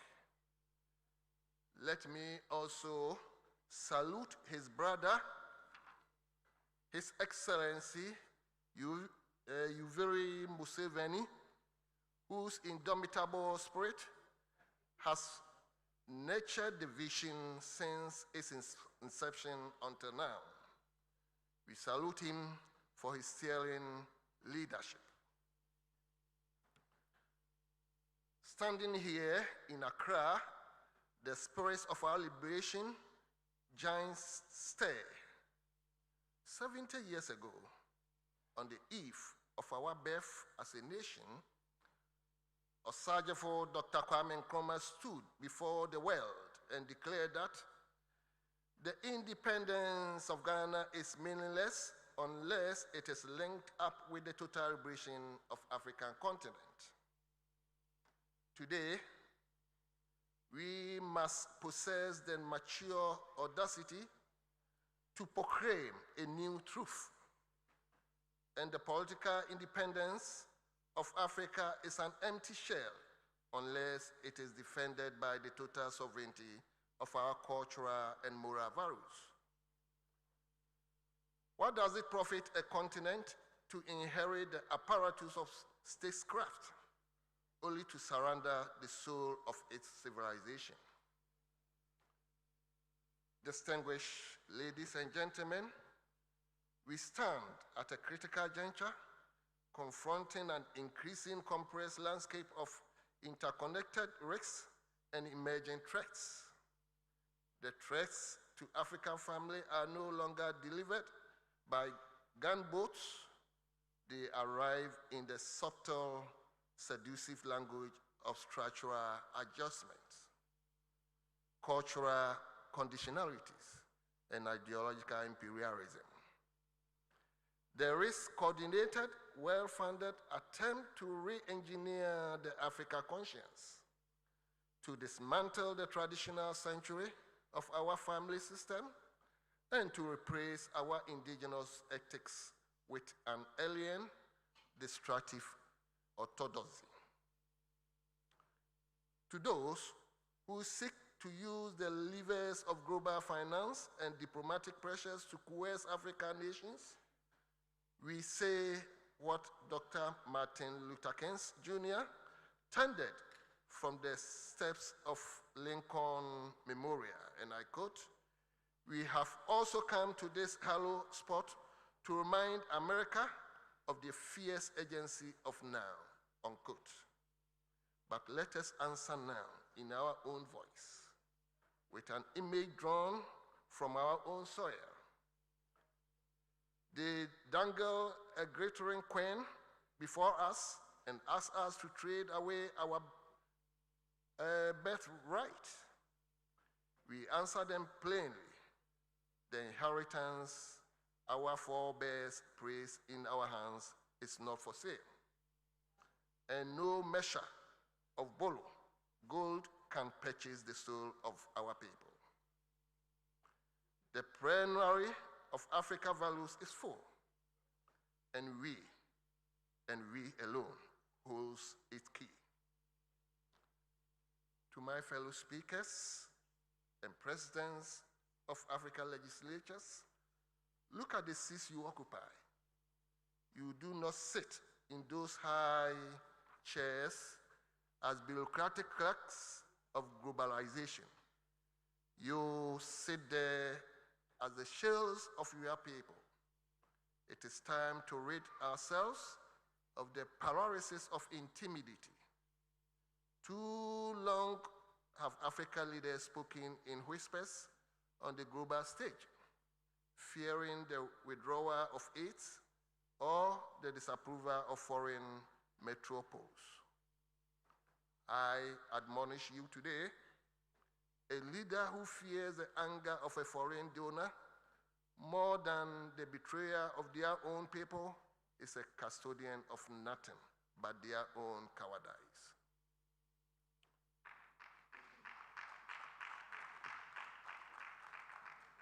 Let me commend you, my brothers and sister speakers and presidents of African legislatures, who did not merely send delegations, but traveled down yourself, walked into the arena, and sat through every growing hour of these 3 days. You did not abandon the floor when the debates grew hot. You stayed, you wrestled, and the concepts. You wrestled with the concept, and you hammered out a common destiny. Your endurance is proof that when the soul of Africa is at stake, her leaders will not be found wanting. The charter we have adopted today is not a passive document to be buried in the archives of our respective parliaments. It is a covenant of the unconquered. It is the proclamation of our legislative emancipation. And Nkrumah reminded us, and I quote, "We face neither east nor west, we face forward," unquote. Today, let it be known that as we face forward, we stand rooted in the rich soil of our ancestral values. We declare the African family, defined by our heritage, protected by our laws, and cherished by our communities, to be a non-negotiable red line. Let us take steps to internalize this trailblazing charter into our domestic laws and ethos. We must act with the prophetic defiance of Martin Luther King, recognizing that injustice anywhere is a threat to justice everywhere, unquote. The erosion of values in one African capital is a crack in the foundation of the entire continent. We cannot afford the luxury of isolationism. If they come for the family laws of one nation, we must respond with the collective legislative weight of 54 nations. Ladies and gentlemen, as we prepare to leave this chamber and return to your respective republics, I pray that the Almighty God grant each and every delegate, leader, and officer travel mercies back home. May the skies be gentle, may your path be smooth, and may you return to your people with the fire of Accra burning brightly in your hearts. Go back and tell your parliaments, your cabinets, and your nations that here in Ghana, the leaders of Africa drew an unshakable line in the sand. The battle lines are clear, yet we are not afraid. We are comforted, but an eternal truth our history has taught us again and again, that justice may be delayed by the powerful, but it can never be defeated by them. The river that the colonizer tried to dam still found its way to the sea. For us, justice means the preservation of our identity, the dignity of our family, and the freedom to govern ourselves by the values we cherish. Let us march forward into tomorrow, united in purpose, fierce in our conviction, and unshakable in our sovereignty. Africa is born anew. Our family is secure. Our values are non-negotiable. On this note, I declare the 4th African Inter-Parliamentary Conference on Family, Sovereignty, and Values duly closed.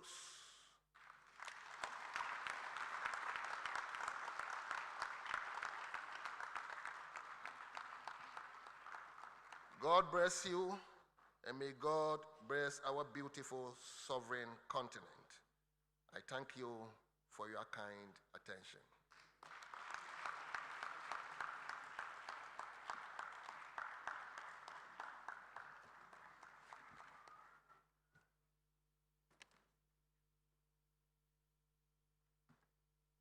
On that note, Mr. Speaker, we are most grateful, and I will beg that my speakers can now take their seats. We are grateful to all of you, honorable speakers, and all honorable delegates. We are not yet done. We will be taking our vote of thanks. I want to call on Sister Honorable Sarah Opin. But before she invites whoever will give us a vote of thanks, we have an evaluation form for the conference. It will be sent to you as a link for you to fill it for us. Please do justice to that. We want to know your impression about the conference. Then we also have a faith-based organization that has developed this manual called Gender Clarity. We want to be sure what gender is all about. People are bundling gender around. The faith-based organization is headed by our sister here, who will be waiting. Anybody who wants a copy can see her for it. Announcement. The exhibitions, please don't come to Ghana without going away with your shirts or beads or anything souvenir from Ghana. Please go home with something from Ghana. So the exhibition is still going on. Visit the exhibition center and then make use of Ghanaian products. After the closing prayer and a group picture, we will have the buses available in front here that will take us to our tour. Dinner will be served. The honorable speaker has a closing dinner. That one, I'll be dancing with the Swatini people. I want to see Burkina people dancing with the Swatini people. So please, the dinner is at 7 o'clock at Accra City Hotel for delegates only. By the time you'll be back, the dinner will be ready. We want to see all of you there. On that note, Honorable Sarah.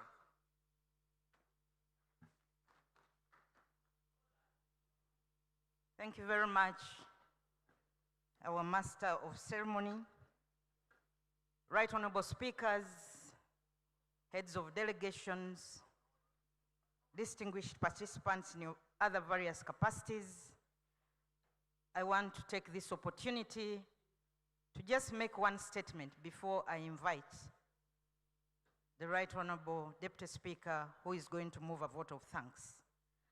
A conference like this, ladies and gentlemen, does not just happen.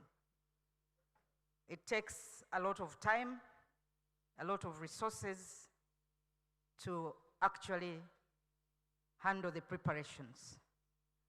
And some of you could have seen what is out there in social media, stating that this conference has been funded by some European groups and some people in the United States of America. I want to make it clear to everybody listening here that this conference has been fully funded by the government of Ghana and your governments that flew you here.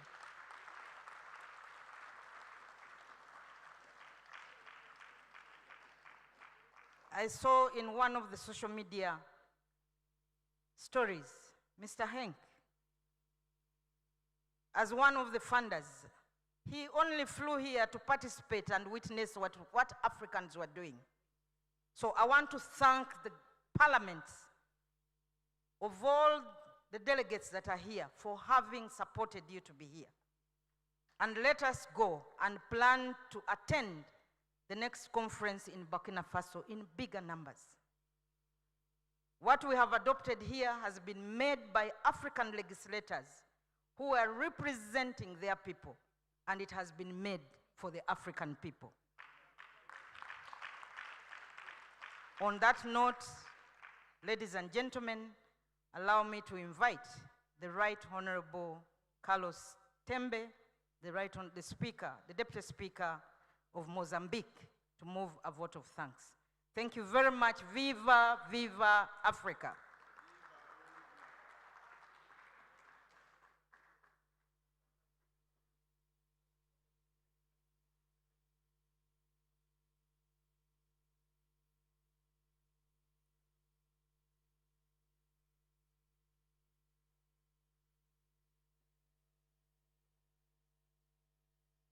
Boa tarde. Farei o agradecimento na língua portuguesa. Quero, em nome da conferência, em nome da África, agradecer a todas as nações aqui presentes por estarmos aqui unidos no único propósito, que é lutar pela família africana, pela cultura africana, pela soberania africana. É uma grande honra para todos nós estarmos aqui presentes, porque neste dia podemos marcar na história da África e para as futuras gerações que estivemos aqui unidos a defender as futuras gerações. Em nome do governo de Moçambique, também quero aproveitar e agradecer e também deixar aqui o nosso compromisso como país, como deputados de Moçambique, que ao regressarmos, faremos tudo que estiver ao nosso alcance para que esta carta seja assumida pelo governo de Moçambique, pelo povo de Moçambique. Em poucas palavras, quero agradecer ao Criador da África, ao nosso Deus, ao Deus deste belo continente africano, um continente bastante rico em riquezas, que não faz sentido ser chamado um dos países mais pobres do mundo. É um desafio para nós todos aqui presentes, lutarmos para que os próximos anos da África possamos, na verdade, ser um país suficiente, um país abençoado, um país com um povo feliz e próspero. Nestas palavras eu termino agradecendo a todos a vossa presença. Levem o carinho da África para os vossos países. Transmitamos que a África, na verdade, é o destino da humanidade. Aqui nasceram os primeiros homens e aqui estão os primeiros homens aqui está a liderança da humanidade, da preservação da história da humanidade. Que Deus ricamente nos abençoe, abençoe a cada um de nós e que regressemos aos nossos países com esta responsabilidade histórica de levarmos a mensagem para todos os nossos povos. Muito obrigado e Deus abençoe a África mais uma vez. Amém.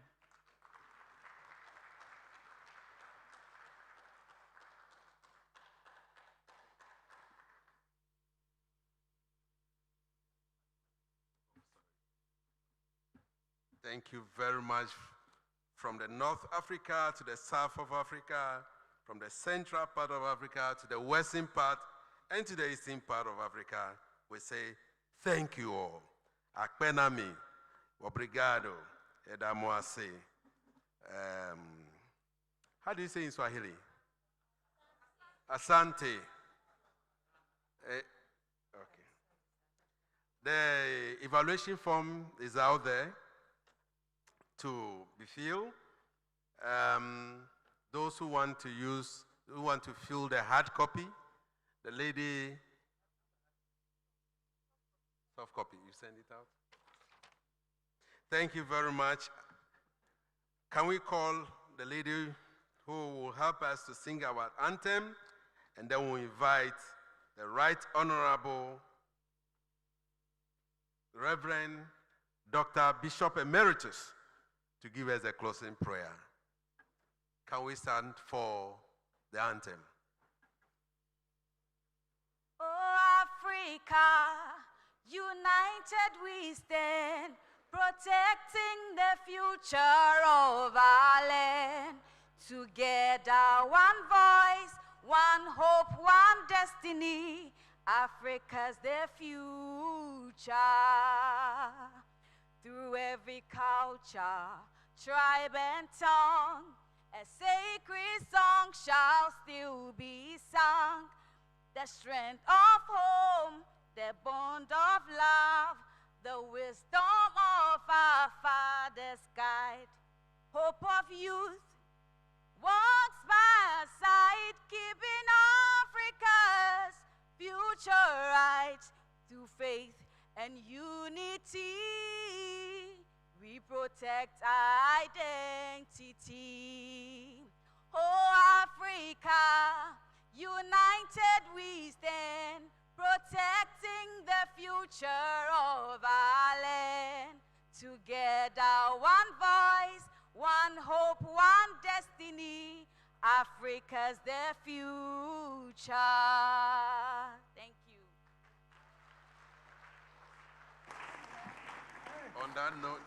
On that note, Reverend Emeritus. Shall we pray? Our dear God, the maker of heaven and earth, nations have risen because of your will and degree. Powers have come and go. It is your will in the center, and your word declares, blessed are the people, blessed are the nations, whose God is their Lord. From our declaration here, standing on the promises and prayers of our founding fathers of this great continent, we pray as you dismiss us with your blessings, and as we head to various destinations, may this great continent be blessed. May the future of our children be greater than ours.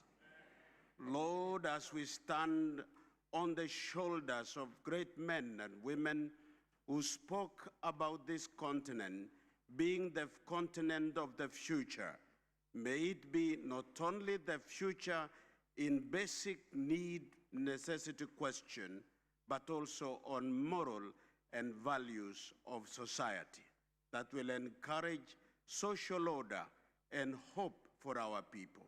May it be a future for every other aspect of humanity. We want to thank you. Dismiss us with your blessing. Bless this great country of Ghana. who has hosted Africa here. We have stayed, we've interacted, we've known each other. We have enjoyed listening to your voice through men and women. Bless this country greatly. Lift them and lift this country higher.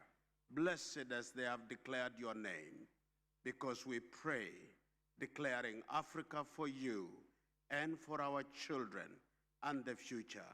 In Jesus' holy name, amen. Amen. Please network. Don't leave here without taking a phone number or contact of a colleague. We will be going from here straight to the naval ship. We have snack. Unfortunately, we skip our health break. So the snacks are there. Please pick your snacks, and then we'll go straight to the front of the building. We'll take our pictures, and then we head towards our tour. Thank you very much. Please fraternize, take numbers, and make friends. God bless Africa.